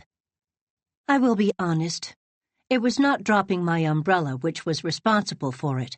Neither was it the fact that I let the kitchen mirror at New Moon fall last Saturday and crack. It was just my own carelessness. St. John's Presbyterian Church here in Shrewsbury became vacant at New Year's and has been hearing candidates. Mr. Towers of the Times asked me to report the sermons for his paper on such Sundays as I was not in Blairwater. The first sermon was good, and I reported it with pleasure. The second one was harmless, very harmless, and I reported it without pain. But the third, which I heard last Sunday, was ridiculous. I said so to Aunt Ruth on the way home from church, and Aunt Ruth said, "Do you think you are competent to criticize a sermon?" Well, yes, I do. That sermon was a most inconsistent thing. Mr. Wickham contradicted himself half a dozen times. He mixed his metaphors. He attributed something to St. Paul that belonged to Shakespeare. He committed almost every conceivable literary sin, including the unpardonable one of being deadly dull. However, it was my business to report the sermon, so report it I did. Then I had to do something to get it out of my system, so I wrote, for my own satisfaction, an analysis of it. It was a crazy but delightful deed. I showed up all the inconsistencies, the misquotations, the weaknesses, and the wobblings. I enjoyed writing it. I made it as pointed and satirical and satanical as I could. Oh, I admit it was a very vitriolic document. Then I handed it into the Times by mistake. Mr. Towers passed it over to the typesetter without reading it. He had a touching confidence in my work, which he will never have again. It came out the next day. I awoke to find myself infamous. I expected Mr. Towers would be furious, but he is only mildly annoyed, and a little amused at the back of it. It isn't as if Mr. Wickham had been a settled minister here, of course. Nobody cared for him or his sermon, and Mr. Towers is a Presbyterian, so the St. John's people can't accuse him of wanting to insult them. It is poor Emily B. on whom is laid the whole burden of condemnation. It appears most of them think I did it to show off. Aunt Ruth is furious, Aunt Elizabeth outraged, Aunt Laura grieved, Cousin Jimmy alarmed. It is such a shocking thing to criticize a minister's sermon. It is a Murray tradition that ministers' sermons, Presbyterian ministers especially, are sacrosanct. My presumption and vanity will yet be the ruin of me, so Aunt Elizabeth coldly informs me. The only person who seems pleased is Mr. Carpenter. Dean is away in New York. I know he would like it, too. Mr. Carpenter is telling everyone that my report is the best thing of its kind he ever read. But Mr. Carpenter is suspected of heresy, so his commendation will not go far to rehabilitate me. I feel wretched over the affair. My mistakes worry me more than my sins sometimes, and yet an unholy something way back in me is grinning over it all. Every word in that report was true. And more than true, appropriate. I didn't mix my metaphors. Now to live this down. April 20th. Awake, thou north wind, and come thou south. Blow upon my garden that the spices thereof may flow out. So I chanted as I went through the land of uprightness this evening, only I put woods in place of garden. For spring is just around the corner, and I have forgotten everything but gladness. We had a gray, rainy dawn, but sunshine came in the afternoon, and a bit of April frost tonight, just enough to make the earth firm. It seemed to me a night when the ancient gods might be met with in the lonely places, but I saw nothing except some sly things back among the fir copses that may have been companies of goblins, if they weren't merely shadows. I wonder why goblin is such an enchanting word, and gobbling such an ugly one, and why is shadowy suggestive of all beauty, while umbrageous is so ugly. But I heard all kinds of fairy sounds, and each gave me an exquisite vanishing joy as I went up the hill. There was always something satisfying in climbing to the top of a hill, and that is a hilltop I love. When I reached it, I stood still and let the loneliness of the evening flow through me like music. How the wind woman was singing in the bits of birch land around me, how she whistled in the serrated tops of the trees against the sky. One of the 13 new silver moons of the year was hanging over the harbor. I stood there and thought of many, many beautiful things, of wild, free brooks running through starlit April fields, of rippled gray satin seas, of the grace of an elm against the moonlight, of roots stirring and thrilling in the earth, owls laughing in darkness, a curl of foam on a long, sandy shore, a young moon setting over a dark hill, the gray of Gulf storms. I had only 75 cents in the world, but paradise isn't bought with money. Then I sat down on an old boulder and tried to put those moments of delicate happiness into a poem. I caught the shape of them fairly well, I think, but not their soul. It escaped me. It was quite dark when I came back, and the whole character of my land of uprightness seemed changed. It was eerie, almost sinister. I would have run if I could have dared. The trees, my old well-known friends, were strange and aloof. The sounds I heard were not the cheery, companionable sounds of daytime, nor the friendly fairy sounds of the sunset. They were creeping and weird, as if the life of the woods had suddenly developed something almost hostile to me, something at least that was furtive and alien and unacquainted. I could fancy that I heard stealthy footsteps all around me, that strange eyes were watching me through the boughs. When I reached the open space and hopped over the fence into Aunt Ruth's backyard, I felt as if I were escaping from some fascinating but not altogether hallowed locality, a place given over to paganism and the revels of satyrs. I don't believe the woods are ever wholly Christian in the darkness. There is always a lurking life in them that dares not show itself to the sun, but regains its own with the night. "You should not be out in the damp with that cough of yours," said Aunt Ruth. But it wasn't the damp that hurt me, for I was hurt. It was that little fascinating whisper of something unholy. I was afraid of it, and yet I loved it. The beauty I had loved on the hilltops seemed suddenly quite tasteless beside it. I sat down in my room and wrote another poem. When I had written it, I felt that I had exorcised something out of my soul, and Emily in the glass seemed no longer a stranger to me. Aunt Ruth has just brought in a dose of hot milk and cayenne pepper for my cough. It is on the table before me. I have to drink it, and it has made both paradise and pagan land seem very foolish and unreal. May 25th. Dean came home from New York last Friday, and that evening we walked and talked in New Moon Garden in a weird, uncanny twilight following a rainy day. I had a light dress on, and as Dean came down the path, he said, "When I saw you first, I thought you were a wild white cherry tree, like that." And he pointed to one that was leaning and beckoning, ghost fair in the dusk, from Lofty John's bush.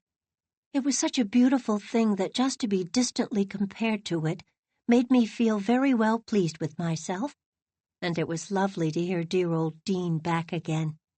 So we had a delightful evening, and picked a big bunch of Cousin Jimmy's pansies, and watched the gray rain clouds draw together in great purple masses in the east, leaving the western sky all clear and star-powdered.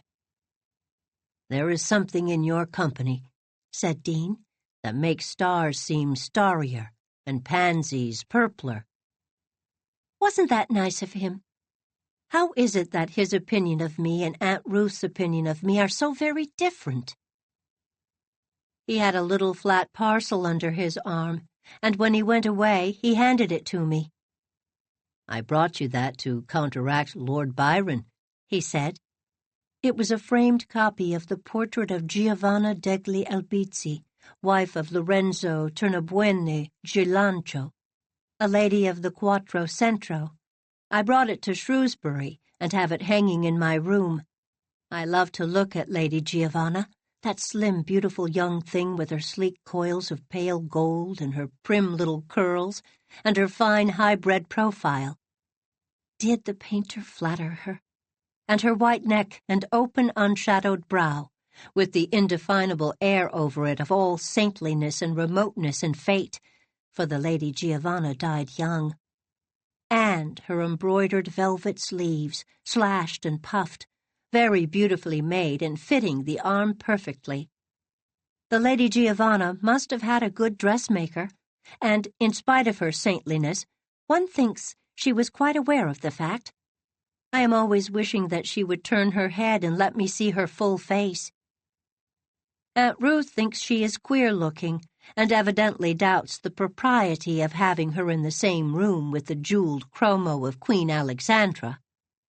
I doubt it myself. June 10th. I do all my studying now by the pool in the land of uprightness, among those wonderful tall, slender trees. I'm a druidess in the woods. I regard trees with something more than love, worship. And then, too, trees, unlike so many humans, always improve on acquaintance. No matter how much you like them at the start, you are sure to like them much better further on, and best of all, when you have known them for years and enjoyed intercourse with them in all seasons. I know 100 dear things about these trees in the land of uprightness that I didn't know when I came here 2 years ago. Trees have as much individuality as human beings. Not even 2 spruces are alike. There was always some kink or curve or bend of bough to single each one out from its fellows. Some trees love to grow sociably together, their branches twining, like Ilse and me with our arms about each other, whispering interminably of their secrets. Then there are more exclusive groups of 4 or 5, Clanmurray trees. And then there are hermits of trees who choose to stand apart in solitary state and who hold commune only with the winds of heaven. Yet these trees are often the best worth knowing. One feels it is more of a triumph to win their confidence than that of easier trees.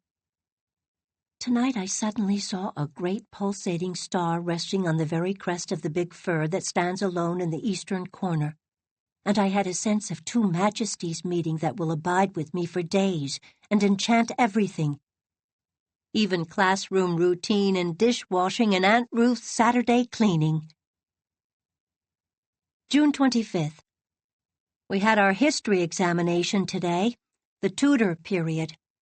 I've found it very fascinating, but more because of what isn't in the histories than of what is. They can't tell you what you would really like to know. What did Jane Seymour think of when she was awake in the dark? Or murdered Anne? Or of pale, forsaken Catherine? Or just about the fashion of her new ruff? Did she ever think she had paid too high for her crown? Or was she satisfied with her bargain? And was she happy in those few hours after her little son was born? Or did she see a ghostly procession beckoning her onward with them? Was Lady Jane Grey Janey to her friends? And did she ever have a fit of temper? What did Shakespeare's wife actually think of him? And was any man ever really in love with Queen Elizabeth? I am always asking questions like this when I study that pageant of kings and queens and geniuses and puppets put down in the school curriculum as the Tudor period.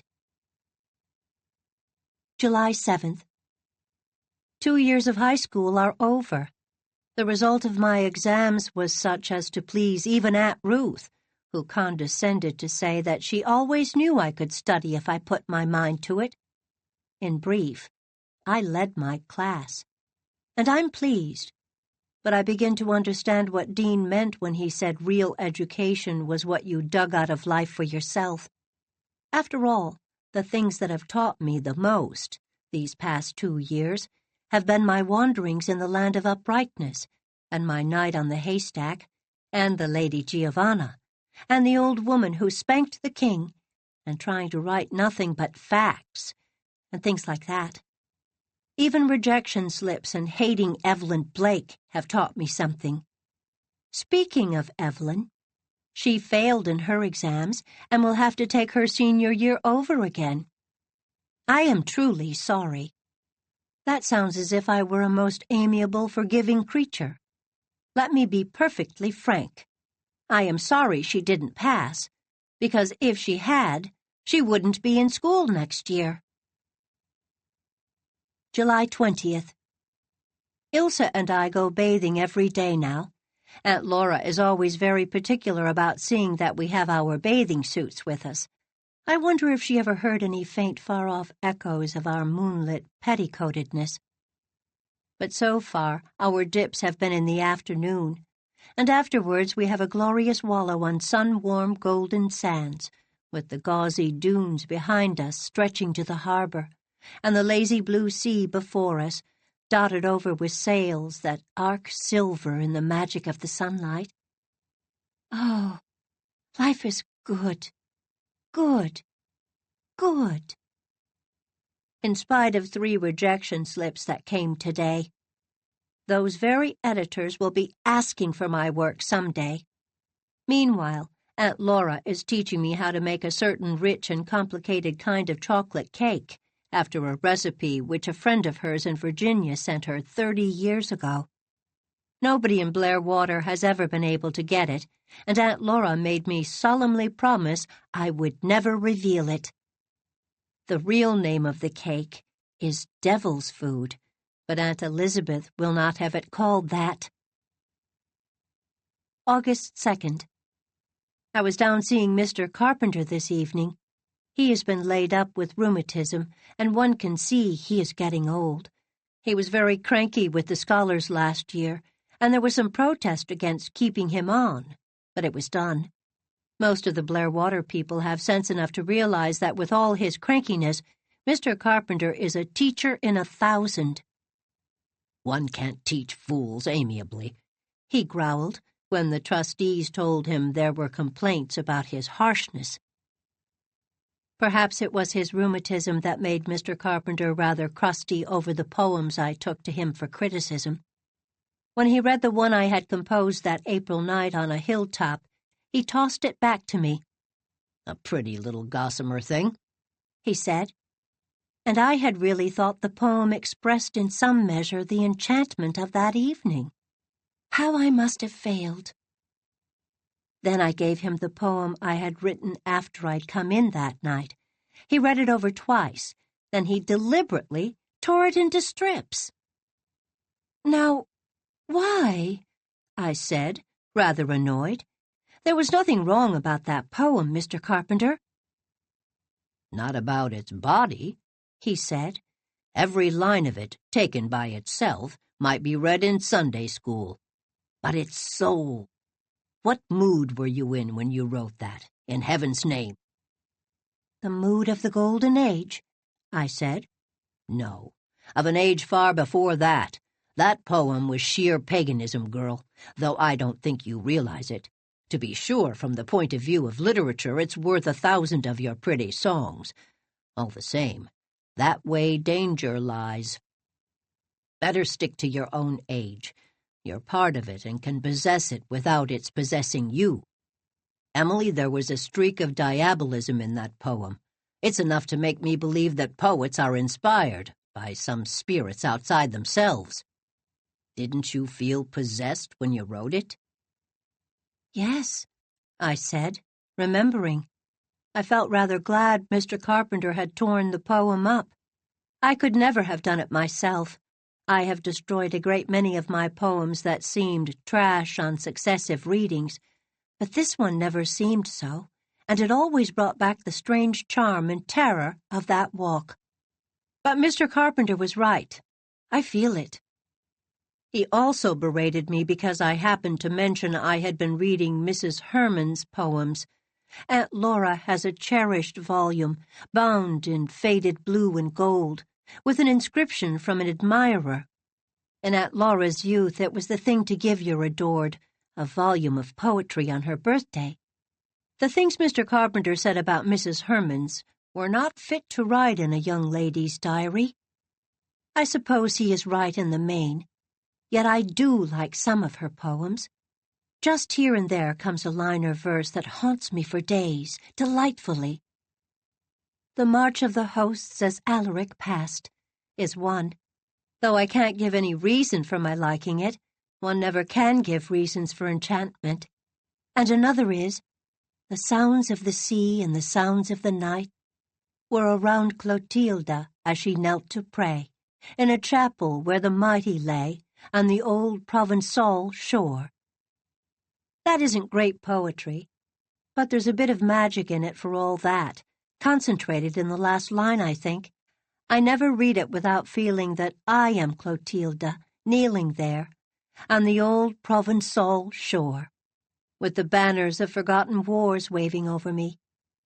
Mr. Carpenter sneered at my liking for slops and told me to go and read the Elsie books, but when I was coming away, he paid me the first personal compliment I ever had from him. I like that blue dress you've got on, and you know how to wear it. That's good. I can't bear to see a woman badly dressed. It hurts me, and it must hurt God Almighty. I've no use for Dowds, and I'm sure he hasn't. After all, if you know how to dress yourself, it won't matter if you do like Mrs. Herman's. I met old Kelly on the way home, and he stopped and gave me a bag of candy and sent his respects to him. August 15th. This is a wonderful year for columbines. The old orchard is full of them, all in lovely white and purple and fairy blue and dreamy pink color. They are half wild and so have a charm no real tamed garden flower ever has. And what a name! Columbine is poetry itself. How much lovelier the common names of flowers are than the horrid Latin-y names the florists stick in their catalogues. Heart's ease and bride's bouquet, prince's feather, snapdragon, Flora's paintbrush, dusty millers, bachelor's buttons, baby's breath, love in a mist. Oh, I love them all. September 1st. 2 things happened today. One was a letter from Great-Aunt Nancy to Aunt Elizabeth. Aunt Nancy has never taken any notice of my existence since my visit to Priest Pond 4 years ago. But she is still alive, 94 years old, and from all accounts quite lively yet. She wrote some sarcastic things in her letter about both me and Aunt Elizabeth, but she wound up by offering to pay all my expenses in Shrewsbury next year, including my board to Aunt Ruth. I am very glad. In spite of Aunt Nancy's sarcasm, I don't mind feeling indebted to her. She has never nagged or patronized me, or did anything for me because she felt it her duty. Hang duty, she said in her letter. I'm doing this because it will vex some of the priests, and because Wallace is putting on too many airs about helping to educate Emily. I dare say you feel yourself that you've done virtuously. Tell Emily to go back to Shrewsbury and learn all she can, but to hide it and show her ankles. Aunt Elizabeth was horrified at this and wouldn't show me the letter, but Cousin Jimmy told me what was in it.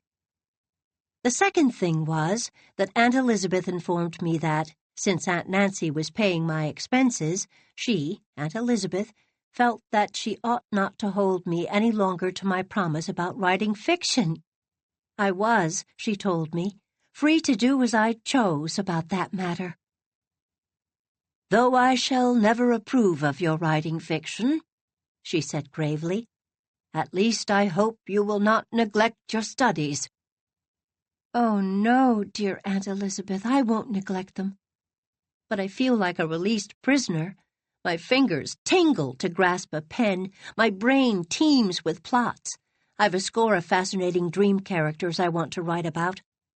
Oh, if there only were not such a chasm between seeing a thing and getting it down on paper. Ever since you got that check for a story last winter, Elizabeth's been wondering if she oughtn't to let you write. Cousin Jimmy told me.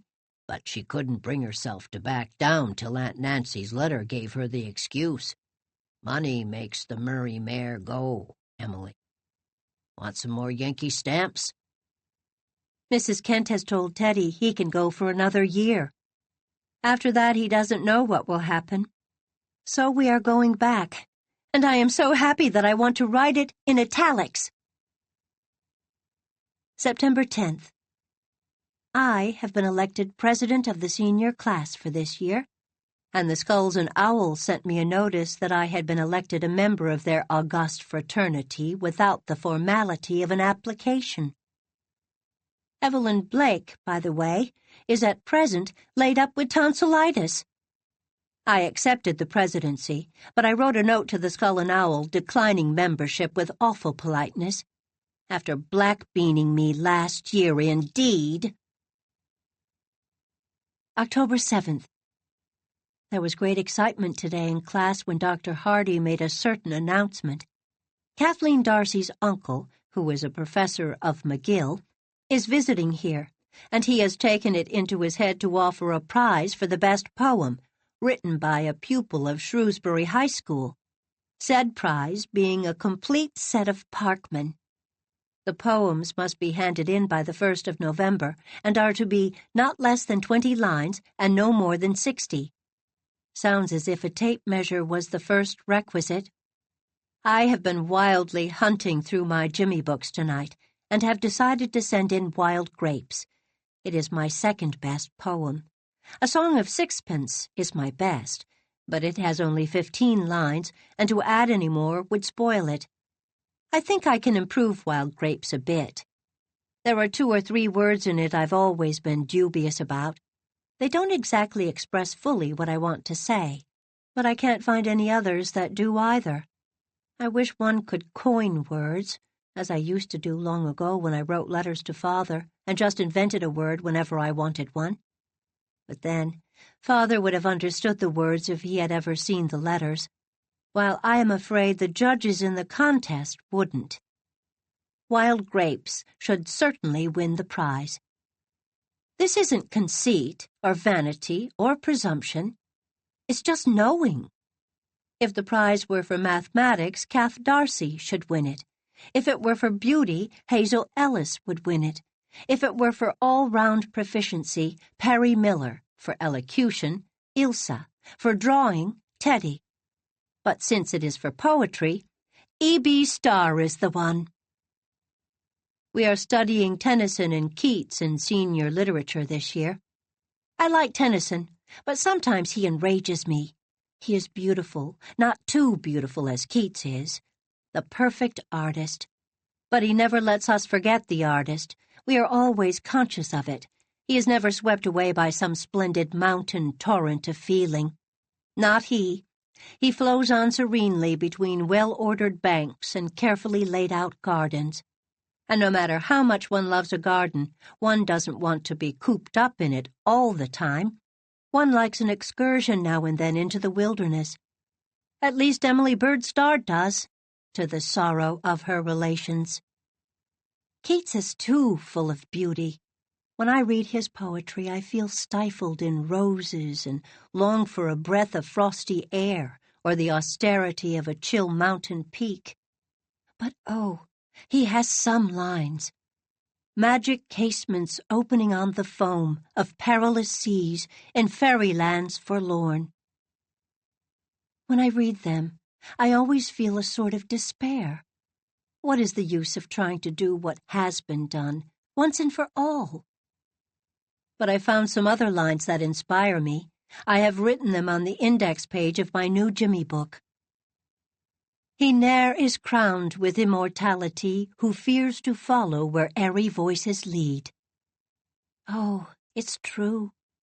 We must follow our airy voices, follow them through every discouragement and doubt and disbelief till they lead us to our city of fulfillment, wherever it may be.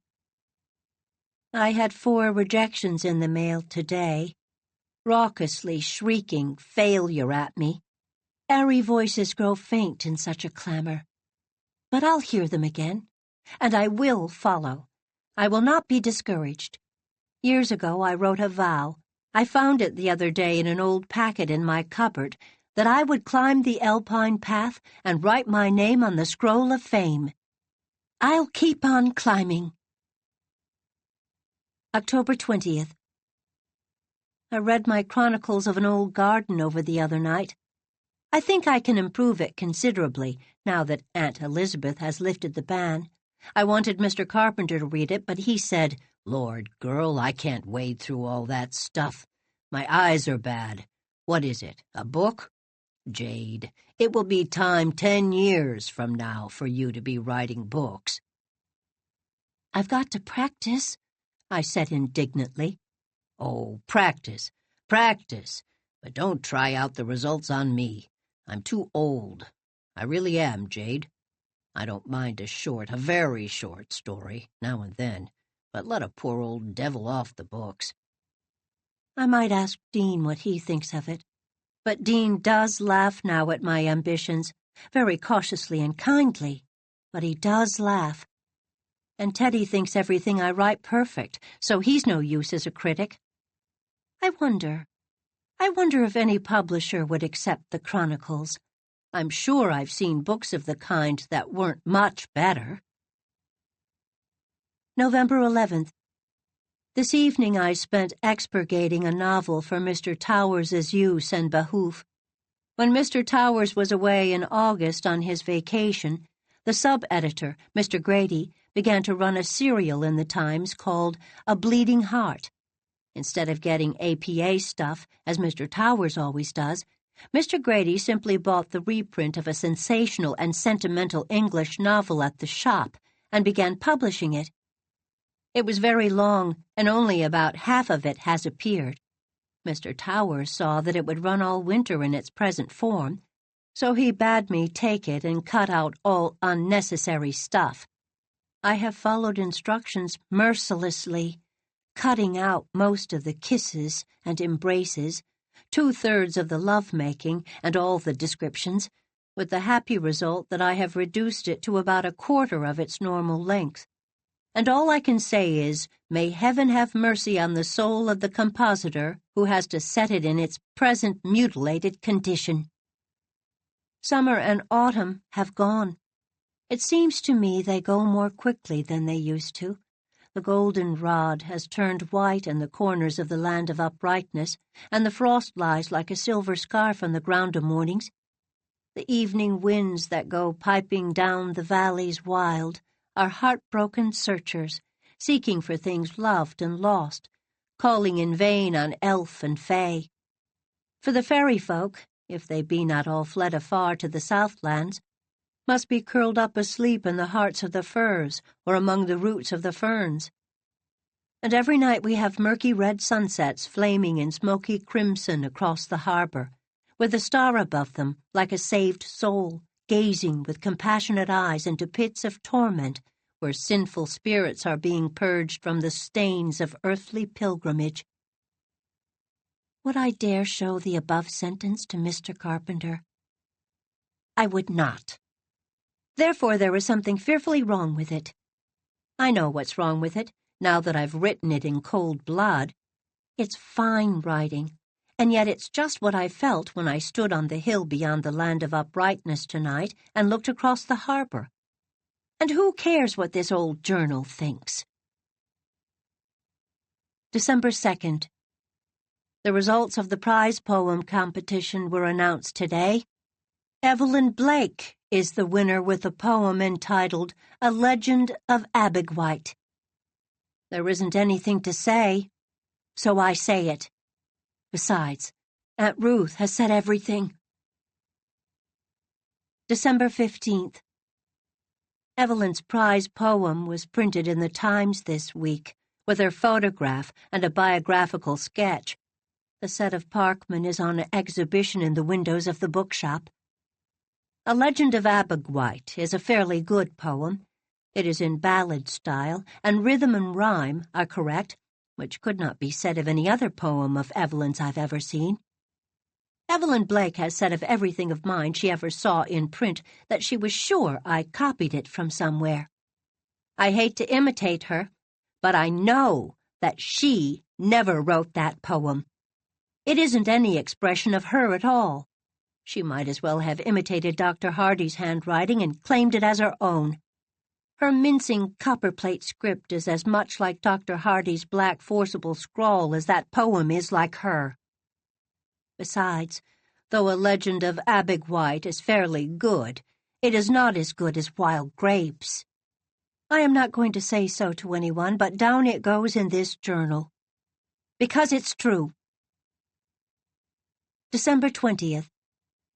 I showed A Legend of Abegweit and Wild Grapes to Mr. Carpenter. When he had read them both, he said, "Who were the judges?" I told him. "Give them my compliments, and tell them they're asses," he said. I feel comforted. I won't tell the judges or anyone that they're asses, but it soothes me to know they are. The strange thing is, Aunt Elizabeth asked to see Wild Grapes, and when she had read it, she said, "I am no judge of poetry, of course, but it seems to me that yours is of a higher order." January 4th. I spent the Christmas week at Uncle Oliver's. I didn't like it. It was too noisy. I would have liked it years ago, but they never asked me then. I had to eat when I wasn't hungry, play parcheesi when I didn't want to, talk when I wanted to be silent. I was never alone for one moment all the time I was there. Besides, Andrew was getting to be such a nuisance. And Aunt Addie was odiously kind and motherly. I just felt all the time like a cat who was held on a lap where it doesn't want to be, and gently, firmly stroked. I had to sleep with Jen, who is my first cousin and just my age, and who thinks in her heart I'm not half good enough for Andrew, but is going to try with the blessing of God to make the best of it. Jen is a nice, sensible girl, and she and I are friendish. That is a word of my own coining. Jen and I are more than mere acquaintances, but not really friendly. We will always be friendish, and never more than friendish. We don't talk the same language. When I got home to dear New Moon, I went up to my room and shut the door and reveled in solitude. School opened yesterday. Today in the bookshop I had an internal laugh. Mrs. Rodney and Mrs. Elder were looking over some books, and Mrs. Rodney said, "That story in the Times, A Bleeding Heart, was the strangest one I ever read. It wandered on, chapter after chapter, for weeks, and never seemed to get anywhere. And then it just finished up in 8 chapters, lickety-split. I can't understand it." I could have solved the mystery for her, but I didn't. Chapter 20. In the Old John House.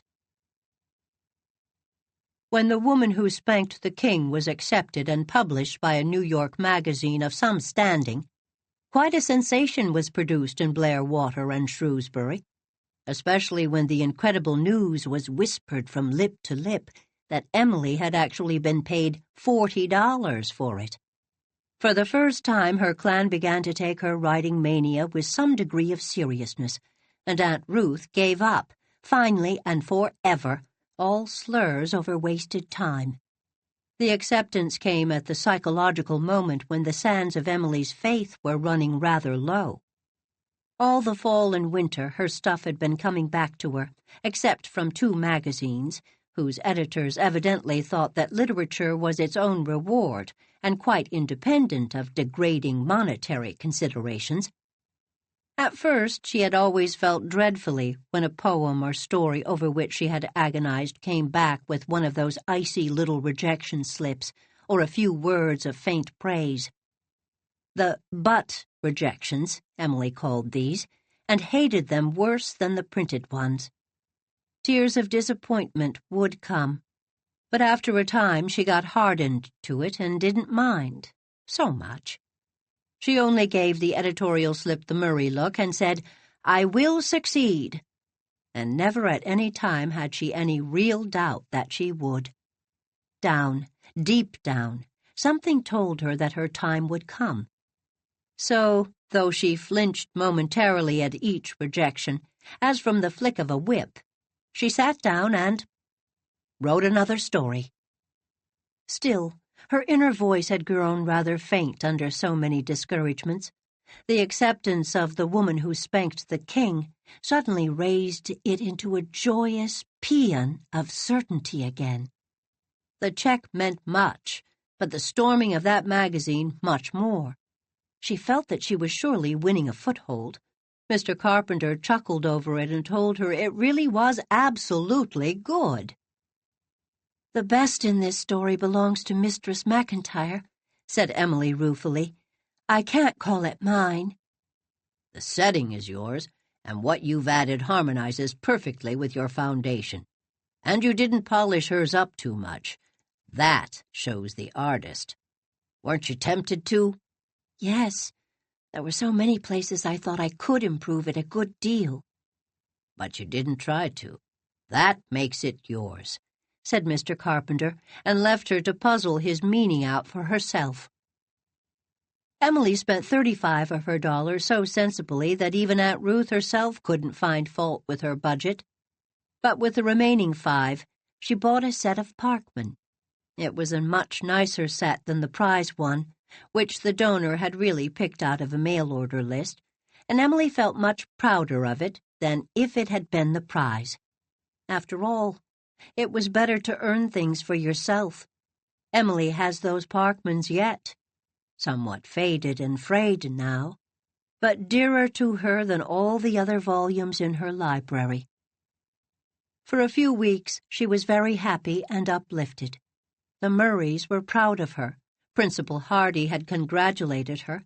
A local elocutionist of some repute had read her story at a concert in Charlottetown. And, most wonderful of all, a faraway reader in Mexico had written her a letter telling her what pleasure the woman who spanked the king had given him. Emily read and reread that letter until she knew it off by heart, and slept with it under her pillow. No lover's missive was ever more tenderly treated. Then the affair of the old John house came up like a thundercloud and darkened all her cerulean sky. There was a concert and pie social at Dairy Pond one Friday night, and Ilse had been asked to recite.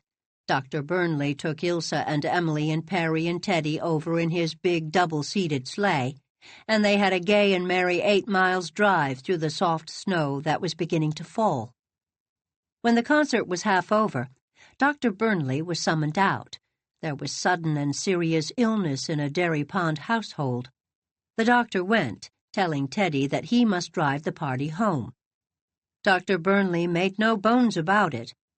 They might have silly rules about chaperonage in Shrewsbury and Charlottetown, but in Blairwater and Dairy Pond they did not obtain. Teddy and Perry were decent boys. Emily was a Murray. Ilse was no fool. The doctor would have summed them up thus tersely if he had thought about it at all. When the concert was over, they left for home. It was snowing very thickly now, and the wind was rising rapidly, but the first 3 miles of the road were through sheltering woods and were not unpleasant. There was a wild, weird beauty in the snow-coated ranks of trees, standing in the pale light of the moon behind the storm clouds. The sleigh bells laughed at the shriek of the wind far overhead. Teddy managed the doctor's team without difficulty. Once or twice, Emily had a strong suspicion that he was using only one arm to drive them. She wondered if he had noticed that evening that she wore her hair really up for the first time, in a softy bon psych knot under her crimson hat. Emily thought again that there was something quite delightful about a storm. But when they left the woods, their troubles began. The storm swooped down on them in all its fury. The winter road went through the fields and wound and twisted and doubled in and out and around corners and spruce groves. A road that would break a snake's back, as Perry said. The track was already obliterated with the drift, and the horses plunged to their knees. They had not gone a mile before Perry whistled in dismay. "We'll never make Blairwater tonight, Ted." "We've got to make somewhere," shouted Ted. "We can't camp here. And there's no house till we get back to the summer road, past Shaw's Hill. Duck under the robes, girls. You'd better get back with Ilse, Emily. And Perry will come here with me." The transfer was effected, Emily no longer thinking storms quite so delightful. Perry and Teddy were both thoroughly alarmed. They knew the horses could not go much farther in that depth of snow. The summer road beyond Shaw's Hill would be blocked with drift, and it was bitterly cold on those high, bleak hills between the valleys of Dairy Pond and Blairwater. "If we can only get to Malcolm Shaw's, we'll be all right," muttered Perry. "We'll never get that far. Shaw's Hill is filled in by this time to the fence tops," said Teddy. "Here's the old John house. Do you suppose we could stay here?" "Cold as a barn," said Perry. "The girls would freeze. We must try to make Malcolm's." When the plunging horses reached the summer road, the boys saw at a glance that Shaw's Hill was a hopeless proposition. All traces of track were obliterated by drifts that were over the fence tops. Telephone posts were blown down across the road, and a huge fallen tree blocked the gap where the field road ran out to it. "Nothing to do but go back to the old John house," said Perry. "We can't go wandering over the fields in the teeth of this storm, looking for a way through to Malcolm's. We'd get stuck and freeze to death." Teddy turned the horses. The snow was thicker than ever. Every minute the drift deepened. The track was entirely gone, and if the old John house had been very far away, they could never have found it. Fortunately, it was near, and after one last wild flounder through the unbroken drift around it, during which the boys had to get out and scramble along in their own feet, they reached the comparative calm of the little cleared space in the young spruce woods, wherein stood the old John house. The old John house had been old when, 40 years before, John Shaw had moved into it with his young bride. It had been a lonely spot even then, far back from the road and almost surrounded by spruce woods. John Shaw had lived there 5 years. Then his wife died. He had sold the farm to his brother Malcolm and gone west. Malcolm farmed the land and kept the little barn in good repair, but the house had never been occupied since, save for a few weeks in winter when Malcolm's boys camped there while they got out their firewood. It was not even locked. Tramps and burglars were unknown in Dairy Pond. Our castaways found easy entrance through the door of the tumble-down porch, and drew a breath of relief to find themselves out of the shrieking wind and driving snow. "We won't freeze anyhow," said Perry. "Ted and I'll have to see if we can get the horses in the barn, and then we'll come back and see if we can't make ourselves comfortable. I've got matches, and I've never been stumped yet." Perry met no great difficulties in making good his boast. His lighted match revealed a couple of half-burned candles in squat tin candlesticks, a cracked and rusty but still quite serviceable old Waterloo stove, 3 chairs, a bench, a sofa, and a table. "What's the matter with this?" demanded Perry. "They'll be awfully worried about us at home, that's all," said Emily, shaking the snow off her wraps. "Worry won't kill them in one night," said Perry. "We'll get home tomorrow somehow." "Meanwhile, this is an adventure," laughed Emily. "Let's get all the fun out of it we can." Ilse said nothing, which was very odd in Ilse. Emily, looking at her, saw that she was very pale, and recalled she had been unusually quiet ever since they had left the hall. "Aren't you feeling all right, Ilse?" she asked anxiously. "I'm feeling all wrong," said Ilse with a ghastly smile. I'm sick as a dog," she added with more force than elegance. "Oh, Ilse." "Don't hit the ceiling," said Ilse impatiently. "I'm not beginning pneumonia or appendicitis. I'm just plain sick. That pie I had at the hall was too rich, I suppose. It's turned my little tummy upside down. Ow!" "Lie down on the sofa," urged Emily. "Perhaps you'll feel better then." Ilse, shuddering and abject, cast herself down. A sick stomach is not a romantic ailment, or a very deadly one, but it certainly takes the ginger out of its victim for the time being. The boys, finding a box full of wood behind the stove, soon had a roaring fire. Perry took one of the candles and explored the little house. In a small room opening off the kitchen was an old-fashioned wooden bedstead with a rope mattress. The other room, it had been Elmira Shaw's parlor in olden days, was half filled with oat straw.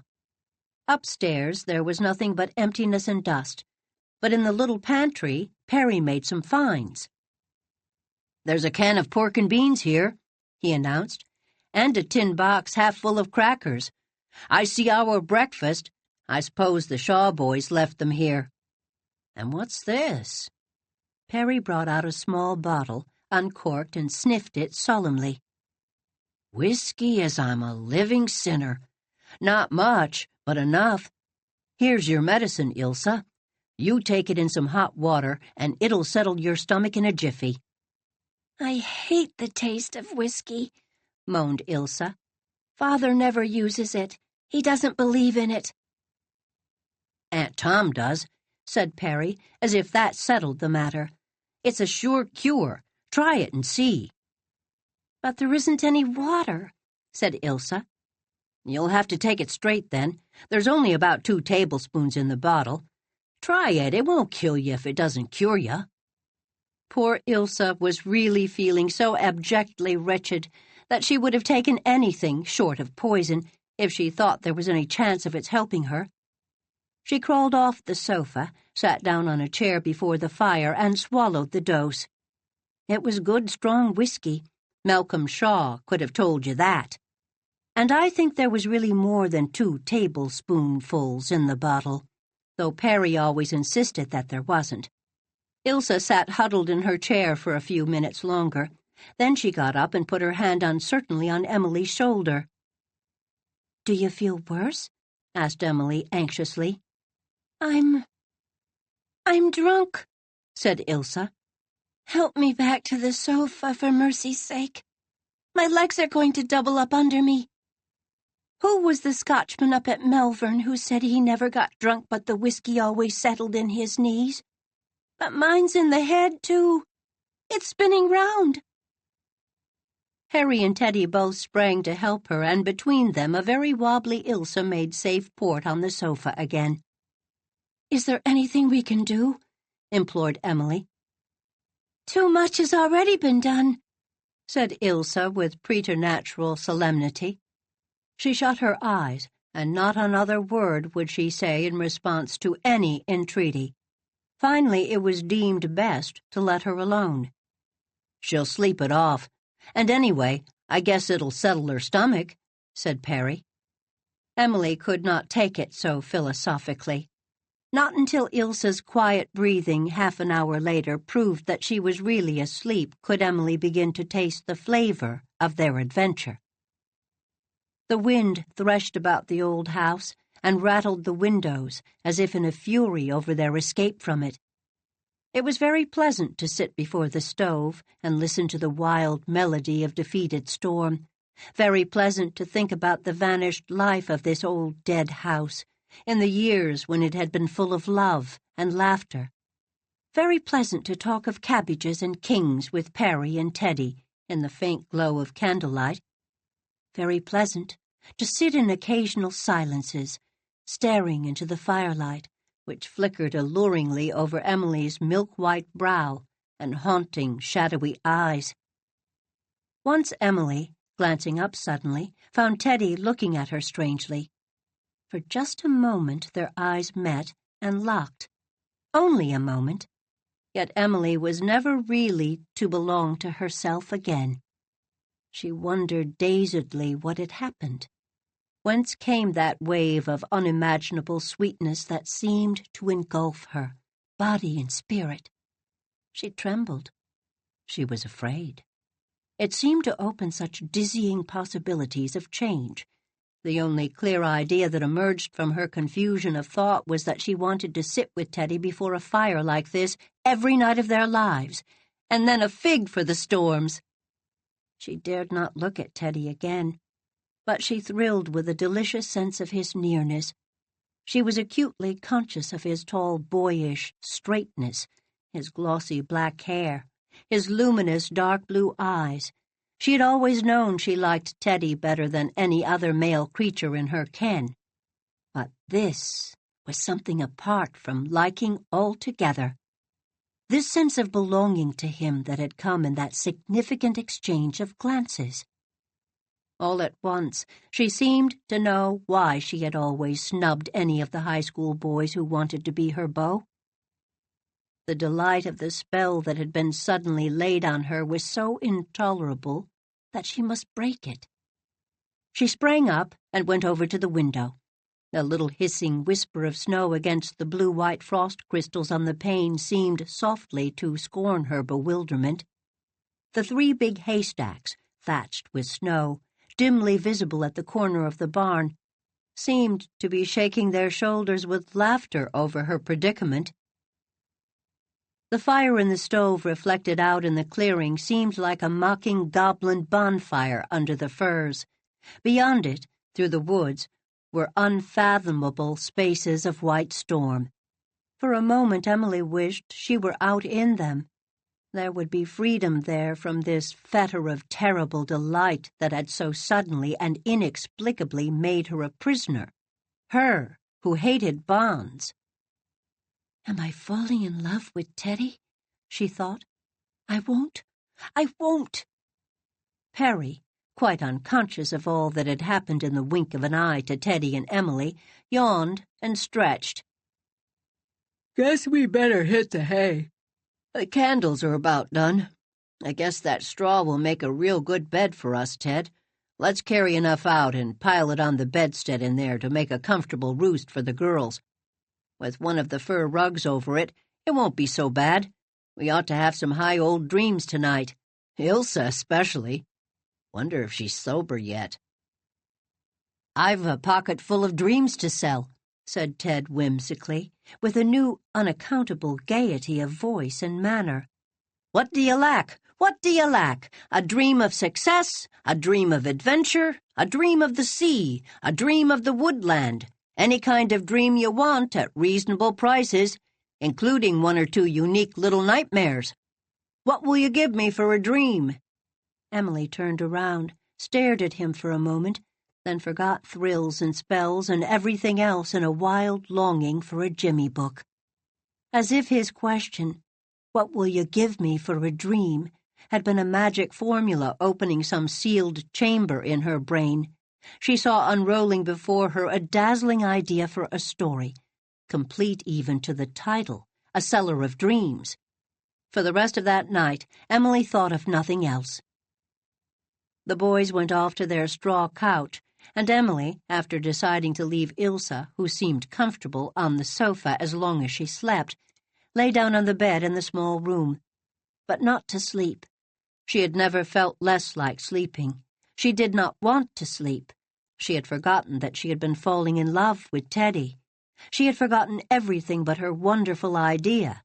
Chapter by chapter, page by page, it unrolled itself before her in the darkness. Her characters lived and laughed and talked and did and enjoyed and suffered. She saw them on the background of the storm. Her cheeks burned, her heart beat. She tingled from head to foot with the keen rapture of creation, a joy that sprang fountain-like from the depths of being and seemed independent of all earthly things.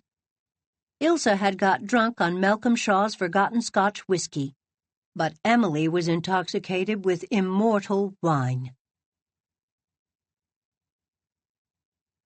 Chapter 21. Thicker Than Water. Emily did not sleep until nearly morning. The storm had ceased, and the landscape around the old John house had a spectral look in the light of the sinking moon when she finally drifted into slumber, with a delightful sense of accomplishment, for she had finished thinking out her story. Nothing remained now except to jot its outlines down in her Jimmy book. She would not feel safe until she had them in black and white. She would not try to write it yet. Oh, not for years. She must wait until time and experience had made of her pen an instrument capable of doing justice to her conception. For it is one thing to pursue an idea through an ecstatic night, and quite another to get it down on paper in a manner that will reproduce 1/10 of its original charm and significance. Emily was wakened by Ilsa, who was sitting on the side of her bed, looking rather pale and seedy, but with amber eyes full of unconquerable laughter. Well, I've slept off my debauch, Emily Starr, and my tummy's all right this morning. Malcolm's whiskey did settle it, though I think the remedy is worse than the disease. I suppose you wondered why I wouldn't talk last night. I thought you were too drunk to talk, said Emily candidly. Ilse giggled. I was too drunk not to talk. When I got to that sofa, Emily, my giddiness passed off, and I wanted to talk. Oh, golly, but I wanted to talk, and I wanted to say the silliest things and tell everything I ever knew or thought. I'd just enough sense left to know I mustn't say those things, or I'd make a fool of myself forever, and I felt that if I said one word, it would be like taking a cork out of a bottle. Everything would gurgle out. So I just buttoned my mouth up and wouldn't say the one word. It gives me a chill to think of the things I could have said, and before Perry. You'll never catch your little Ilse going on a spree again. I'm a reformed character from this day forth.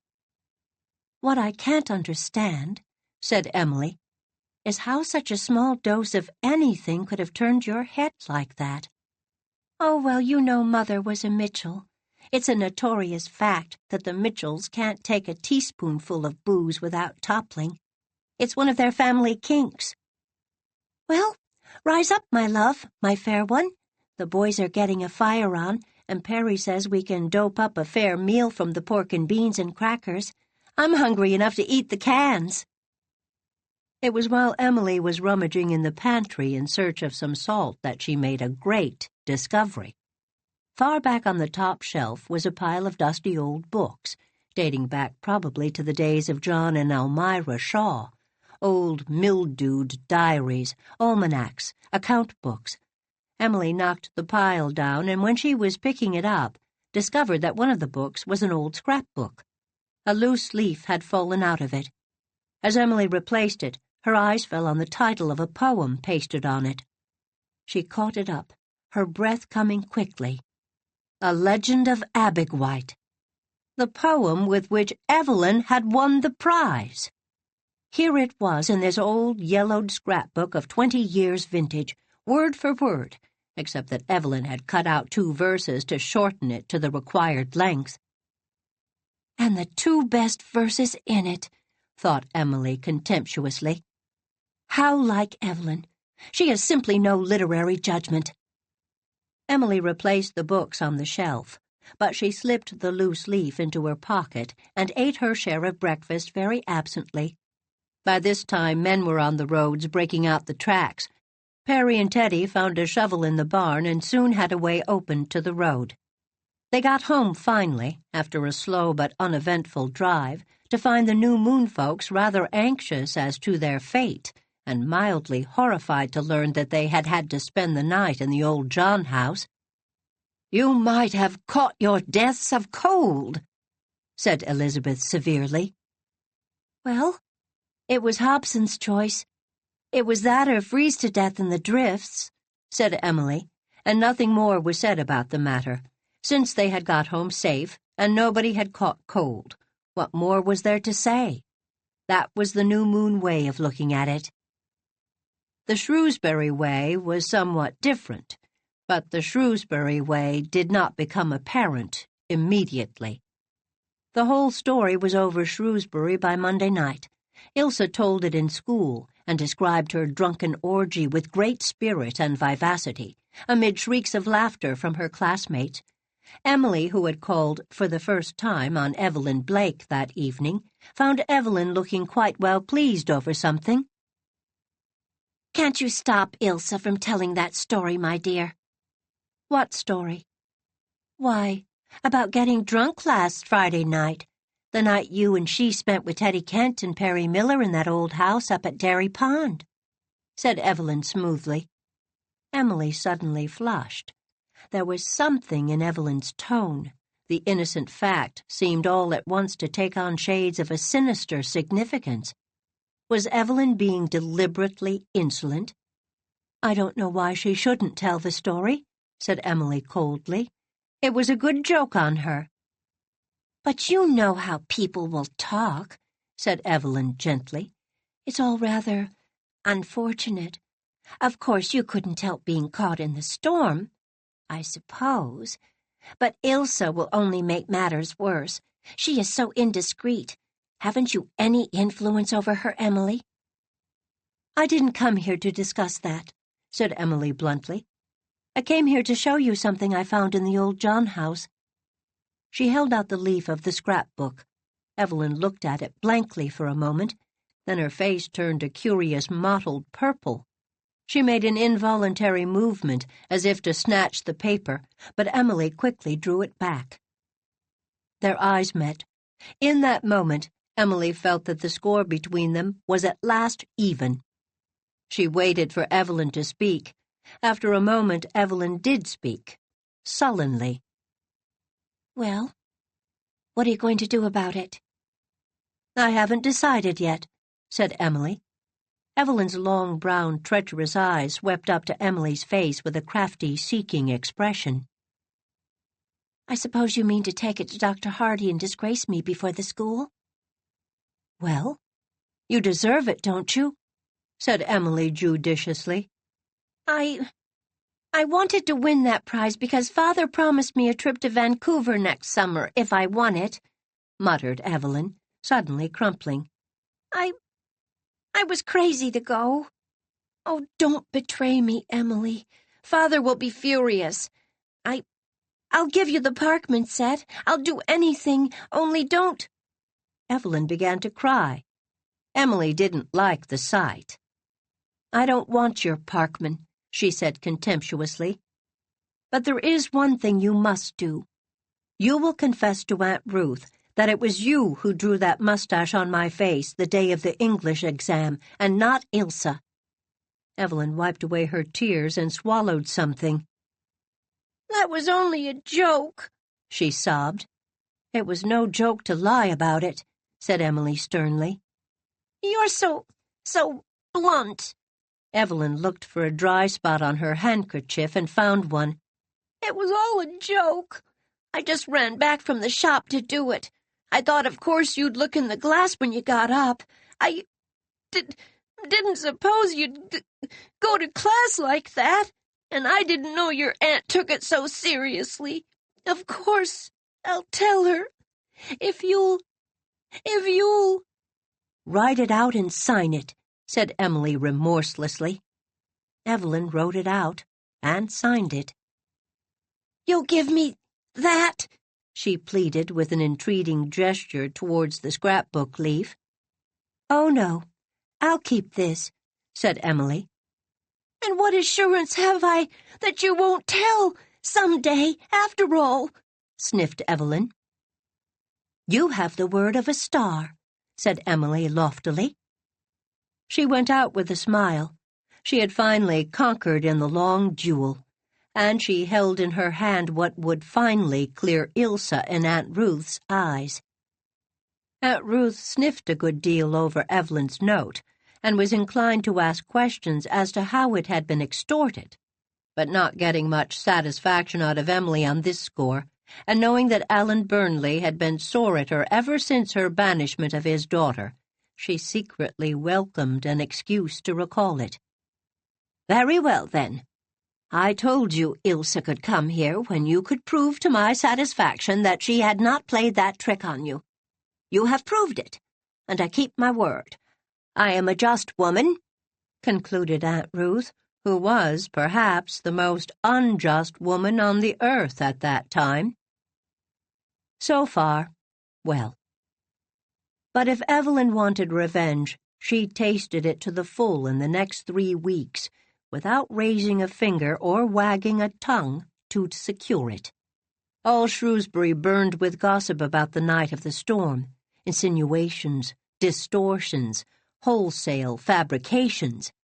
Emily was so snubbed at Janet Thompson's afternoon tea that she went home white with humiliation.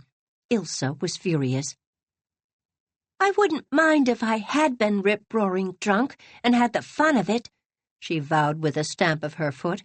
"But I wasn't drunk enough to be happy, only just drunk enough to be silly. There are moments, Emily, when I feel that I could have a gorgeous time if I were a cat, and these old Shrewsbury dames were mice. But let's keep our smiles pinned on. I really don't care a snap for them. This will soon die out. We'll fight." "You can't fight insinuations," said Emily bitterly. Ilse did not care, but Emily cared horribly. The Murray pride smarted unbearably, and it smarted worse and worse as time went on. A sneer at the night of the storm was published in a rag of a paper that was printed in a town on the mainland and made up of spicy notes sent to it from all over the Maritimes. Nobody ever confessed to reading it, but almost everybody knew everything that was in it, except Aunt Ruth, who wouldn't have handled the sheet with the tongs. No names were mentioned, but everyone knew who was referred to, and the venomous innuendo of the thing was unmistakable. Emily thought she would die of shame, and the worst sting was that it was so vulgar and ugly, and had made that beautiful night of laughter and revelation and rapturous creation in the old John house vulgar and ugly. She had thought it would always be one of her most beautiful memories, and now this. Teddy and Perry saw red and wanted to kill somebody, but whom could they kill? As Emily told them, anything they said or did would only make the matter worse. It was bad enough after the publication of that paragraph. Emily was not invited to Florence Black's dance the next week, the great social event of the winter. She was left out of Hattie Denoon's skating party. Several of the Shrewsbury matrons did not see her when they met her on the streets. Others set her 1,000 miles away by bland, icy politeness. Some young men about town grew oddly familiar in look and manner. One of them, with whom she was totally unacquainted, spoke to her one evening in the post office. Emily turned and looked at him. Crushed, humiliated as she was still Archibald Murray's granddaughter. The wretched youth was 3 blocks away from the post office before he came to himself and knew where he was. To this day, he has not forgotten how Emily Bird Starr's eyes looked when she was angry. But even the Murray look, while it might demolish a concrete offender, could not scotch scandalous stories. Everybody, she felt morbidly, believed them. It was reported to her that Miss Percy of the library said she had always distrusted Emily Starr's smile. She had always felt sure it was deliberately provocative and alluring. Emily felt that she, like poor King Henry, would never smile again. People remembered that old Nancy Priest had been a wild thing 70 years ago, and hadn't there been some scandal about Mrs. Dutton herself in her girlhood? What's bred in the bone, you understand. Her mother had eloped, hadn't she? And Ilse's mother. Of course, she had been killed by falling into the old Lee well, but who knew what she would have done if she hadn't? Then there was that old story of bathing on Blairwater sandshore, au natural. In short, you didn't see ankles like Emily's on proper girls. They simply didn't have them. Even harmless, unnecessary Andrew had ceased to call on Friday nights. There was a sting in this. Emily thought Andrew a bore and dreaded his Friday nights. She had always meant to send him packing as soon as he gave her an opportunity. But for Andrew to go packing of his own accord had a very different flavor, mark you. Emily clenched her hands when she thought of it. A bitter report came to her ears that Principal Hardy had said she ought to resign from the presidency of the senior class. Emily threw up her head. Resign? Confess defeat and admit guilt? Not she. "I could knock that man's block off," said Ilse. "Emily Starr, don't let yourself worry over this. What does it matter what a lot of doddering old donkeys think? I hereby devote them to the infernal gods. They'll have their maws full of something else in a month, and they'll forget this." "I'll never forget it," said Emily passionately. "To my dying day I'll remember the humiliation of these weeks. And now, Ilse, Mrs. Tolliver has written asking me to give up my stall at the St. John's Bazaar." Emily Starr! She hasn't!" "She has. Oh, of course, she cloaks it under an excuse that she'd like a stall for her cousin from New York who is visiting her. But I understand. And it's dear Miss Starr. Look you, when it was dearest Emily a few weeks ago. Everybody in St. John's will know why I've been asked to step out, and she almost went to her knees to ask Aunt Ruth to let me take the stall. Aunt Ruth didn't want to let me." "What will your Aunt Ruth say about this?" "Oh, that's the worst of it, Ilse. She'll have to know now. She's never heard a word of this since she's been laid up with her sciatica. I've lived in dread of her finding out, for I know it will be hideous when she does. She's getting about now, so of course she'd soon hear it anyway, and I haven't the spirit to stand up to her, Ilse. Oh, it all seems like a nightmare." "They've got such mean, narrow, malicious, beastly little minds in this town," said Ilse, and was straightway comforted. But Emily could not ease her tortured spirit by a choice assortment of adjectives. Neither could she write out her misery and so rid herself of it. There were no more jottings in her Jimmy book, no further entries in her journal, no new stories or poems. The flash never came now, never would come again. There would never again be wonderful little secret raptures of insight and creation which no one could share. Life had grown thin and poor, tarnished and unlovely. There was no beauty in anything, not even in the golden white March solitudes of New Moon, when she went home for the weekend. She had longed to go home, where no one believed ill of her. No one at New Moon had heard anything of what was being whispered in Shrewsbury. But their very ignorance tortured Emily. Soon they would know. They would be hurt and grieved over the fact that a Murray, even an innocent Murray, had become a target for scandal. And who knew how they would regard Ilse's mishap with Malcolm Scotch? Emily felt it almost a relief to go back to Shrewsbury. She imagined slurs in everything Principal Hardy said, covert insults in every remark or look of her schoolmates. Only Evelyn Blake posed as friend and defender, and this was the most unkindest cut of all. Whether alarm or malice was behind Evelyn's pose, Emily did not know, but she did know that Evelyn's parade of friendship and loyalty and staunch belief in the face of overwhelming evidence was something that seemed to smirch her more than all the gossip could.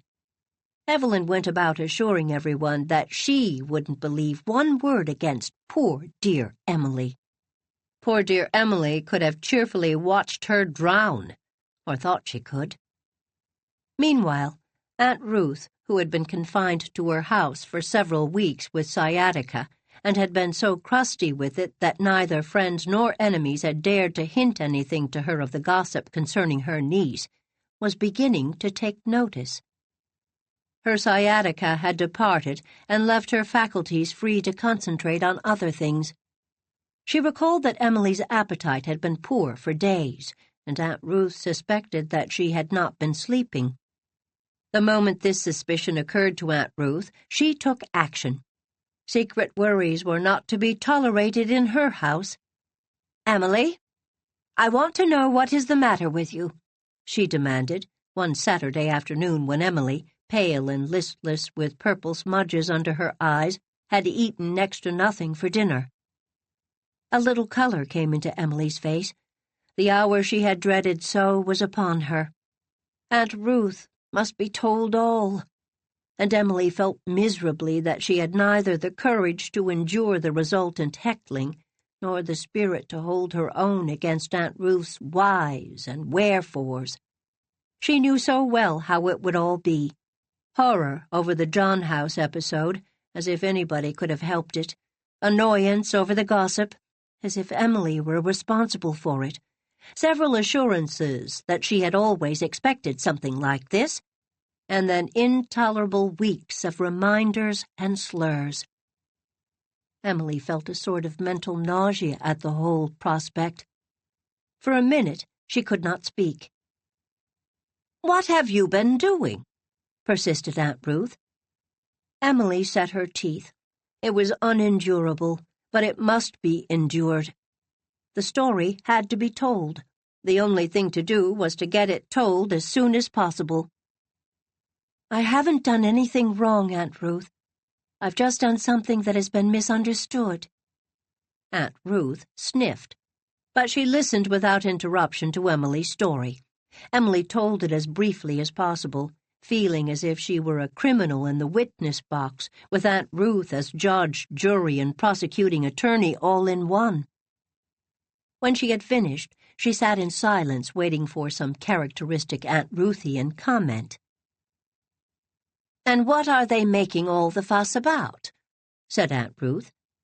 Emily didn't know exactly what to say. She stared at Aunt Ruth. They're thinking and saying all sorts of horrible things," she faltered. "You see, down here in sheltered Shrewsbury, they didn't realize what a storm it was. And then, of course, everyone who repeated the story colored it a little. We were all drunk by the time it filtered through Shrewsbury." "What exasperates me," said Aunt Ruth, "is to think you told about it in Shrewsbury at all. Why on earth didn't you keep it all quiet?" "That would have been sly." Emily's demon suddenly prompted her to say this. Now that the story was out, she felt a rebound of spirit that was almost laughter. "Sly? It would have been common sense," snorted Aunt Ruth. "But, of course, Ilse couldn't hold her tongue. I've often told you, Emily, that a fool friend is 10 times more dangerous than an enemy. But what are you killing yourself worrying for? Your conscience is clear. This gossip will soon die out." "Principal Hardy says I ought to resign from the presidency of the class," said Emily. "Jim Hardy? Why, his father was a hired boy to my grandfather for years," said Aunt Ruth in tones of ineffable contempt.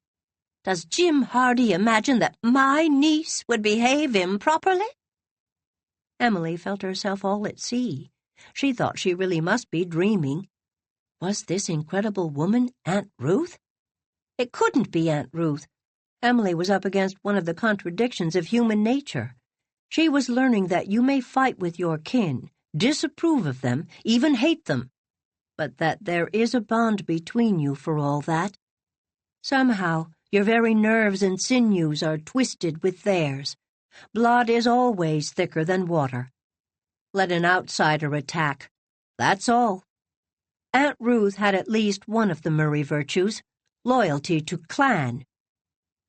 "Don't worry over Jim Hardy," said Aunt Ruth. "I'll soon settle him. I'll teach people to keep their tongues off the Murrays." "But Mrs. Tulliver has asked me to let her cousin take my stall in the bazaar," said Emily. "You know what that means." "I know that Polly Tulliver is an upstart and a fool," retorted Aunt Ruth. "Ever since Nat Tulliver married his stenographer, St. John's Church hasn't been the same place. 10 years ago she was a barefooted girl running round the back streets of Charlottetown. The cats themselves wouldn't have brought her in. Now she puts on the airs of a queen and tries to run the church. I'll soon clip her claws. She was pretty thankful a few weeks ago to have a Murray in her stall. It was a rise in the world for her. Polly Tulliver, forsooth. What is this world coming to?" Aunt Ruth sailed upstairs, leaving a dazed Emily looking at vanishing bogies. Aunt Ruth came down again, ready for the warpath. She had taken out her crimps, put on her best bonnet, her best black silk, and her new sealskin coat. Thus arrayed, she skimmed uptown to the Tulliver residence on the hill. She remained there half an hour, closeted with Mrs. Nat Tulliver. Aunt Ruth was a short, fat little woman, looking very dowdy and old-fashioned in spite of new bonnet and sealskin coat. Mrs. Nat was the last word in fashion and elegance, with her Paris gown, her lorgnette, and her beautifully marcelled hair. Marcells were just coming in then, and Mrs. Nat's was the first in Shrewsbury. But the victory of the encounter did not perch on Mrs. Tolliver's standard. Nobody knows just what was said at that notable interview. Certainly Mrs. Tolliver never told. But when Aunt Ruth left the big house, Mrs. Tolliver was crushing her Paris gown and her Marcel waves among the cushions of her davenport while she wept tears of rage and humiliation.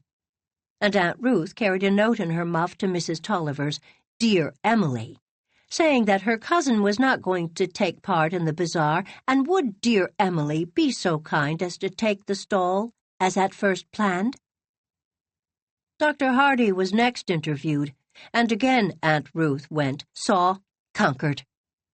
The maid in the Hardy household heard and reported one sentence of the confab, though nobody ever believed that Aunt Ruth really said to stately, spectacled Dr. Hardy, "I know you're a fool, Jim Hardy, but for heaven's sake pretend you're not for 5 minutes."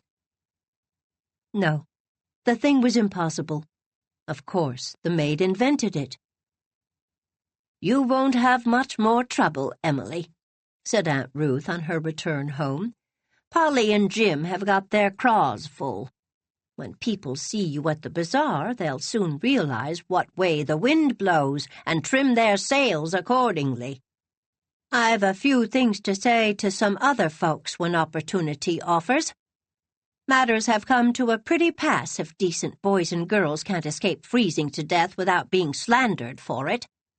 Don't you give this thing another thought, Emily. Remember, you've got a family behind you." Emily went to her glass when Aunt Ruth had gone downstairs. She tilted it at the proper angle and smiled at Emily in the glass. Smiled slowly, provocatively, alluringly. "I wonder where I put my Jimmy book," thought Emily. "I must add a few more touches to my sketch of Aunt Ruth." Chapter 22. Love Me, Love My Dog. When Shrewsbury people discovered that Mrs. Dutton was backing her niece, the flame of gossip that had swept over the town died down in an incredibly short time. Mrs. Dutton gave more to the various funds of St. John's Church than any other member. It was a Murray tradition to support your church becomingly. Mrs. Dutton had lent money to half the businessmen in town. She held Nat Tolliver's note for an amount that kept him wakeful o' nights. Mrs. Dutton had a disconcerting knowledge of family skeletons, to which she had no delicacy in referring.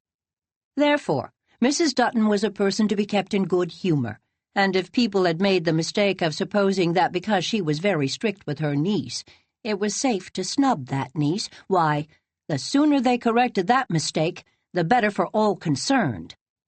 Emily sold baby jackets and blankets and booties and bonnets in Mrs. Tolliver's stall at the big bazaar, and wheedled elderly gentlemen into buying them, with her now famous smile. Everybody was nice to her, and she was happy again, though the experience had left a scar. Shrewsbury folks in after years said that Emily Starr had never really forgiven them for having talked about her, and added that the Murrays never did forgive, you know. But forgiveness did not enter into the matter. Emily had suffered so horribly that henceforth the sight of anyone who had been connected with her suffering was hateful to her. When Mrs. Tolliver asked her a week later to pour tea at the reception she was giving her cousin, Emily declined politely, without troubling herself to give any excuse, and something in the tilt of her chin, or in the level glance of her eyes, made Mrs. Tolliver feel to her marrow that she was still Polly Riordan of Riordan Alley, and would never be anybody else in the sight of a Murray of New Moon. But Andrew was welcomed quite sweetly when he somewhat sheepishly called the following Friday night. It may be that he felt a little doubtful of his reception, in spite of the fact that he was sealed of the tribe. But Emily was markedly gracious to him. Perhaps she had her own reasons for it. Again, I call attention to the fact that I am Emily's biographer, not her apologist. If she took away to get even with Andrew, which I may not approve, what can I do but deplore it? For my own satisfaction, however, I may remark in passing that I do think Emily went too far when she told Andrew, after his report of some compliments his manager had paid him, that he was certainly a wonder. I cannot even excuse her by saying that she spoke in sarcastic tones. She did not. She said it most sweetly with an upward glance, followed by a downward one that made even Andrew's well-regulated heart skip a beat. Oh, Emily, Emily. Things went well with Emily that spring. She had several acceptances and checks, and was beginning to plume herself on being quite a literary person. Her clan began to take her scribbling mania somewhat seriously. Checks were unanswerable things. "Emily has made $50 by her pen since New Year's," Aunt Ruth told Mrs. Drury. "I begin to think the child has an easy way of making a living." An easy way! Emily, overhearing this as she went through the hall, smiled and sighed. What did Aunt Ruth, what did anyone know of the disappointments and failures of the climbers on alpine paths? What did she know of the despairs and agonies of one who sees but cannot reach? What did she know of the bitterness of one who conceives a wonderful tale and writes it down, only to find a flat and flavorless manuscript as a reward for all her toil?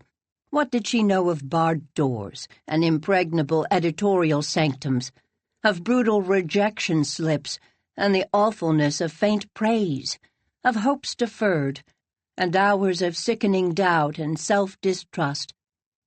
Aunt Ruth knew of none of these things, but she took to having fits of indignation when Emily's manuscripts were returned. "Impudence, I call it," she said. "Don't send that editor another line. Remember, you're a Murray." "I'm afraid he doesn't know that," said Emily gravely. "Then why don't you tell him?" said Aunt Ruth. Shrewsbury had a mild sensation in May, when Janet Royal came home from New York with her wonderful dresses, her brilliant reputation, and her chow dog. Janet was a Shrewsbury girl, but she had never been home since she had gone to the States 20 years ago. She was clever and ambitious, and she had succeeded. She was the literary editor of a big metropolitan woman's magazine and one of the readers for a noted publishing house. Emily held her breath when she heard of Miss Royal's arrival. Oh, if she could only see her, have a talk with her, ask her about 100 things she wanted to know.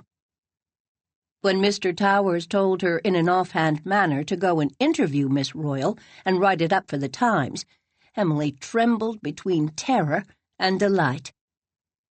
Here was her excuse. But could she? Had she assurance enough? Wouldn't Miss Royal think her unbearably presumptuous? How could she ask Miss Royal questions about her career and her opinion of the United States foreign policy and reciprocity? She could never have the courage. "We both worship at the same altar, but she is high priestess, and I am only the humblest acolyte," wrote Emily in her journal. Then she indited a very worshipful letter to Miss Royal and rewrote it a dozen times, asking permission to interview her. After she had mailed it, she could not sleep all night because it occurred to her that she should have signed herself "Yours truly" instead of "Yours sincerely." "Yours sincerely" smacked of an acquaintanceship that did not exist. Miss Royal would surely think her presuming. But Miss Royal sent back a charming letter. Emily has it to this day. Ashburn, Monday. Dear Miss Starr, of course you may come and see me, and I'll tell you everything you want to know for Jimmy Towers. God rest his soul, and wasn't he my first beau? And everything you want to know for yourself. I think half my reason for coming back to Prince Edward Island this spring was because I wanted to see the writer of The Woman Who Spanked the King. I read it last winter when it came out in Roche's, and I thought it charming. Come and tell me all about yourself and your ambitions. You are ambitious, aren't you? And I think you're going to be able to realize your ambitions, too. And I want to help you if I can. You've got something I never had, real creative ability. but I've heaps of experience, and what I've learned from it is yours for the asking. I can help you to avoid some snares and pitfalls, and I'm not without a bit of pull in certain quarters. Come to Ashburn next Friday afternoon when school's out, and we'll have a heart-to-heart powwow. Yours fraternally, Janet Royal. Emily thrilled to the ends of her toes when she read this letter. Yours fraternally? Oh, heavenly! She knelt at her window and looked out with enraptured eyes into the slender firs of the land of uprightness and the dewy young clover fields beyond. Oh, was it possible that some day she would be a brilliant, successful woman like Miss Royal? That letter made it seem possible, made every wonderful dream seem possible. And on Friday, 4 more days, she was going to see and talk intimately with her high priestess. Mrs. Angela Royal, who called to see Aunt Ruth that evening, didn't exactly seem to think Janet Royal a high priestess or a wonder. But then, of course, a prophetess is apt to have scant honor in her own country, and Mrs. Royal had brought Janet up. "I don't say but what she's got on well," she confided to Aunt Ruth. "She gets a big salary, but she's an old maid for all that, and as odd in some ways as Dick's hatband." Emily, studying Latin in the bay window, went on fire with indignation. This was nothing short of lèse majesty. "She is very fine-looking yet," said Aunt Ruth. "Janet was always a nice girl." "Oh, yes, she's nice enough. But I was always afraid she was too clever to get married. And I was right. And she's full of foreign notions. She's never on time for her meals, and it really makes me sick the fuss she makes over that dog of hers. Choo-chin, she calls it. He rules the house. He does exactly as he likes, and nobody dare say a word. My poor cat can't call her soul her own. Janet is so touchy about him. When I complained about him sleeping on the plush davenport, she was so vexed she wouldn't speak for a day. That's the thing I don't like about Janet. She gets so high and mighty when she's offended, and she gets offended at things nobody else would dream of minding. And when she's offended with one, she's offended with everybody. I hope nothing will upset her before you come on Friday, Emily. If she's out of humor, she'll visit it on you. But I will say for her that she doesn't often get vexed, and there's nothing mean or grudging about her. She'd work her fingers to the bone to serve a friend." When Aunt Ruth had gone out to interview the grocer's boy, Mrs. Royal added hurriedly, "She's greatly interested in you, Emily. She's always fond of having pretty, fresh girls about her. Says it keeps her feeling young. She thinks your work shows real talent. If she takes a fancy to you, it would be a great thing for you. But for pity's sake, keep on good terms with that Chow. If you offend him, Janet wouldn't have anything to do with you, supposing you were Shakespeare himself." Emily awoke Friday morning with the conviction that this was to be one of the crucial days of her life, a day of dazzling possibilities. She had had a terrible dream of sitting spellbound before Miss Royal, unable to utter one word except choo-chin, which she repeated parrot-like whenever Miss Royal asked her a question. It poured rain all the afternoon, much to her dismay, but at noon it cleared up brilliantly, and the hills across the harbor scarfed themselves in fairy blue. Emily hurried home from school, pale with the solemnity of the occasion. Her toilette was an important rite. She must wear her new navy blue silk. No question about that. It was positively long, and made her look fully grown up. But how should she do her hair? The Psyche knot had more distinction, suited her profile, and showed to better advantage under her hat. Besides, perhaps a bare forehead made her look more intellectual. But Mrs. Royal had said that Miss Royal liked pretty girls. Pretty, therefore, she must be at all costs. The rich black hair was dressed low on her forehead and crowned by the new spring hat which Emily had dared to buy with her latest check, in spite of Aunt Elizabeth's disapproval and Aunt Ruth's unvarnished statement that a fool and her money were soon parted. But Emily was glad now that she had bought the hat. She couldn't have gone to interview Miss Royal in her plain black sailor.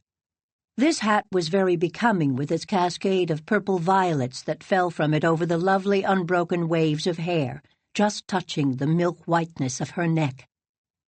Everything about her was exquisitely neat and dainty. She looked, I like the old phrase, as if she had just stepped from a bandbox. Aunt Ruth, prowling about the hall, saw her coming downstairs and realized, with something of a shock, that Emily was a young woman. "She carries herself like a Murray," thought Aunt Ruth. The force of commendation could no further go, though it was really from the Starrs that Emily had inherited her slim elegance. The Murrays were stately and dignified, but stiff. It was quite a little walk to Ashburn, which was a fine old white house set far back from the street amid great trees. Emily went up the gravel walk, edged with its fine-fringed shadows of spring, as a worshipper approaching a sacred fane. A fairly large, fluffy white dog was sitting halfway up the gravel walk. Emily looked at him curiously. She had never seen a chow dog. She decided that Chu Chin was handsome, but not clean.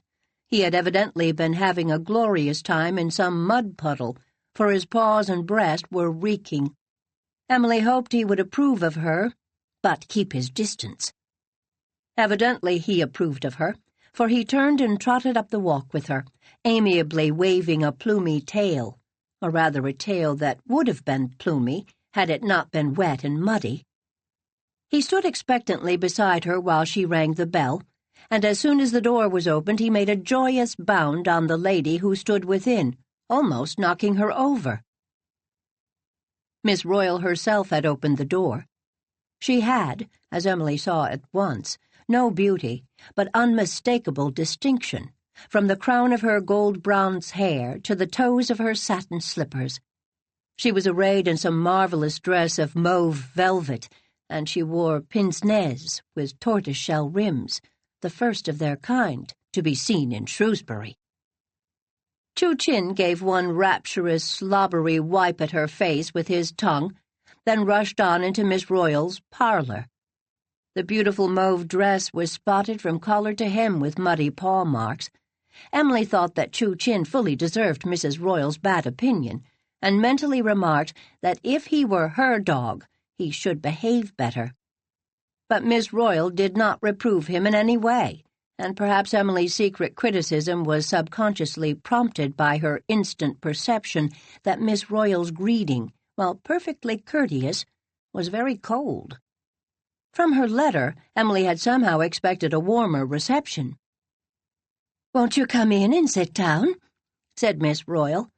She ushered Emily in, waved to a comfortable chair, and sat down on a stiff and uncompromising Chippendale one.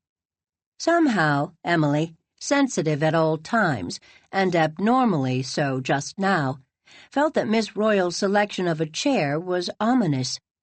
Why hadn't she sunk chummily into the depths of the big velvet Morris? But there she sat, a stately, aloof figure, having apparently paid not the slightest attention to the appalling mud stains on her beautiful dress. Chu Chin had jumped on the big plush davenport, where he sat, cockily looking from one to the other as if enjoying the situation. It was all too evident that, as Mrs. Royal had foreboded, something had upset Miss Royal, and Emily's heart suddenly sank like lead. "It's a lovely day," she faltered. She knew it was an incredibly stupid thing to say, but she had to say something when Miss Royal wouldn't say anything. The silence was too awful. "Very lovely," agreed Miss Royal, not looking at Emily at all, but at Chu Chin, who was thumping a beautiful silken lace cushion of Mrs. Royal's with his wet tail. Emily hated Chu Chin. It was a relief to hate him, since as yet she did not dare to hate Miss Royal. But she wished herself 1,000 miles away. Oh, if she only hadn't that little bundle of manuscripts on her lap. It was so evident what it was. She would never dare to show one of them to Miss Royal. Was this outraged empress the writer of that kind, friendly letter? It was impossible to believe it. This must be a nightmare. Her dream was out with a vengeance. She felt crude and bread and buttery and ignorant and dowdy and young. Oh, so horribly young. The moments passed, not so very many, perhaps, but seeming like hours to Emily. Her mouth was dry and parched, her brain paralyzed. She couldn't think of a solitary thing to say. A horrible suspicion flashed across her mind that, since writing her letter, Miss Royal had heard the gossip about the night in the old John house, and that her altered attitude was the result. In her misery, Emily squirmed in her chair, and her little packet of manuscript slipped to the floor. Emily stooped to retrieve it. At the same moment, Chu Chin made a flying leap from the davenport at it. His muddy paws caught the spray of violets hanging from Emily's hat and tore it loose. Emily let go of her packet and clutched her hat. Chu Chin let go of the violets and pounced on the packet. Then, holding that in his mouth, he bolted out of the open glass door leading to the garden. "Oh, what a relief it would be to tear my hair," thought Emily violently. That diabolical Chow had carried off her latest and best story and a number of choice poems. Heaven knew what he would do with them. She supposed she would never see them again, but at least there was fortunately now no question of showing them to Miss Royal.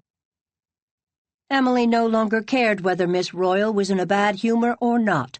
She was no longer desirous of pleasing her. A woman who would let her dog behave like that to an invited guest and never reprove him. Nay, she even seemed to be amused at his antics. Emily was sure she had detected a fleeting smile on Miss Royal's arrogant face as she looked at the ruined violets scattered over the floor.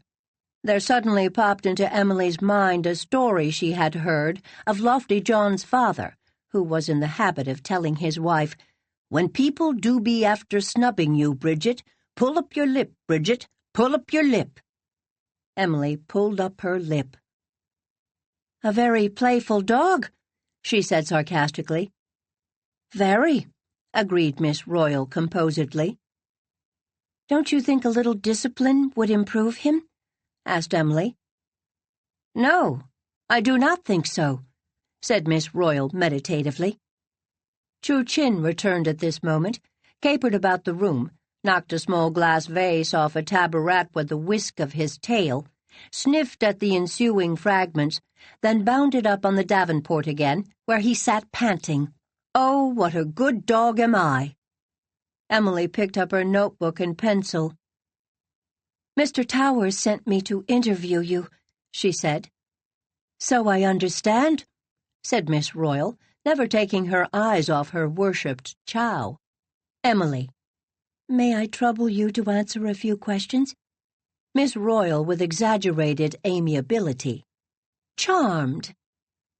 Chu Chin, having saved enough breath, springs from the davenport and rushes through the half-opened folding doors of the dining room. Emily, consulting notebook and recklessly asking the first question jotted down therein. "What do you think will be the result of the presidential election this fall?" Miss Royal. "I never think about it."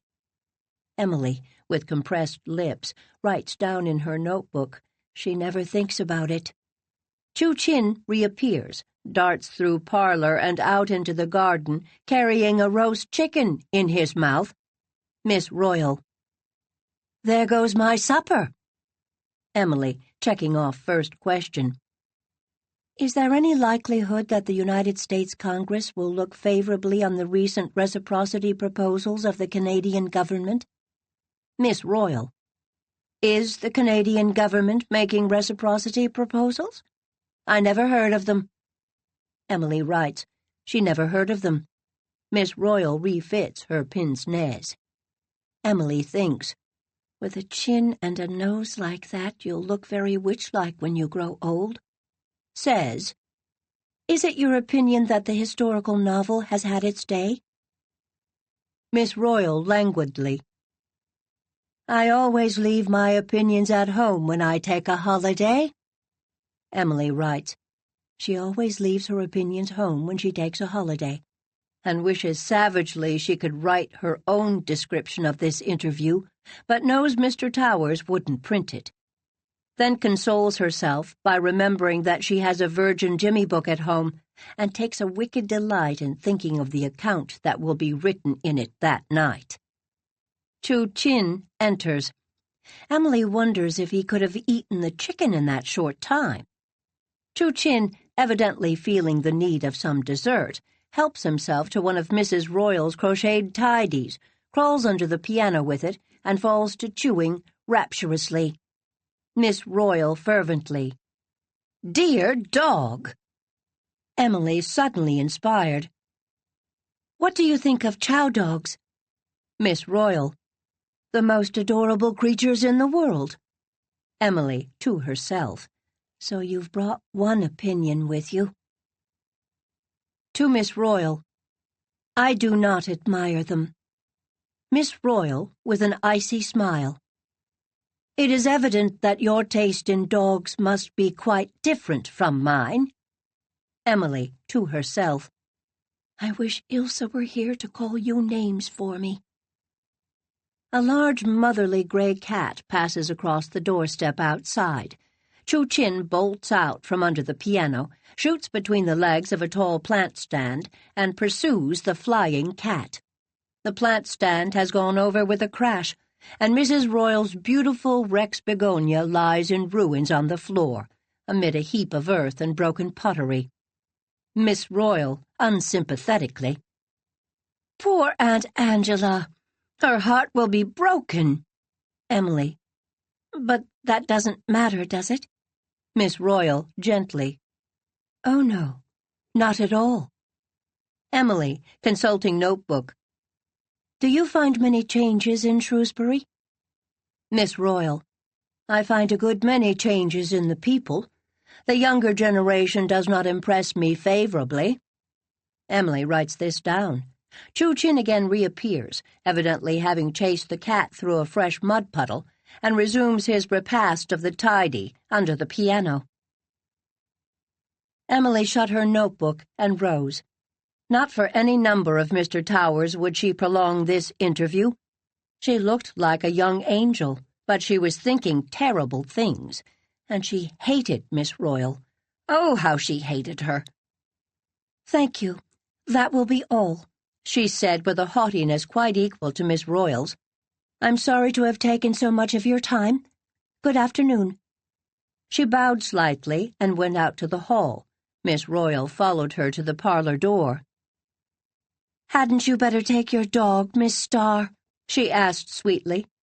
Emily paused in the act of shutting the outer door and looked at Miss Royal. "Pardon me?" "I said, hadn't you better take your dog?" "My dog?" "Yes. He hasn't quite finished the tidy, to be sure, but you might take it along. It won't be much good to Aunt Angela now." He isn't my dog," gasped Emily. "Not your dog? Whose dog is he, then?" said Miss Royal. I thought he was yours. Your Chow," said Emily. Chapter 23. An Open Door. Miss Royal looked at Emily for a moment. Then she seized her wrist, shut the door, drew her back to the parlor, and firmly pushed her down into the Morris chair. This done, Miss Royal threw herself on the muddy davenport and began to laugh, long and helplessly. Once or twice she rocked herself forward, gave Emily's knee 2 wild whacks, then rocked back and continued to laugh. Emily sat, smiling faintly. Her feelings had been too deeply harrowed to permit of Miss Royal's convulsions of mirth, but already there was glimmering in her mind a sketch for her Jimmy book. Meanwhile, the white dog, having chewed the tidy to tatters, spied the cat again, and again rushed after her. Finally Miss Royal sat erect and wiped her eyes. Oh, this is priceless, Emily Bird Starr. Priceless! When I'm 80, I'll recall this and howl over it. Who will write it up, you or I? But who does own that brute? I'm sure I don't know, said Emily demurely. I never saw him in my life before. Well, let's shut the door before he can return. And now, dear thing, sit here beside me. There's one clean spot here under the cushion. We're going to have our real talk now. Oh, I was so beastly to you when you were trying to ask me questions. I was trying to be beastly. Why didn't you throw something at me, you poor insulted darling? I wanted to, but now I think you let me off very easily, considering the behavior of my supposed dog. Miss Royal went off in another convulsion. I don't know if I can forgive you for thinking that horrid curly white creature was my glorious red gold chow. I'll take you up to my room before you go, and you shall apologize to him. He's asleep on my bed. I locked him there to relieve dear Aunt Angela's mind about her cat. Chu Chin wouldn't hurt the cat. He merely wants to play with her, and the foolish old thing runs. Now you know when a cat runs, a dog simply can't help chasing her. As Kipling tells us, he wouldn't be a proper dog if he didn't. If only that white fiend had confined himself to chasing the cat. It is too bad about Mrs. Royal's begonia, said Emily regretfully. Yes, that is a pity. Aunt Angela's had it for years, but I'll get her a new one. When I saw you coming up the walk with that dog frisking around you, of course I concluded he was yours. I had put on my favorite dress because it really makes me look almost beautiful, and I wanted you to love me. And when the beast muddied it all over, and you never said a word of rebuke or apology, I simply went into one of my cold rages. I do go into them. I can't help it. It's one of my little faults. But I soon thaw out if no fresh aggravation occurs. In this case, fresh aggravation occurred every minute. I vowed to myself that if you did not even try to make your dog behave, I would not suggest that you should. And I suppose you were indignant because I calmly let my dog spoil your violets and eat your manuscripts. I was. It's too bad about the manuscripts. Perhaps we can find them. He can't really have swallowed them, but I suppose he has chewed them to bits. It doesn't matter. I have other copies at home. And your questions! Emily, you were too delicious. Did you really write down my answers? Word for word. I meant to print them just so, too. Mr. Towers had given me a list of questions for you, but of course I didn't mean to fire them off point blank like that. I meant to weave them artfully into our conversation as we went along. But here comes Mrs. Royal. Mrs. Royal came in, smiling. Her face changed as she saw the begonia, but Miss Royal interposed quickly. Dearest Auntie, don't weep or faint, at least not before you've told me who around here owns a white, curly, utterly mannerless, devilish dog. Lily Bates, said Mrs. Royal in a tone of despair. Oh, has she let that creature out again? I had a most terrible time with him before you came. He's really just a big puppy, and he can't behave. I told her finally if I caught him over here again, I'd poison him. She's kept him shut up since then, but now, oh, my lovely Rex. Well, this dog came in with Emily. I supposed he was her dog. Courtesy to a guest implies courtesy to her dog. Isn't there an old proverb that expresses it more concisely? He embraced me fervently upon his entrance, as my dearest dress testifies. He marked up your Davenport, he tore off Emily's violets, he chased your cat, he overturned your begonia, he broke your vase, he ran off with our chicken. Aye, groan, Aunt Angela, he did. And yet I, determinedly composed and courteous, said not a word of protest. I vow my behavior was worthy of New Moon itself. Wasn't it, Emily? "You were just too mad to speak," said Mrs. Royal ruefully, fingering her wrecked begonia. Miss Royal stole a sly glance at Emily. You see, I can't put anything over on Aunt Angela. She knows me too well. I admit I was not my usual charming self. But, Auntie darling, I'll get you a new vase and a new begonia. Think of all the fun you'll have coaxing it along. Anticipation is always so much more interesting than realization. "I'll settle Lily Bates," said Mrs. Royal, going out of the room to look for a dustpan. Now, dear thing, let's gab, said Miss Royal, snuggling down beside Emily. This was the Miss Royal of the letter. Emily found no difficulty in talking to her. They had a jolly hour, and at the end of it Miss Royal made a proposition that took away Emily's breath. Emily, I want you to come to New York with me in July. There's a vacancy on the staff of the Ladies' Own, no great thing in itself.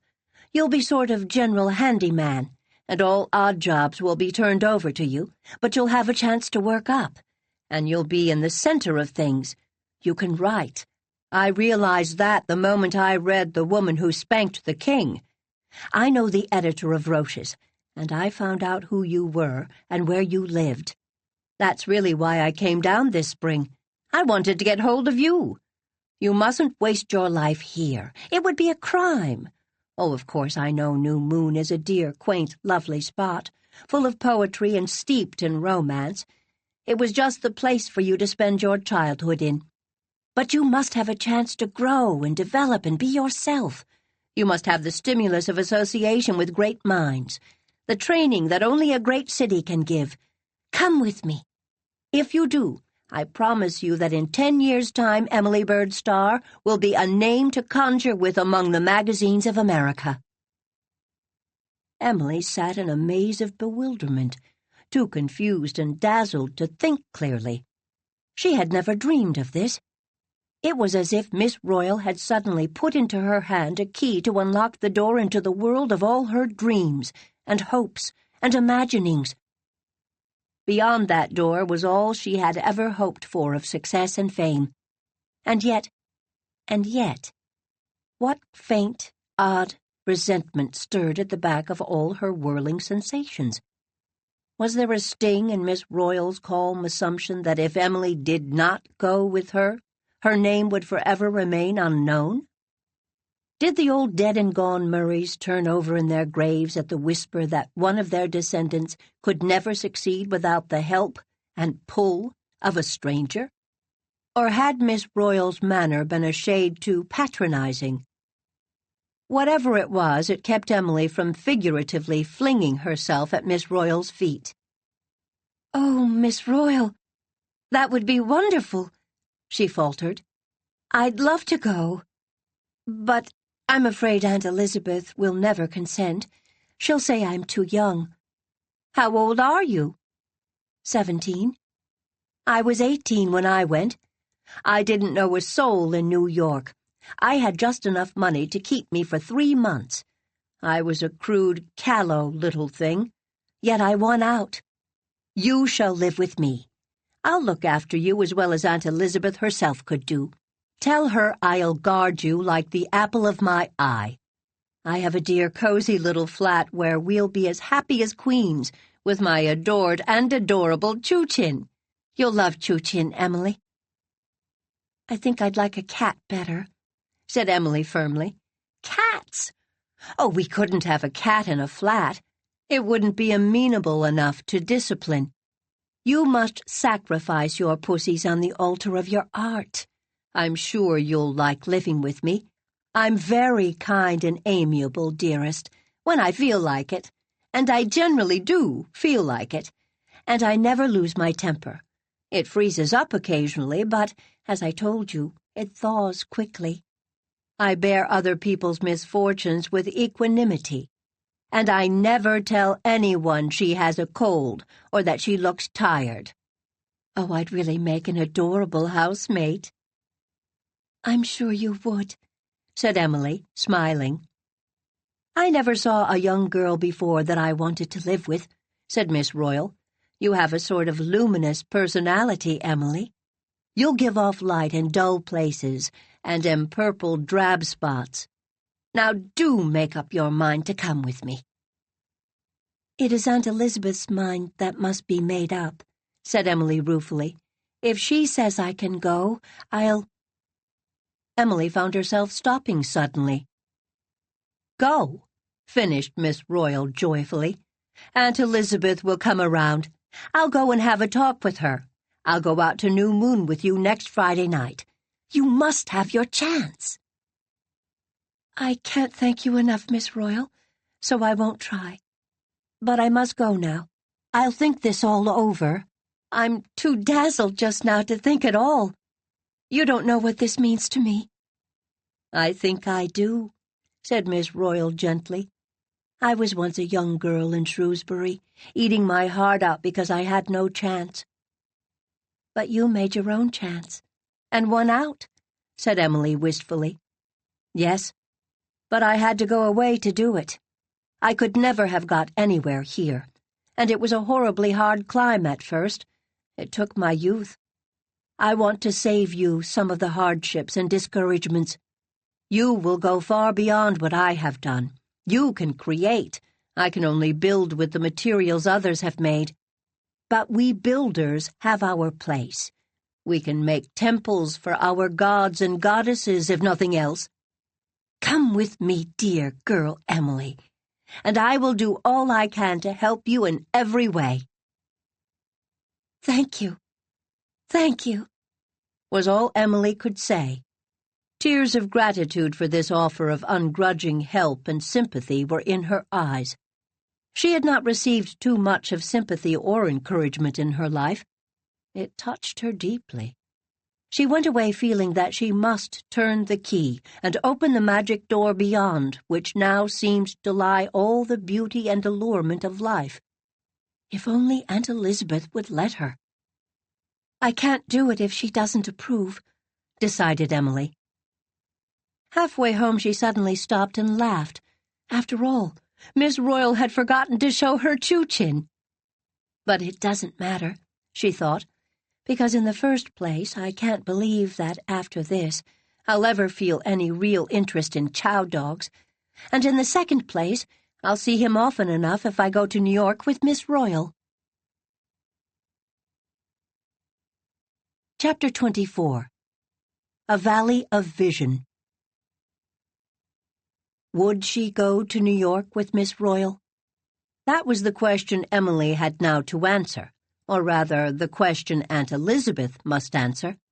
For on Aunt Elizabeth's answer, as Emily felt, everything depended, and she had no real hope that Aunt Elizabeth would let her go. Emily might look longingly towards those pleasant far-off green pastures pictured by Miss Royal, but she was quite sure she could never browse in them.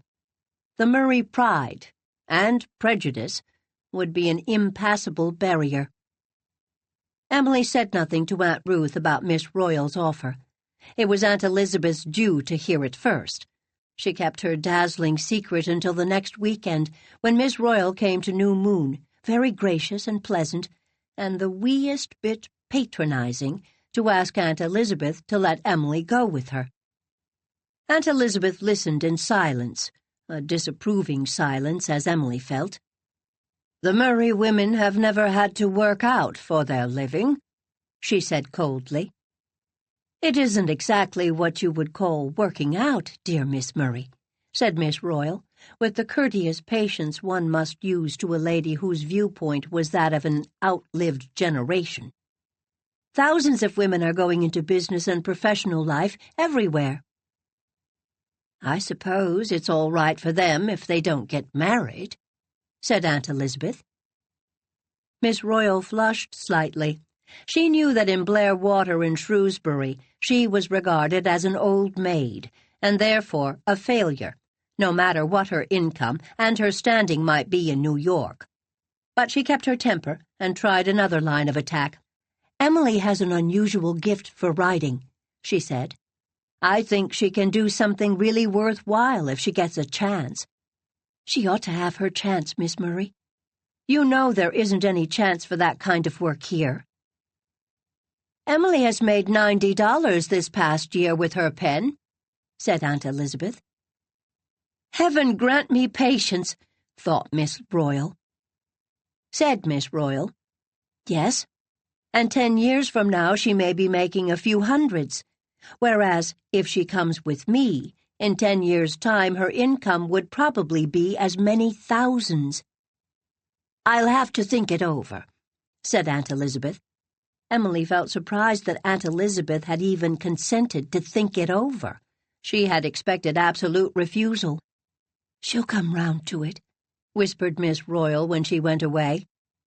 "I'm going to get you, darling Emily B. I know the Murrays of old. They always had an eye to the main chance. Auntie will let you come." "I'm afraid not," said Emily ruefully. When Miss Royal had gone, Aunt Elizabeth looked at Emily. "Would you like to go, Emily?" "Yes, I think so. If you don't mind," faltered Emily. She was very pale. She did not plead or coax, but she had no hope. None. Aunt Elizabeth took a week to think it over. She called in Ruth and Wallace and Oliver to help her. Ruth said dubiously, "I suppose we ought to let her go. It's a splendid chance for her. It's not as if she were going alone. I'd never agree to that. Janet will look after her." "She's too young. She's too young," said Uncle Oliver. "It seems a good chance for her. Janet Royal has done well, they say," said Uncle Wallace. Aunt Elizabeth even wrote to Great-Aunt Nancy. The answer came back in Aunt Nancy's quavering hand. "Suppose you let Emily decide for herself," suggested Aunt Nancy. Aunt Elizabeth folded up Aunt Nancy's letter and called Emily into the parlor. "If you wish to go with Miss Royal, you may," she said. "I feel it would not be right for me to hinder you. We shall miss you. We would rather have you with us for a few years yet. I know nothing about New York. I am told it is a wicked city. But you have been brought up carefully. I leave the decision in your own hands. Laura, what are you crying about?" Emily felt as if she wanted to cry herself. To her amazement, she felt something that was not delight or pleasure. It was one thing to long after forbidden pastures. It seemed to be quite another thing when the bars were flung down and you were told to enter if you would. Emily did not immediately rush to her room and write a joyous letter to Miss Royal, who was visiting friends in Charlottetown. Instead, she went out into the garden and thought very hard, all that afternoon and all Sunday. During the week in Shrewsbury, she was quiet and thoughtful, conscious that Aunt Ruth was watching her closely. For some reason, Aunt Ruth did not discuss the matter with her. Perhaps she was thinking of Andrew. Or perhaps it was an understood thing among the Murrays that Emily's decision was to be entirely uninfluenced. Emily couldn't understand why she didn't write Miss Royal at once. Of course she would go. Wouldn't it be terribly foolish not to? She would never have such a chance again. It was such a splendid chance. Everything made easy. The Alpine path no more than a smooth and gentle slope. Success certain and brilliant and quick. Why, then, did she have to keep telling herself all this? Why was she driven to seek Mr. Carpenter's advice the next weekend? And Mr. Carpenter would not help her much. He was rheumatic and cranky. "Don't tell me the cats have been hunting again," he groaned. "No, I haven't any manuscripts this time," said Emily with a faint smile. "I've come for advice of a different kind." She told him of her perplexity. "It's such a splendid chance," she concluded. Of course, it's a splendid chance to go and be Yankified, grunted Mr. Carpenter. I wouldn't get Yankified, said Emily resentfully. Miss Royal has been 20 years in New York, and she isn't Yankified. Isn't she? I don't mean by Yankified what you think I do, retorted Mr. Carpenter. I'm not referring to the silly girls who go up to the States to work and come back in 6 months with an accent that would raise blisters on your skin. Janet Royal is Yankified. Her outlook and atmosphere and style are all U.S. And I'm not condemning them. They're all right. But she isn't a Canadian any longer, and that's what I wanted you to be. Pure Canadian through and through. Doing something as far as in you lay for the literature of your own country, keeping your Canadian tang and flavor. But, of course, there's not many dollars in that sort of thing yet. There's no chance to do anything here, argued Emily. No more than there was in Haworth Parsonage, growled Mr. Carpenter. I'm not a Charlotte Bronte, protested Emily. She had genius. It can stand alone. I have only talent. It needs help and guidance. In short, pull, said Mr. Carpenter. So you think I oughtn't to go, said Emily anxiously. Go if you want to. To be quickly famous, we must all stoop a little. Oh, go, I'm telling you. I'm too old to argue. Go in peace. You'd be a fool not to, only fools do sometimes attain. There's a special providence for them, no doubt. Emily went away from the little house in the hollow with her eyes rather black. She met old Kelly on her way up the hill, and he pulled his plump nag and red chariot to a standstill and beckoned to her. Girl dear, here's some peppermints for you. And now ain't it high time, eh? Now you know. Old Kelly winked at her. Oh, I'm going to be an old maid, Mr. Kelly, smiled Emily. Old Kelly shook his head as he gathered up his reins. Sure, and nothing like that will ever be happening to you. You're one of the folks God really loves. Only don't be taking one of the praise now. Never have the praise, girl dear. Mr. Kelly, said Emily suddenly, I've been offered a splendid chance to go to New York and take a place on the staff of a magazine. I can't make up my mind. What do you think I'd better do? As she spoke, she thought of the horror of Aunt Elizabeth at the idea of a Murray asking old Jock Kelly's advice. She herself was a little ashamed of doing it. Old Kelly shook his head again. What do the boys around here be thinking of? But what does the old lady say? Aunt Elizabeth says I can do as I like. Then I guess we'll be leaving it at that, said old Kelly, and drove off without another word. Plainly, there was no help to be had in old Kelly. Why should I want help? Thought Emily desperately. What has got into me that I can't make up my own mind? Why can't I say I'll go? It doesn't seem to me now that I want to go. I only feel I ought to want to go. She wished that Dean were home, but Dean had not got back from his winter in Los Angeles, and somehow she could not talk the matter over with Teddy.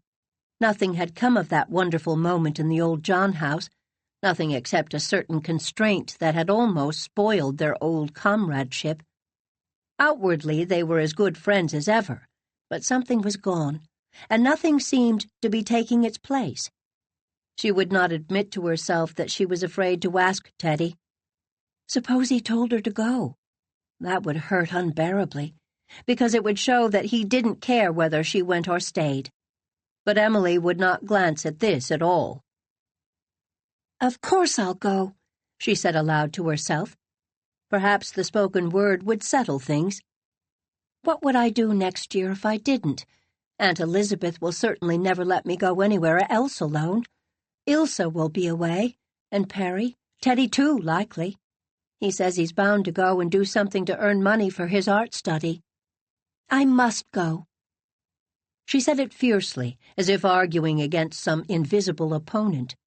When she reached home in the twilight, no one was there, and she went restlessly all over the house.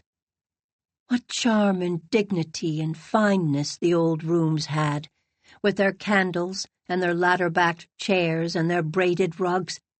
How dear and entreating was her own little room, with its diamond paper and its guardian angel, its fat black rose jar and its funny, kinky window pane.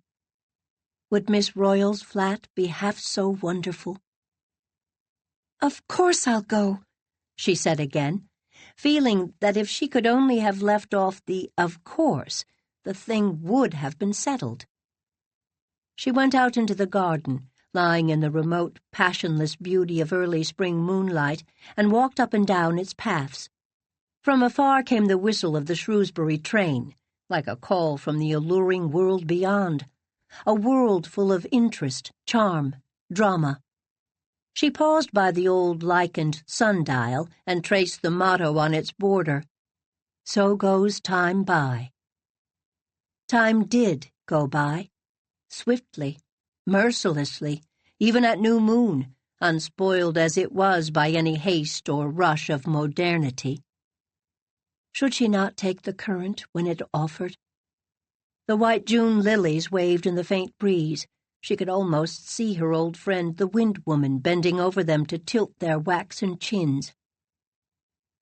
Would the Wind Woman come to her in the crowded city streets? Could she be like Kipling's cat there? "And I wonder if I'll ever have the flash in New York," she thought wistfully. How beautiful was this old garden which Cousin Jimmy loved. How beautiful was old New Moon Farm. Its beauty had a subtly romantic quality all its own. There was enchantment in the curve of the dark red dew-wet road beyond, remote spiritual allurement in the Three Princesses, magic in the orchard, a hint of intriguing devilment in the fir wood. How could she leave this old house that had sheltered and loved her? Never tell me houses do not love. The graves of her kin by the Blairwater Pond, the wide fields and haunted woods where her childhood dreams had been dreamed. All at once, she knew she could not leave them. She knew she had never really wanted to leave them. That was why she had gone about desperately asking advice of impossible outsiders. She had really been hoping they would tell her not to go. That was why she had wished so wildly that Dean were home. He would certainly have told her not to go. "I belong to New Moon. I stay among my own people," she said. There was no doubt about this decision. She did not want anyone to help her to it. A deep inner contentment possessed her as she went up the walk and into the old house, which no longer looked reproachfully at her. She found Elizabeth and Laura and Cousin Jimmy in the kitchen, full of its candle magic. "I am not going to New York, Aunt Elizabeth," she said. "I am going to stay here at New Moon with you." Aunt Laura gave a little cry of joy. Cousin Jimmy said, "Hurrah!" Aunt Elizabeth knitted a round of her stocking before she said anything. Then, "I thought a Murray would," she said. Emily went straight to Washburn Monday evening. Miss Royal had returned and greeted her warmly. "I hope you've come to tell me that Miss Murray has decided to be reasonable and let you come with me, honey sweet." "She told me I could decide for myself." Miss Royal clapped her hands. "Oh, goody, goody! Then it's all settled." Emily was pale, but her eyes were black with earnestness and intense feeling. "Yes, it's settled. I'm not going," she said. "I thank you with all my heart, Miss Royal, but I can't go." Miss Royal stared at her, realized in a moment that it was not the slightest use to plead or argue, but began to plead and argue all the same. "Emily, you can't mean it. Why can't you come?" "I can't leave New Moon. I love it too much. It means too much to me." "I thought you wanted to come with me, Emily, said Miss Royal reproachfully.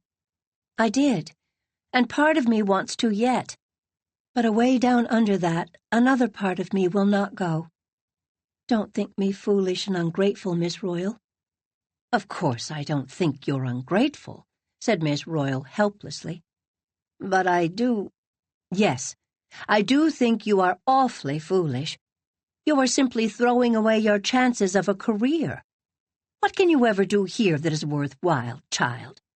You've no idea of the difficulties in your path. You can't get material here. There's no atmosphere, no— I'll create my own atmosphere, said Emily with a trifle of spirit. After all, she thought, Miss Royal's viewpoint was just the same as Mrs. Alex Sawyer's, and her manner was patronizing. And as for material, people live here just the same as anywhere else, suffer and enjoy and sin and aspire just as they do in New York. You don't know a thing about it, said Miss Royal, rather pettishly. You'll never be able to write anything really worthwhile here, no big thing. There's no inspiration. You'll be hampered in every way. The big editors won't look farther than the address of Prince Edward Island on your manuscript. Emily, you're committing literary suicide. You'll realize that at 3 of the clock some white night, Emily B. Oh, I suppose after some years you'll work up a clientele of Sunday school and agricultural papers. But will that satisfy you? You know it won't. And then the petty jealousy of these small prunes and prisms places. If you do anything the people you went to school with can't do, some of them will never forgive you, and they'll all think you're the heroine of your own stories, especially if you portray her beautiful and charming. If you write a love story, they'll be sure it's your own. You'll get so tired of Blairwater, you'll know all the people in it, what they are and can be. It'll be like reading a book for the 20th time. Oh, I know all about it. I was alive before you were born, as I said when I was 8 to a playmate of 6. You'll get discouraged. The hour of 3 o'clock will gradually overwhelm you. There's the 3 o'clock every night, remember. You'll give up. You'll marry that cousin of yours. Never. Well, someone like him then, and settle down. No, I'll never settle down, said Emily decidedly. Never as long as I live. What a stodgy condition. And you'll have a parlor like this of Aunt Angela's, continued Miss Royal relentlessly. A mantelpiece crowded with photographs, an easel with an enlarged picture in a frame 8 inches wide, a red plush album with a crocheted doily on it, a crazy quilt on your spare room bed, a hand-painted banner in your hall, and, as a final touch of elegance, an asparagus fern will grace the center of your dining room table. No, said Emily gravely. Such things are not among the Murray traditions. Well, the spiritual equivalent of them, then. Oh, I can see your whole life, Emily, here in a place like this where people can't see a mile beyond their nose. I can see farther than that, said Emily, putting up her chin. I can see to the stars. I was speaking figuratively, my dear. So was I. Oh, Miss Royal, I know life is rather cramped here in some ways, but the sky is as much mine as anybody's. I may not succeed here, but if not, I wouldn't succeed in New York either. Some fountain of living water would dry up in my soul if I left the land I love. I know I'll have difficulties and discouragements here, but people have overcome far worse. You know that story you told me about Parkman? That for years he was unable to write for more than 5 minutes at a time. That he took 3 years to write one of his books, 6 lines per day for 3 years. I shall always remember that when I get discouraged. It will help me through any number of white nights. Well, Miss Royal threw out her hands. I give up. I think you're making a terrible mistake, Emily, but if in the years to come I find out I'm wrong, I'll write and admit it. And if you find out you were wrong, write me and admit it, and you'll find me as ready to help you as ever. I won't even say I told you so. Send me any of your stories my magazine is fit for, and ask me for any advice I can give. I'm going right back to New York tomorrow. I was only going to wait till July to take you with me. Since you won't come, I'm off. I detest living in a place where all they think is that I've played my cards badly and lost the matrimonial game, where all the young girls, except you, are so abominably respectful to me, and where the old folks keep telling me I look so much like my mother. Mother was ugly. Let's say goodbye and make it snappy." "Miss Royal," said Emily earnestly, "you do believe, don't you, that I appreciate your kindness? Your sympathy and encouragement have meant more to me, always will mean more to me, than you can ever dream." Miss Royal whisked her handkerchief furtively across her eyes and made an elaborate curtsy. "Thank you for them kind words, lady," she said solemnly. Then she laughed a little, put her hands on Emily's shoulders, and kissed her cheek. "All the good wishes ever thought, said, or written go with you," she said. "And I think it would be nice if any place would ever mean to me what it is evident New Moon means to you." At 3 o'clock that night, a wakeful but contented Emily remembered that she had never seen Chu Chin. Chapter 25. April Love. June 10th. Yesterday evening, Andrew Oliver Murray asked Emily Bird Starr to marry him. The said Emily Bird Starr told him she wouldn't. I'm glad it's over. I felt it coming for some time. Every evening Andrew has been here, I've felt that he was trying to bring the conversation around to some serious subject. But I have never felt quite equal to the interview, and always contrived to sidetrack him with frivolity. Yesterday evening I went to the Land of Uprightness for one of the last rambles I shall have in it. I climbed the hill of firs and looked down over the fields of mist and silver in the moonlight. The shadows of the ferns and sweet wild grasses along the edge of the woods were like a dance of sprites. Away beyond the harbor, below the moonlight, was a sky of purple and amber where a sunset had been. But behind me was darkness.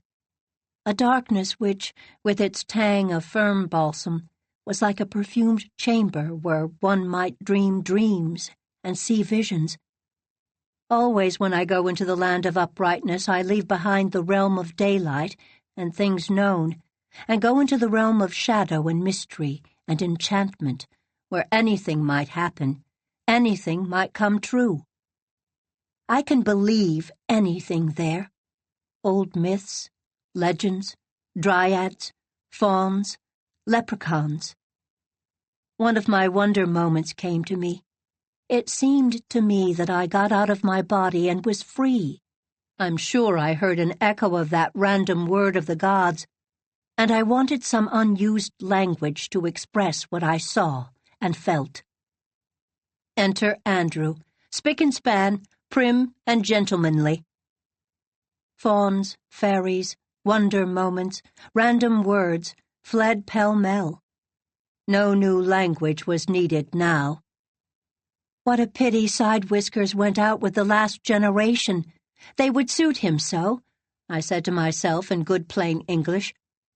I knew Andrew had come to say something special, otherwise he would not have followed me into the Land of Uprightness, but have waited decorously in Aunt Ruth's parlor.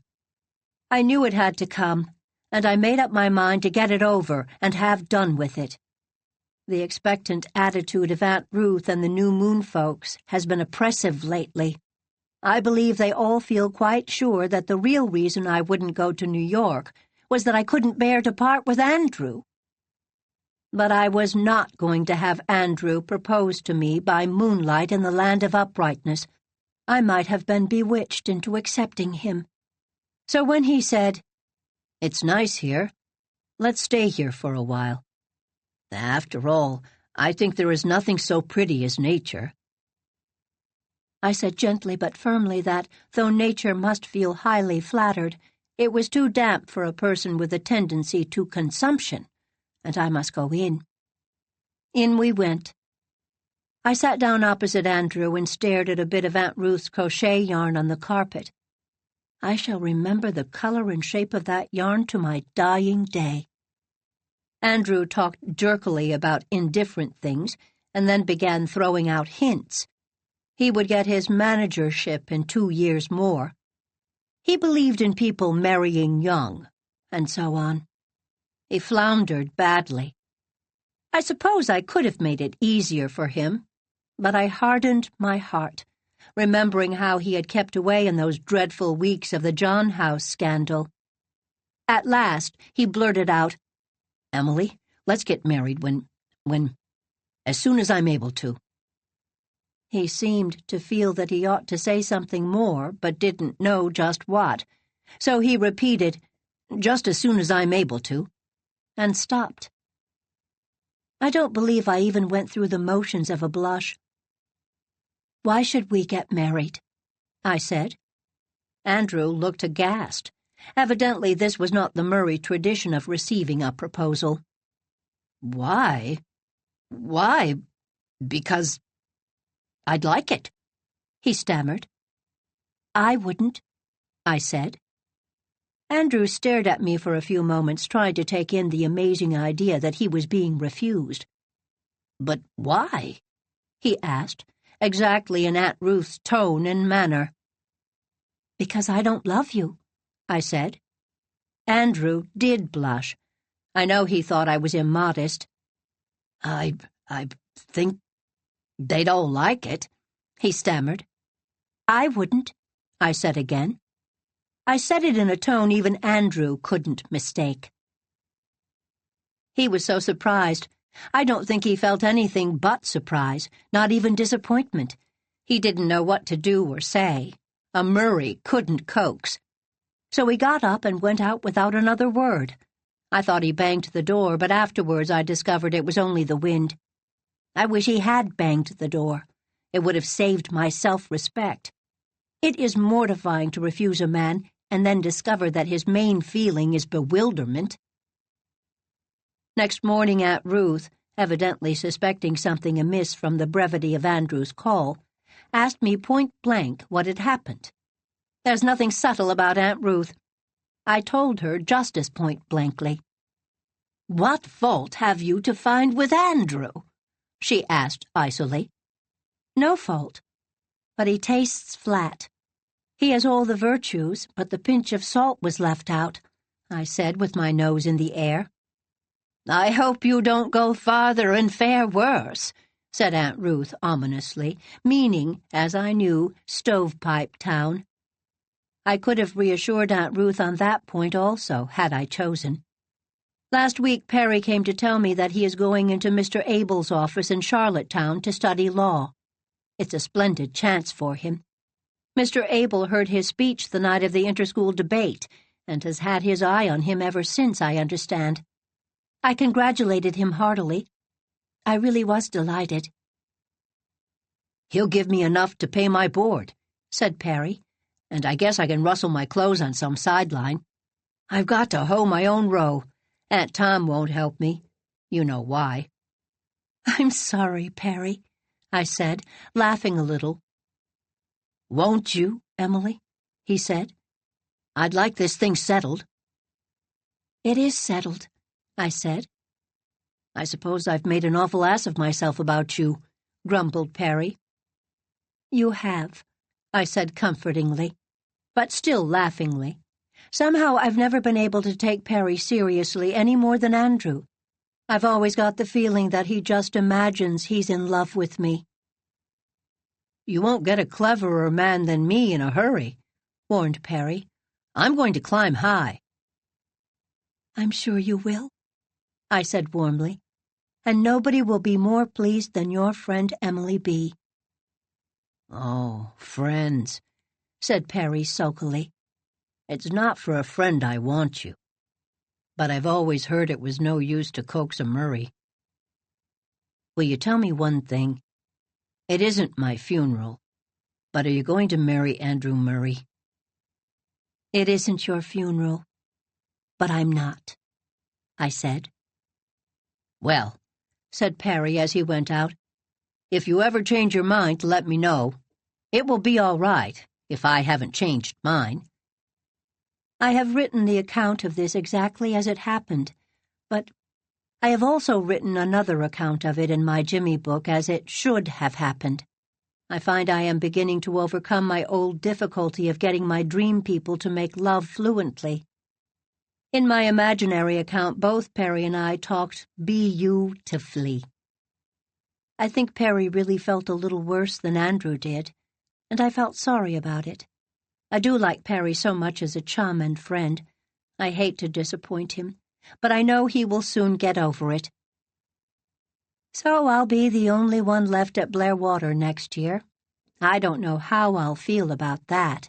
I dare say I'll feel a little flat by times.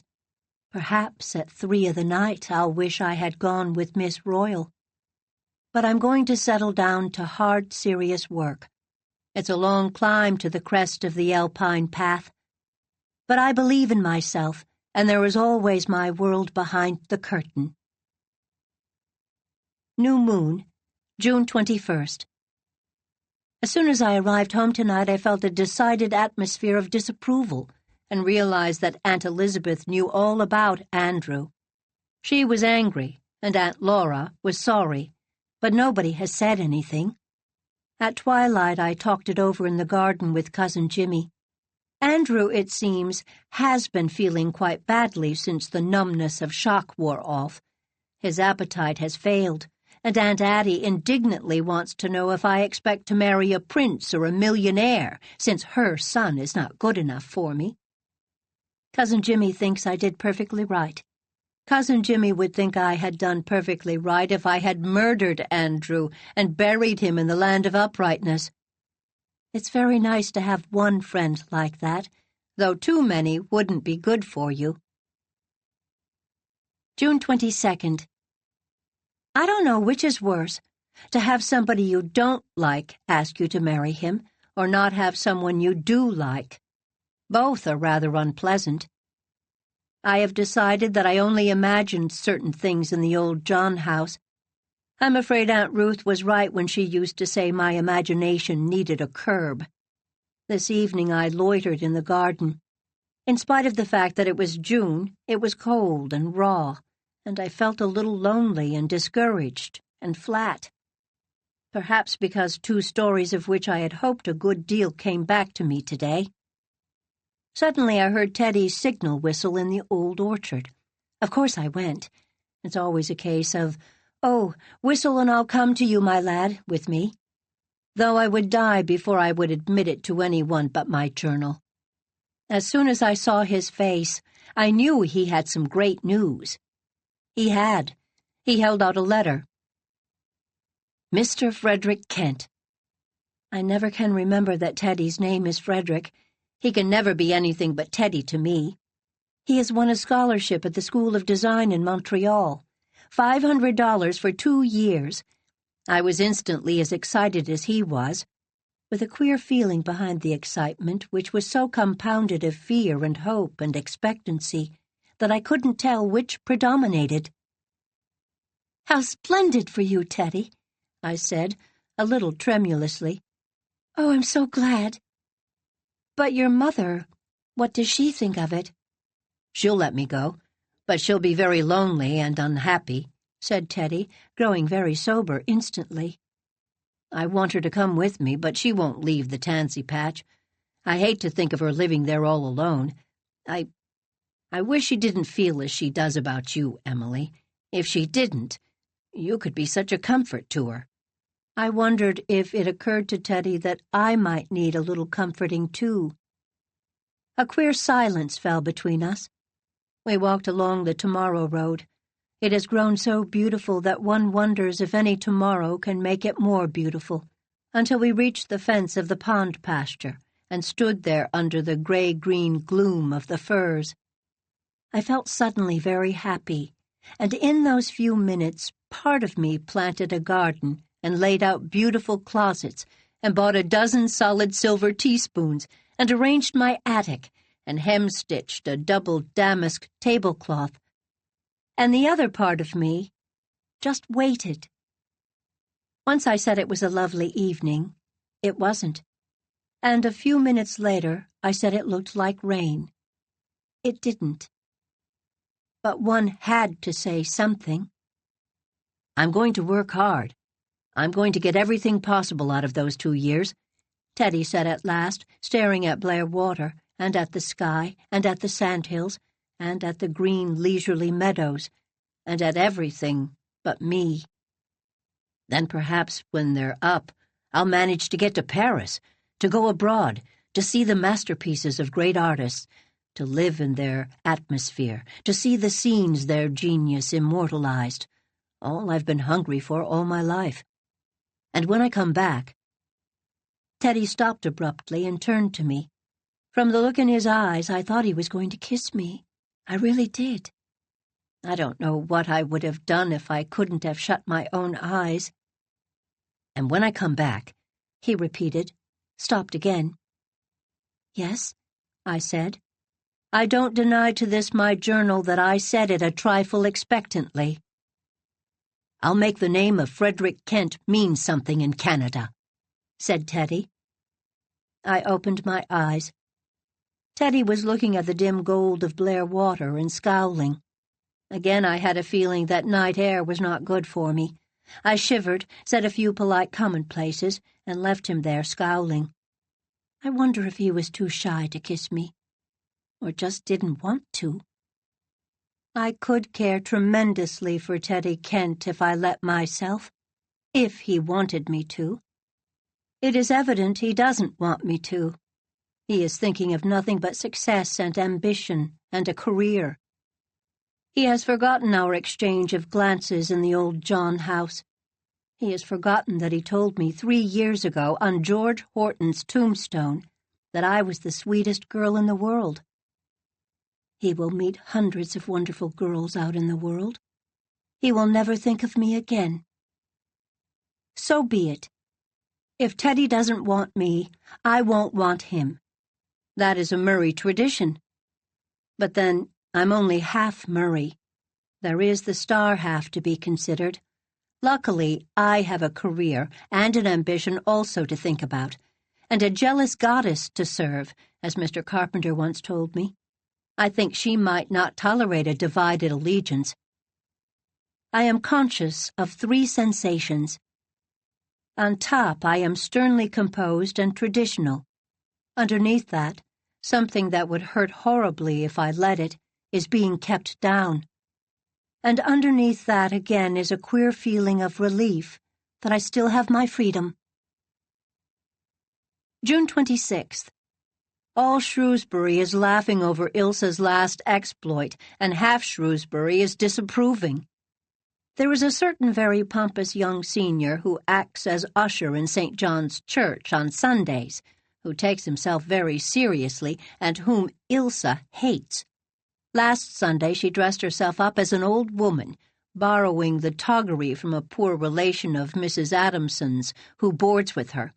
A long, full black skirt, bordered with crepe, a black mantle bordered with crepe, a widow's bonnet, and a heavy crepe widow's veil. Arrayed thus, she tottered down the street and paused wistfully at the church steps, as if she couldn't possibly climb them. Young Pomposity saw her, and having some decent instincts behind his pomposity, went gallantly to her assistance. He took her shaking mittened hand. It was shaking all right. Ilsa was in spasms of laughter behind her veil, and assisted her frail, trembling feet up the steps, through the porch, up the aisle, and into a pew. Ilsa murmured a broken blessing on him, handed him a tract, sat through the service, and then tottered home. Next day, of course, the story was all through the school, and the poor lad was so guyed by the other boys that all his pomposity oozed out, temporarily at least, under the torture. Perhaps the incident may do him a world of good. Of course I scolded Ilsa. She is a glad, daring creature and counts no cost. She will always do whatever she takes it into her head to do, even if it were to turn a somersault in the church aisle. I love her, love her, love her. And what I will do without her next year, I do not know. Our tomorrows will always be separated after this and grow apart, and when we meet occasionally, it will be as strangers. Oh, I know. I know. Ilsa was furious over what she called Perry's presumption in thinking I could ever marry him. Oh, it was not presumption. It was condescension, I said, laughing. Perry belongs to the great ducal house of Carabas. Oh, he'll succeed, of course. But there'll always be a flavor of Stovepipe Town about him, retorted Ilsa. Why have you always been so hard on Perry, Ilsa? I protested. He's such a cackling oaf, said Ilsa morosely. Oh, well, he's just at the age when a boy knows everything, I said, feeling quite wise and elderly. He will grow more ignorant and endurable after a while, I went on, feeling epigrammic. And he has improved in these Shrewsbury years, I concluded, feeling smug. You talk as if he were a cabbage, fumed Ilsa. For heaven's sake, Emily, don't be so superior and patronizing. There are times when Ilsa is good for me. I know I deserved that. June 27th. Last night I dreamed I stood in the old summer house at new moon and saw the lost diamond sparkling on the floor at my feet. I picked it up in delight. It lay in my hand for a moment.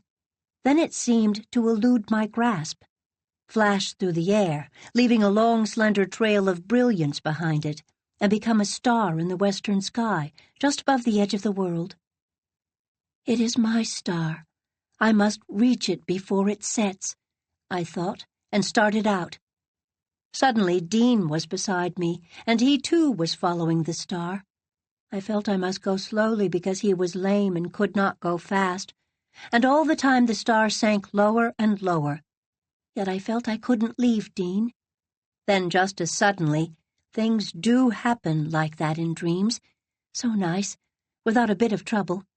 Teddy was beside me too, holding out his hands to me, with the look in his eyes I had seen twice before. I put my hands in his, and he drew me towards him. I was holding up my face. Then Dean gave a bitter cry. My star has set. I turned my head for just a glance. The star was gone, and I woke up in a dull, ugly, rainy dawn with no star, no Teddy, no kiss. I wonder what the dream meant, if it meant anything. I must not think it did. It is a Murray tradition not to be superstitious. June 28th. This is my last night in Shrewsbury. Goodbye, proud world.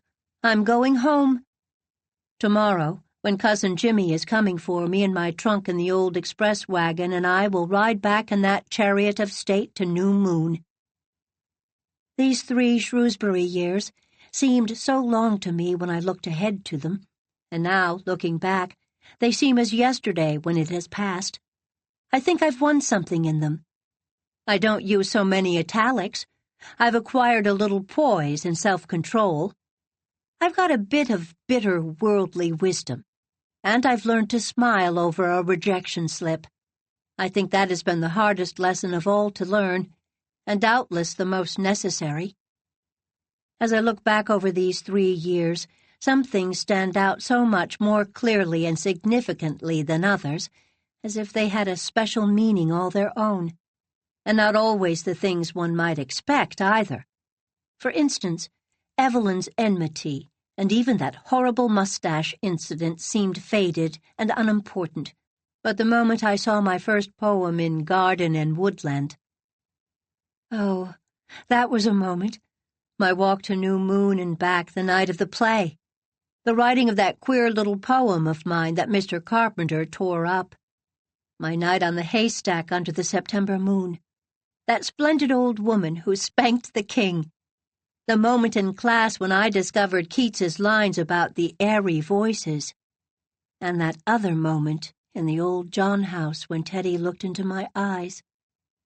Oh, it seems to me these are the things I will remember in the halls of eternity when Evelyn Blake's sneers and the John House scandal and Aunt Ruth's nagging and the routine of lessons and examinations have been forever forgotten. And my promise to Aunt Elizabeth has helped me, as Mr. Carpenter predicted. Not in my diary, perhaps. I just let myself go here. One must have a vent. But in my stories and Jimmy books. We had our class day exercises this afternoon. I wore my new cream organdy with the violets in it and carried a big bouquet of pink peonies. Dean, who was in Montreal on his way home, wired the florist here for a bouquet of roses for me, 17 roses, one for each year of my life, and it was presented to me when I went up for my diploma. That was dear of Dean. Perry was class orator and made a fine speech, and he got the medal for general proficiency. It has been a stiff pull between him and Will Morris. But Perry has won out. I wrote and read the class day prophecy. It was very amusing, and the audience seemed to enjoy it. I had another one in my Jimmy book at home. It was much more amusing, but it wouldn't have done to read it. I wrote my last society letter for Mr. Towers tonight. I've always hated that stunt, but I wanted the few pennies it brought in, and one mustn't scorn the base degrees by which one ascends young ambition's ladder. I've also been packing up. Aunt Ruth came up occasionally and looked at me as I packed, but was oddly silent. Finally she said, with a sigh, "I shall miss you awfully, Emily." I never dreamed of her saying and feeling anything like that. And it made me feel uncomfortable. Since Aunt Ruth was so decent about the John House scandal, I felt differently towards her. But I couldn't say I'd miss her. Yet something had to be said. I shall always be very grateful to you, Aunt Ruth, for what you have done for me these past 3 years. "I've tried to do my duty," said Aunt Ruth virtuously. I find I'm oddly sorry to leave this little room I've never liked, and that has never liked me, and that long hill starred with lights. After all, I've had some wonderful moments here, and even poor dying Byron. But by no stretch of sentiment can I regret parting from Queen Alexandra's chromo or the vase of paper flowers. Of course, the Lady Giovanna goes with me. She belongs in my room at New Moon. She has always seemed like an exile here. It hurts me to think I shall never again hear the night wind in the land of uprightness, but I'll have my night wind in Lofty John's bush. I think Aunt Elizabeth means to let me have a kerosene lamp to write by. My door at New Moon shuts tight, and I will not have to drink cambric tea. I went at dusk tonight to that little pearly pool which has always been such a witching spot to linger near on spring evenings. Through the trees that fringed it, faint hues of rose and saffron from the west stole across it. It was unruffled by a breath, and every leaf and branch and fern and blade of grass was mirrored in it. I looked in and saw my face, and by an odd twist of reflection from a bending bough, I seemed to wear a leafy garland on my head, like a laurel crown. I took it as a good omen. Perhaps Teddy was only shy. This recording of Emily Climbs was presented by Dreamscape Media, LLC. Text copyright 2011 by heirs of L M Montgomery, Inc. Sound recording copyright 2017, Dreamscape Media, LLC. This recording was produced by arrangement with Sourcebooks, Inc. Thank you for listening. Please check www.dreamscapeab.com for Dreamscape's latest releases.